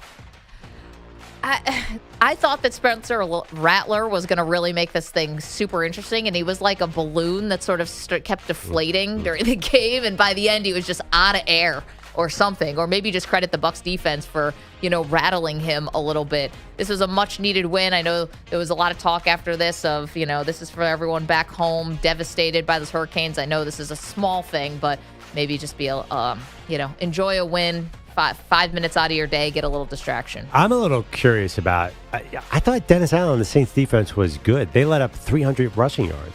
Now I wonder if he's going to get fired soon too, because I'm not sure they win many more games. I'd go that. I think so. Olave, I think, is done. I think if he comes back, I don't think he's going to be the same player. That was vicious. So I don't know what you're playing for. I would just go Rattler and see what you got. Can I give you what about Baker Mayfield Offensive Player of the Year? Because I don't think he's going to get in the MVP conversation. But Threw a lot of picks yesterday. Yeah, but he threw 4 touchdowns. Yeah. Feeling like an old Tampa Bay quarterback, Jameis Winston. Some of his stats this year. 4 touchdowns, 3 picks. That's very Jameis. Let's go to Philly. The fighting Nick Sirianni's. Eat your heart out, Eagles fans. Eagles win 2016 over the Browns. I think that was as close as you can humanly get to winning a game and feeling like you lost 47-9. How they cannot put away that Browns team. First of all, the Browns have one weapon. It's called Myles Garrett blocking field goals. So if you don't, first of all, your special teams coach should hit the road after that one. That was pathetic. The whole team stinks, but having A.J. Brown back is unbelievable for the Eagles. I didn't realize how much we missed him. I basically remember that take where I said wide receivers are generic. He is not generic for that team. He makes Jalen Hurts go. He is their best offensive player. What happened to Saquon Barkley being good, by the way? Remember that story from about a month ago? This is the Saquon experience. Feast or famine. Well, he's just average now. I feel like he's just he might as well be Kenneth Gainwell. He just doesn't feel explosive. The defense is a little better, but who knows? Deshaun's terrible. Yeah, I was just surprised that your offense still looks this disjointed. And by the way, Perloff saying that wide receivers are generic and wide receivers are the new running back was a take he said the day that the Eagles traded for A.J. Brown. And all you've done since is go to a Super Bowl, and he makes you better. Who's next? Okay, let's go to the DMV where the Ravens beat the Commanders 30-23. A nice shootout between Lamar and Jaden Daniels. I thought this was actually more impressive for Daniels to be able to hold on with the Ravens, but I'm slowly coming to this realization that the Ravens' defense is not good. So how are they going to win a Super Bowl if their defense isn't good? Or is this one of those things, Perloff, where they'll find it? They are the Ravens. They're young. They always have to put together a new defense almost every year. They obviously have big names: Kyle Hamilton, Marlon Humphrey. Totally. I worry the same thing. Can you be mediocre on defense and win the Super Bowl? Because that's your only goal right now. That's the only thing we're talking about with the Ravens. Anything short of Super Bowl victory doesn't even matter to me. Seeing a lot of Lamar MVP talk again. I don't think they can do it. Do you give him a third MVP when he's never even been to the Super Bowl? That feels tough. I mean, what does he have to do statistically? I mean, it's not going to be. There's a bunch of quarterbacks that have perfect ratings, like Goff, Burrow. All these guys are perfect statistically, so I don't think Lamar can do anything. Do you think there's any chance? No. Also, how about Derrick Henry, man? Just start giving him the ball. If he gets a lot of yards, make him Offensive Player of the Year. Let's go to the 4 o'clock window. Let's go to Denver. The Chargers beat the Broncos 23-16 despite a health scare from their head coach, Jim Harbaugh. Yeah, that was weird. And even John left his press conference immediately. So that made me think, okay, Jim's obviously got something that they know about, right? Some kind of pre-existing condition. I'm assuming the altitude may have had something to do about that. And then, that's tough because you're in the division now with Denver. But anyway, the one thing I'm impressed about here is that I've seen this version of of a Chargers losing this game a lot. The Chargers chargering, they're not doing that. And I know the Broncos are not a good team, but they are 3-3, so they're not god-awful. And I thought the Chargers hanging on to win this game on the road was actually, baby steps here. Justin Herbert looks healthier. They were up with 23-0 with 6 minutes left in the game. I know. Well, the Broncos scored 16 points in the fourth quarter. Yeah, I know, but they basically, they hit a field goal. We're down 10. We have a choice. We go field goal or touchdown. They went field goal. So they needed an onside kick. Yep. I think the Broncos are one of the worst teams in the league, and I find it interesting. Sean Payton goes 3 quarters, no points at all. He's getting paid $18 million a year, and he's an offensive coach. I know. This is not good. I'd be surprised if they win a lot of games. They're definitely one of the worst. I'd say one of the bottom 6 teams in the league. Also, that Cortland Sutton touchdown, I don't even know if that really was a touchdown. I don't know if we'll ever know. Great catch, but I don't know if that was actually legal. Let's go to Las Vegas. The uniforms were iconic, but this was not Jack Tatum and Mean Joe Green out there. Steelers beat the Raiders 32-13. I came away, by the way, asking the same thing. I'm like, Justin Fields looks good on some plays, but I don't know. There was nothing in that game. You couldn't possibly have done anything against that Raiders team to prove that you are a long-term answer quarterback. So maybe you fend off Russell Wilson, but still, that was such a bad team they were going against, and it's hard to tell. I'm wondering for the Raiders, when do you start the fire sale, if ever? Are you going to be smart and actually try to get some draft capital for the future, or are you going to pretend like you're going to be a contender this year and ultimately do the worst thing for your franchise, not the better thing for your franchise? As far as the Steelers, it's Fields' job now. I mean, how do you go back to Wilson if he's not? If Fields is hurt, okay, but if he's not, there's no way Russell Wilson can take this job. Not because Fields is amazing, but you're 4-2. You're winning on the road in convincing fashion against anybody. It's his job. I'm not sure I see it that way. What if he has one bad game? I think they're going to go right to Russ. Bad game. I mean, he was pretty bad yesterday. I mean, all in all. I don't think I think a bad game doesn't immediately bench him, but we can talk about that. I think after the Cowboys game, people were already out on him. It's hard to tell. I mean, what did he do yesterday? Did he complete any passes whatsoever? I watched some of that game. It was really just muckety-muck. I think he's one bad game away from hitting the bench. Say, okay, who do they have next? They have the Jets. Say he has a terrible game. You don't think they would try Russ? Their offense is not good passing it.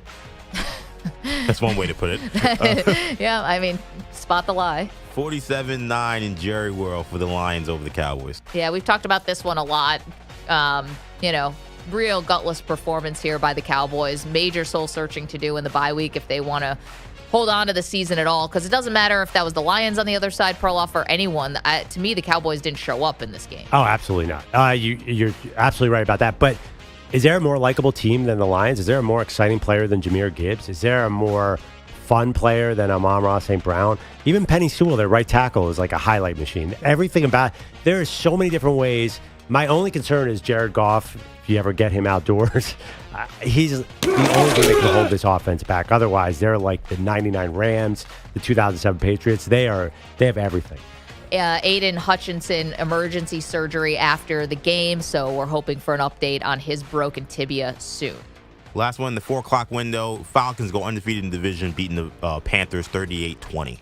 I'm going to be honest, this was like the fourth of the 4 games that I was watching in the afternoon window, and I just couldn't understand how this game stayed so close, Perloff. What do you mean? The Falcons didn't pull away until really late in this game. It was a 1-score game, it felt like, for a lot of it. Yeah, I thought most of the day. Yeah, I mean, listen, the Panthers' defense is just awful. But the Falcons are not really explosive. They're more of a kind of beat you with paper cuts kind of team. I think that's why they don't. I have to look at the stats. They don't have a lot of gigantic splash plays. Which is funny because they've got all these weapons. Right, but you think about Kirk Cousins and his style. He's not chuck it 60 yards downfield. He's more find the guy in the seam, and they still want to use Bijan Robinson. I think Atlanta looks really good. Yeah, well, the running attack, Tyler Algier, Bijan Robinson, 200 yards between both of them. Yeah, Jesse Bates. Oof. I know. He's great. Favorite player in the league. All right, last one. Cincinnati Bengals beat the Giants at MetLife 17-7 on Sunday Night Football. I gotta be honest, I'm still really disappointed by the Bengals. I know that they won this game and the defense looked much, much better, even though they gave up a couple long drives to the Giants. But it's like, all right, now the defense is working, but now the offense isn't doing anything. And I was just disappointed by the amount of 3-and-outs, quick outs. There was a lot of this game where Cincinnati's offense looked really toothless. Yeah, but are you worried about that moving forward? See, my bigger concern is their defense. Once they play a real team, like they have one play. They're the most one. Them and the Steelers are the most one-player teams I've ever seen. Trey Hendrickson is the entire defense. Like, name another defensive player on that team. I mean, he's the only guy who ever gets called out. He's the only guy who ever disrupts anything. The Giants actually moved the ball a lot last night. Yeah, well, they were talking about the Giants. Sheldon Rankins and B.J. Hill as the two interior linemen who came back and definitely made a difference. I mean, the defense was better, but yeah, you're right. The Giants did move the ball. Yeah, I mean, the Giants. Just Daniel Jones' mistakes and not being able to convert on a fourth down. And then also, let's be fair, as we got to go to break, but if the Giants had a competent kicking game, they maybe have 2 more wins. Yeah, the Giants had a lot more plays than the Bengals. They had 74 plays to the Bengals' 52.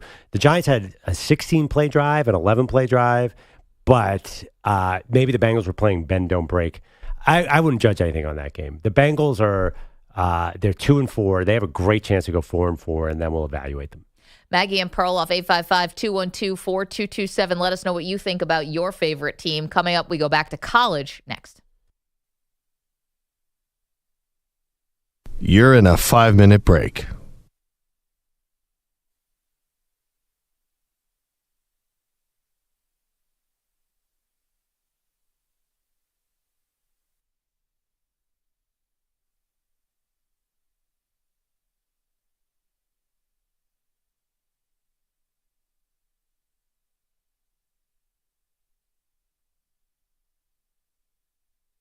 Four minutes, 30 seconds remaining.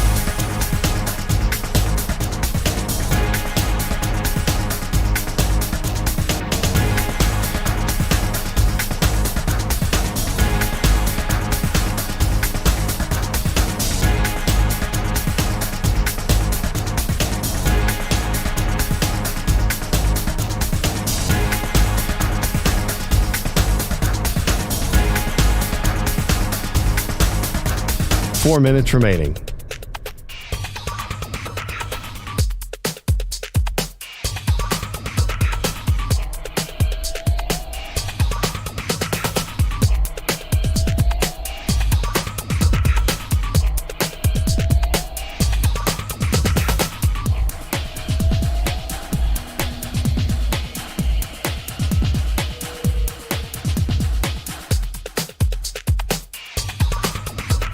Three minutes, 30 seconds remaining.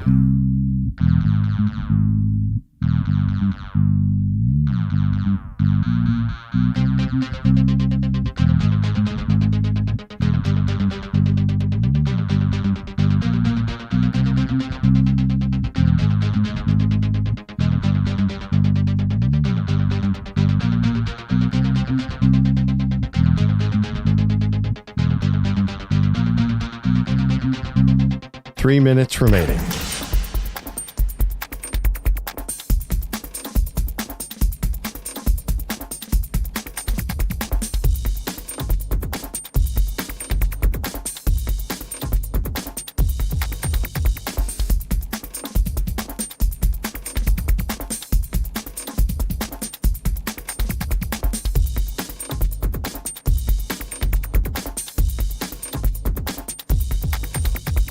Two minutes, 30 seconds remaining.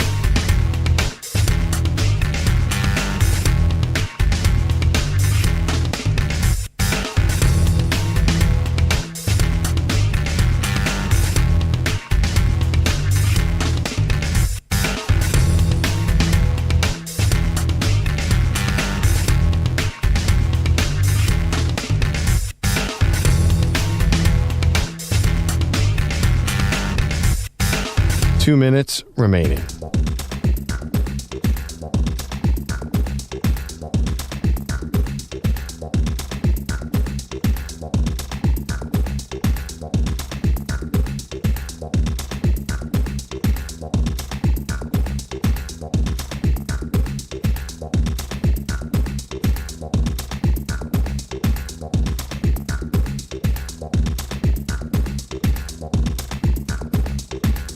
One minute, 30 seconds remaining.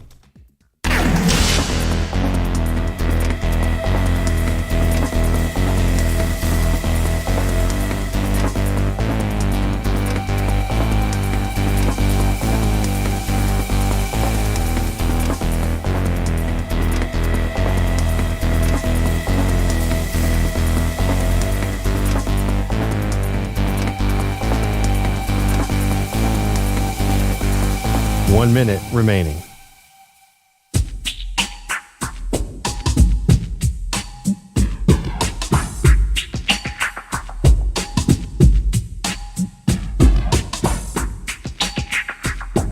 Forty-five seconds remaining.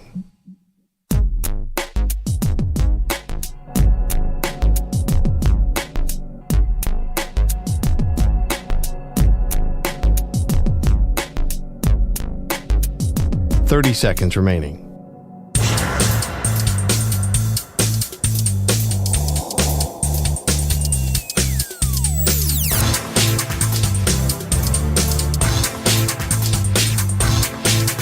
Fifteen seconds.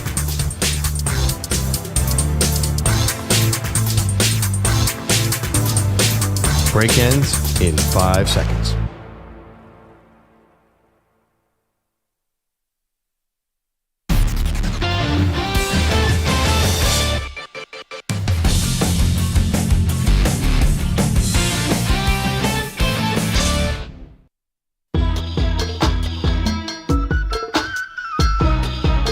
Welcome back.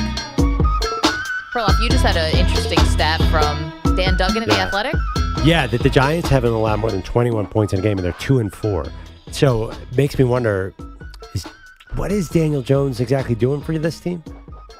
Why not go to Tommy Cutlets? Because honestly, like, I watched the Giants play the Bengals last night. There were so many plays that were in front of him, and he just doesn't see the field at all. And when he also tweets, he doesn't feel the pressure. Like, it's the little things. Like, he looks like a good quarterback, but the actual things like manipulating the pocket. And I'm going to use a college example. Like, Dylan Gabriel kind of knew where everybody was on every play. Daniel Jones has no idea where anyone is. Yeah, he missed Tracy a couple times in the flat. He got criticized for it on the broadcast. Like, hey, you just got to get rid of the ball. I also think that he has always been able to use his legs. Now, he'll get hurt, but he will use his legs. But I don't know if he's as fast as he used to be. He is slow. He looks like Tom Brady. Well, I mean, a couple ACL injuries, and that's going to happen to you. So I wonder if maybe he's still getting used to, like, oh, gosh, my body can't do what it used to do. Pat Boyle is here with headlines for us on this wonderful Monday morning. Pat. Hey, what's going on? Sorry, I was just looking at the Giants' schedule. He said they haven't given up more than 21 points in any game? That's what Dan Dugan said. No, they gave up 28 week one in Minnesota. Since then, they haven't given up more than 21. I guess there was a pick 6 in that game, though. So maybe he's saying just pure defense. Oh, the defense has not. Yeah, probably the defense. Yeah, remember that terrible Daniel Jones? Yes. Well, hey, it happened to Aaron Rodgers as well. Mr. Van Ginkel and his beautiful blonde hair. Oh, yeah, twice. One pick 6, but how many, was there 3 picks in that game? For Rodgers yeah, against the pick Vikings? 6 Rodgers and he picked 6 Daniel Jones. I think all of his interceptions, I think, are pick 6s for his career. He's a weird thing with pick 6s, his career stats. Yeah, right. The sentence was the Giants' defense hasn't allowed more. That feels a little disingenuous, Dan. I mean, it's true. Yeah, I mean, that defense looked good last night. Well, no Kayvon even without Thibodeau. Yeah. Dexter Lawrence is unreal. And Brian Burns, you know, we clowned Joe Shane for how silly they look for the Saquon Barkley stuff, but the Brian Burns trade was... Yeah. And the Shane Bowen DC hire might be one of the best coordinator hires we had. Except what happened, like, they were playing good defense last night up until Chase Brown just sees parted and he just went right for the touchdown. Felt like the Bengals turtled up on offense. They started going 3 possessions, running the ball, just killing clock. By the way, can we call Brian Burns by his nickname, please? Spider-Man. That we just found out during Hard Knocks. Did you guys know he was Spider-Man? No. Yeah, I don't think anyone knew. They're like, here comes the Spider-Man's coming back to New York. We're like, what? I didn't know that one. Before Brian Burns the Hard is Knocks Spider-Man. episode, I had never. Right, they had posters and I guess stuff. that's what happens when you play in obscurity in Carolina. Yeah. When the team hasn't been relevant in a while. But I don't know if he's earned Spider-Man, by the way. He's really good. That's a good nickname for a guy who's never won more than like 32% of his games. I think he has to be a little more dominant. Looked like it Sunday night. He looked like Spider-Man. He's a very good player. I mean, the only other Spider-Man we have in sports is Donovan Mitchell, who's like he's earned it. Perennial all-star. Like, Burns is very good. I don't know. From a comic book fan, I think EJ is the expert here. I'm trying to think of other pass rushers. We have Mad Maxx Crosby. What's Myles Garrett? Helmet Man? Dinosaur Jr. I don't know. He loves dinosaurs. What's TJ Watt? He doesn't have a nickname either. Well, Psycho. JJ did, but not DJ. TJ Watt's nickname is Psycho T? Psychopath. What is JJ's nickname? JJ SWAT. What? Yes, that was a thing. JJ SWAT. Yeah, because he always batted the ball down. That was Chris Berman gave him JJ SWAT. JJ SWAT? JJ SWAT. That being said, was that like, oh my God, JJ SWAT with another sack? I don't know. Only when he swatted the ball down did it. If there was a Monday night game where Mark Sanchez, I think, just threw the ball into his arms like 10 times, and all I kept thinking was JJ SWAT. I'll never forget that game. That was crazy. I saw something, by the way, yesterday. Somebody said Mark Sanchez looks like the villain from Kindergarten Cop, and now I can't stop saying it. Yeah. The slick back hair and the man bun. He looks like he's also from the show I watched growing up, Fairly Odd Parents. He looks like the muscular fairy, Juandissimo, with like the slick back man bun or whatever he's got going on. He does look like a 90s villain. Yeah. Okay. Just to hit on 2 other things from yesterday's Week 6 that we haven't gotten to yet. It was a blowout for 3 quarters. Then it became close, including a near onside kick recovery for the Broncos. But the Chargers did beat them 23-16. They were up 23-0 after 3 quarters in this game. I heard you guys briefly touch on it, but head coach Jim Harbaugh left the game in the first half, went to the locker room before returning, but he had an irregular heartbeat in this game and was treated by the medical team. Said it's happened before in a game in 2012. Here he was talking about it after the win. Yeah, everything ended up turned out to be okay. I deal with this, minor, it's called atrial flutter, and I got into an episode today with it, and then doctors checked me out, and it got back into sinus rhythm, normal rhythm, so came back. That's pretty worrying. I don't know what the remedy is for that. Did the doctors give him something? Like eventually a pacemaker, I imagine. That's what I would assume. Aaron Boone is one of those, the Yankees manager. But in the moment, is there something you can give him? Because how did they feel so confident that he could go out on the sidelines and be okay? Just a fresh pair of khaki pants, and he's good to go. Wow, that was Who's got it better than him? That was the other rumor, that it was more of a gastrointestinal. Well, that's what I think most people would think at first. How many times you guys ever had to during a show take a little run down in the bathroom? No, I think though when you're actually playing, your body's moving around a lot more, you're more likely to have that kind of stomach issue. During a show, I never had it. I don't know if ever pitching in a game, if I've ever felt it, but in a game where I wasn't playing, absolutely. That's easy too. Bobby Hurley, remember that one? No. Bobby Hurley famously left a title game and came back without his undershorts. Wow. You guys don't know this story? No. He was wearing compression shorts, and he left in the middle of the first quarter and then came back basically without his compression shorts. Well, listen, Paul Pierce really takes the cake on this one. When you leave in a wheelchair, the ruse is you really trying to cover your tracks. He stands by that he had no bathroom incident. He swears by it, but he's just really living the bit on that one. Lamar Jackson has one.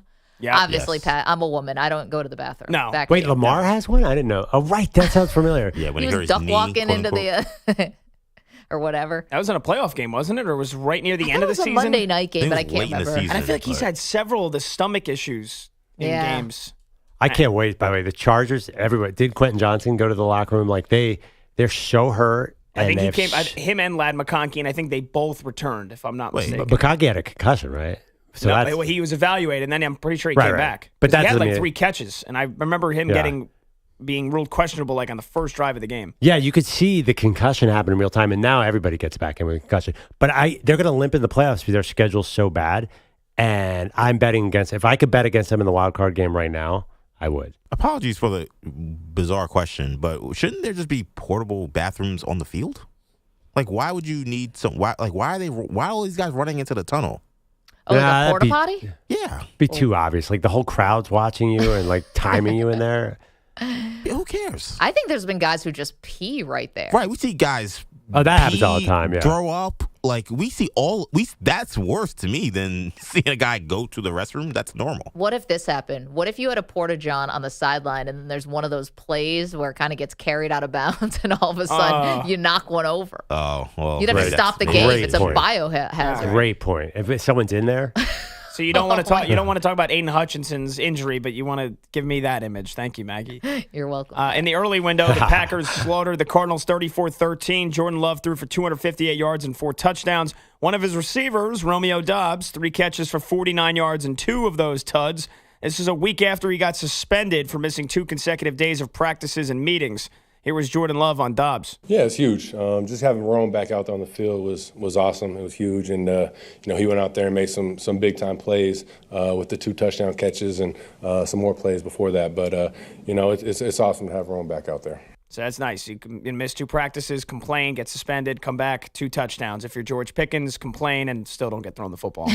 Wow, to give Doubs credit, one was just pure Doubs. That pop up that he pushed the defender out of the way, that was a beautiful play. Awesome catch. Yeah, I think that I hate to say it, but I feel like what the Packers did worked. They inspired this guy to be his best self. Or I think maybe, hopefully, either he had a wake-up call or someone around him said, like, you're going to blow it. This is, don't make it about you when this team could be a great team. LaFleur seems to have a good handle on this because remember he suspended the DB last year, the corner who's the star corner. Jair. Yeah, remember he went to do the coin toss when he wasn't supposed to. Yes. Calling, and he just suspended his ass. He was like, "You're not playing next game." And with Jair, he's a little bit of a wild boy. We didn't know how he was going to act in the playoffs. He was awesome, so he seems to have a handle on these kind of things. Yeah. MLB postseason, Dodgers crushed the Mets last night in Game 1 of the NLCS, 9-0 at Chavez Ravine. Jack Flaherty twirled 7 shutout innings. And Shohei Ohtani, Mookie Betts, and Freddie Freeman combined for 5 hits and 5 RBIs. Quick turnaround today for Game 2. Bullpen game for Dave Roberts. Mets counter with Sean Manaea. First pitch, 1:08 local time in Los Angeles. And then Yanks and Guardians, Game 1 ALCS at Yankee Stadium at 7:38 Eastern. And, of course, tonight, Maggie, your Bills, 1-point favorites now tonight at MetLife Stadium against the new-look Jets. Robert Saleh fired last week.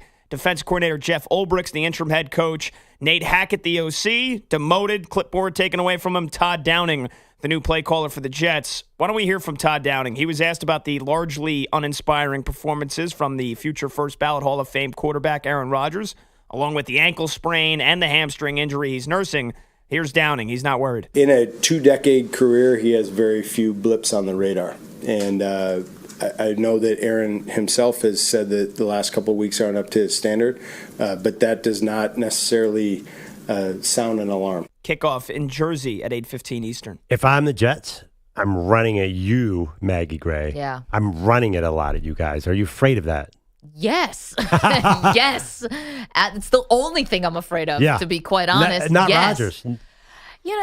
Rodgers, I'm sure, will have his moments because they should also throw on the Bills. But you can run on this team, and the defense is all banged up. I was saying this to Pat in the break. I just also don't think there's an emotional part of this where the Jets probably really feel like they need to win this game because of the firing and all that. I don't think the Bills are thinking that way.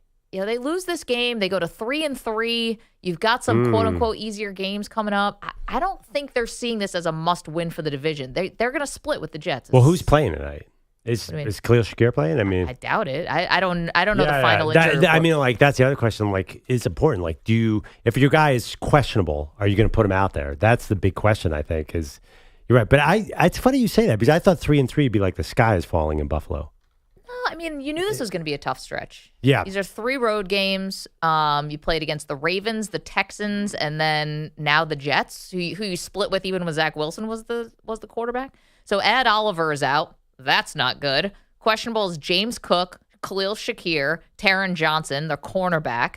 He's missed the last couple of games, right? And they've noticed it. Rapp's going to play. Rapp will play. But again, Well, who's the linebacking crew? is Bernard? Terrell Bernard, Dorian Williams, and Nick Morrow. So Terrell Bernard is healthy. He will play, but he's definitely not 100%. This is a mash unit. Well, Balin Spector, a kid from Clemson, hasn't done a bad job. Yeah. But this is a different type of thing. Daquan Jones, the defensive tackle from my hometown, his shoulder's all banged up.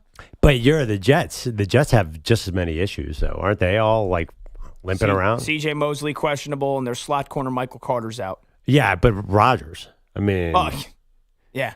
What are you going to get? It's night. It's a little chilly. It feels tonight. like the Jets run the ball 38 times tonight. Easy. And they'll have 200 yards on the ground. Yeah, but it feel like the counter would be the Bills to run it just as much. Yeah, I know, but James Cook is hurt, so you're going to give it to Ray Davis, a rookie? He's just begging to cough the ball. Great story. Love the story. Went from being homeless and now this is awesome, but I'm worried. So bet the under is what you're saying. Probably. 40 and a half. Wait, what is it? Oh, the 40 and a under's half. Darn. That's pretty low. Can't they give us some higher unders? No, You got one. Yeah, They the wanna win Bengals money, and the Giants. Bengals under finally hit. Well, I know the Steelers Raiders was 36.5. Did they make that? Yeah, it was 32-13. Steelers almost got it by themselves. And I know the Bengals, the Chargers Broncos was 35.5. I was like, how could this? I actually came into it. I said to Maggie, how could this line be 35.5? You have Justin Herbert. Then I watched 5 minutes of the game. I'm like, oh.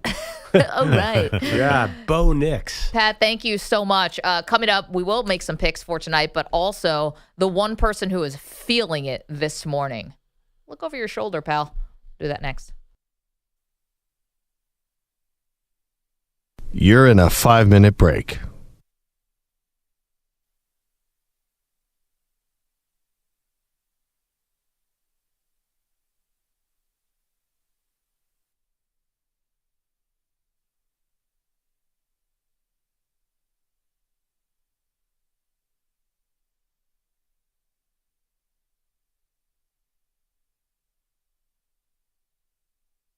Four minutes, 30 seconds remaining.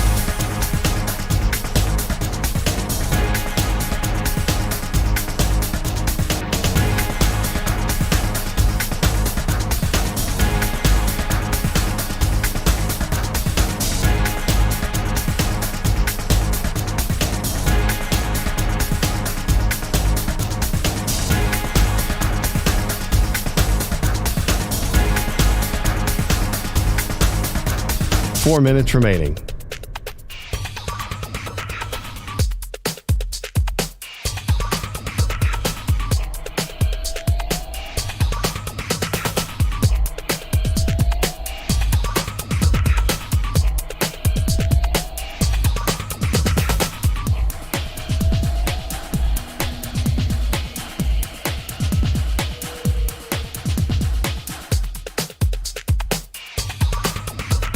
Three minutes, 30 seconds remaining.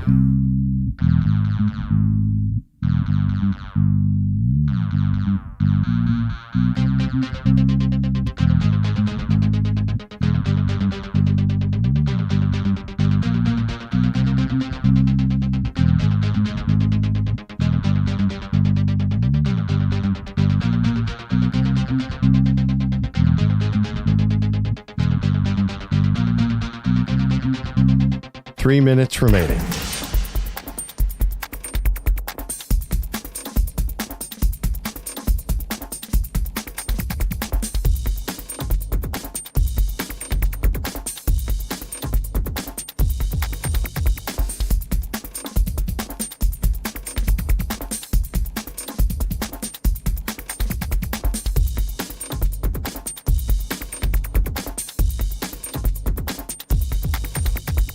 Two minutes, 30 seconds remaining.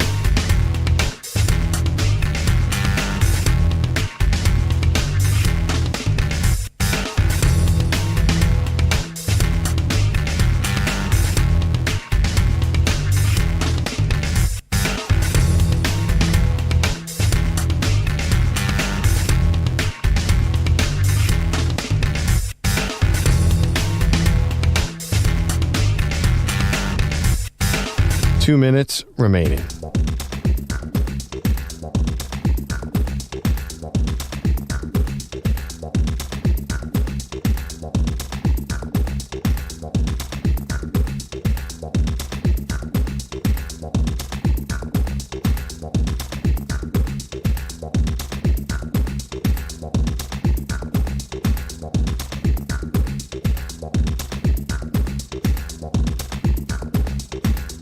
1 minute, 30 seconds remaining.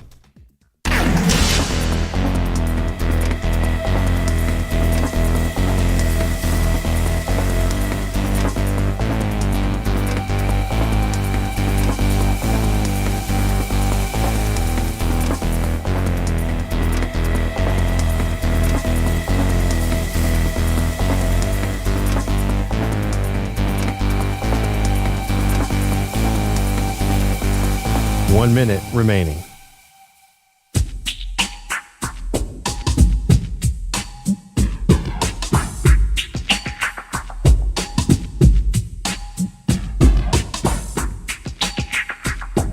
$45 seconds remaining.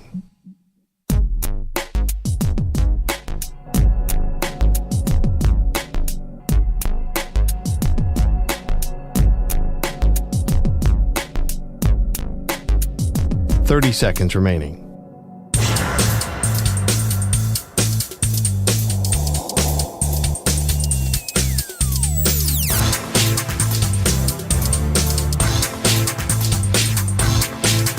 $15 seconds.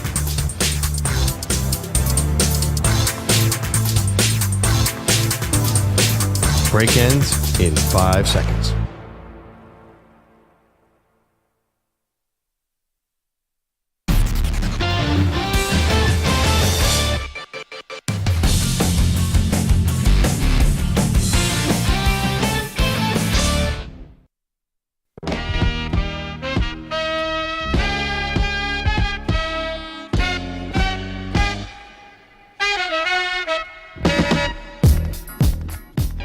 All right, got a Monday Night Football game tonight. Big one. Bills visiting the Jets. I have also quite a few responses to a question I asked on social media. I said, I need some help. My kid is about to lose his first tooth. Perloff says the going rate is $20 for the first tooth. Is that right? And Pearl, a lot of people agree with you. John Marks, our pal in Philadelphia, says 20 for the first tooth is the going rate in his house. Dane Brugler, the Athletics lead draft analyst, says $5 for the first tooth, $1 for each additional tooth. And many other responses. We also have a poll question up as well, by the way. How are those responses looking? So we did how much now we didn't do first tooth. We did how much should the tooth fairy, in quotation marks, give your kids for losing a tooth? $1 got 21%, $1 to $5 got 49%, $5 to $10 got 21%, and $20 got 8%. Interesting. 8% is not bad considering. I'm reading a story about it. New York Post says $20 has become the national standard for first tooth. I'm And that's blown away national. by this. Yeah. I did not think you were going to say $20. I got $1 as a kid, $1. And I felt like that was fine. Now, granted, it was What's the interesting, late 80s. what's interesting you guys were saying, though, is I feel like I got more money as I got older. You were saying you get less money. But I think my parents, because I guess they assumed I'd actually spend it more quickly. They I might have started with like $1, and then I went up to like 5 or 10. My parents they would remember better than me, but My kid's 5 years old. He can barely wipe his own butt. I mean, what is he spending the money on? Delta Dental reports the national average is $5.36. So that's, I think a 20 for the first sounds really standard. And by the way, in my neighborhood, it's like 50. That's crazy. Ryan is in Pearl River, wants to talk about tonight. Two big games in the New York area. You got the Jets hosting the Bills Monday Night Football, and you've got Yankees game 1 of the ALCS against Cleveland. Hey, Ryan. All right. And you also got the Rangers tonight, too. Listen, this show is great. I love it. I'm a big Jet fan. I was just hoping that they would wait till after the election to fire the Jet coach because I wanted terrible Timmy Tampom to be the coach. I mean, Timmy went out there and up. Wait a minute. Hold on. I'm pausing that for a second. What did he say? Terrible Timmy. Did he say tampon? Sorry, I missed that. Can I say that word? I mean, why would you not be able to say that word? I think I can say that word. Yeah, I would hope so. I mean, I guess it's being used in a derogatory term. Yeah. I'm not sure who he's talking about. I don't get that one. Ryan, but you had an interesting question, Perloff. If you were, and there's a couple New York fans across the glass. If you had tickets, your season ticket holder for Yankees and Jets, and you, what would you do tonight? It's By the way, one. if you're a season ticket holder for the Yankees and the Jets, you're definitely giving your kid $20 a tooth because you are rolling in it. It's a bargain. you could afford Yankees and Jets. There's 75,000 Jets fans. I mean, there are only 8 Jets games. Like, there's a lot. In the NFL, there are a lot of season ticket holders because you only have 8 games and, I guess, a preseason game. To me, there's no way you go to this Jets game. You have to go to the playoff game. Well, yeah, but you could say in this hypothetical, you have tickets to game 2 of the Yankees. So why don't you sell the Yankees tickets? But there's so few home NFL games. Also, you won't get to see Garrett Cole game 2 because it's Rodon tonight, right? Yeah, Rodon's tonight. I just feel like, to me, like, it's early in the season for the Jets. Monday nights kind of suck. Like, oh my God, the party of Monday night games are awesome. The food is amazing. Right, but you got to talk about getting home or getting wherever you're gonna go. Like, that's the travel is probably worse for somebody who's, if you got Giants and Jets. I'm assuming you live in New York because if you're, I don't think you're in Jersey driving. Oh, maybe you are. No, definitely. Yankee Stadium. I guess you could. I just feel like you're right. Your geography depends a lot. It makes the decision for you. Probably. It's just so funny, EJ. You're like, one of the youngest people we know around here, and you're like, oh, getting home. She's a beast. I don't get think about it. that at all. I don't care. We wake up early. I just want to be there. Yeah, Nick wouldn't care. Nick was there last night. He was at the Giant game last night. I was at the Giant game last night. Oh, and nice. I'm on like an hour and a half sleep. Oh, my gosh. I think Yankee fans should feel like we got 8 more of these, though. Like, have a little faith that you're going to be around Andrew, a little you're longer. the ticket guy. You could hook us up with Yankee tickets tonight? I'm the ticket guy? Yeah. Remember people asking you Eagles Yeah, tickets? they were asking me for Yankee. tickets. I've asked for tickets once at this building. building. Get some Yankee tickets for I've tonight. asked for tickets once, and this job was supposed to be one of the perks you get tickets. They put me at like the top of Citi Field, and I'm never asking for tickets around here. I think somebody knew you caught wind you were a Phillies fan. That's why. I don't know. Thank you, E.J. Stewart. Thank you, Nick Theodore. Thank you to Pat Boyle, Andrew Kaplan, Weedos and Coffee Drinkers.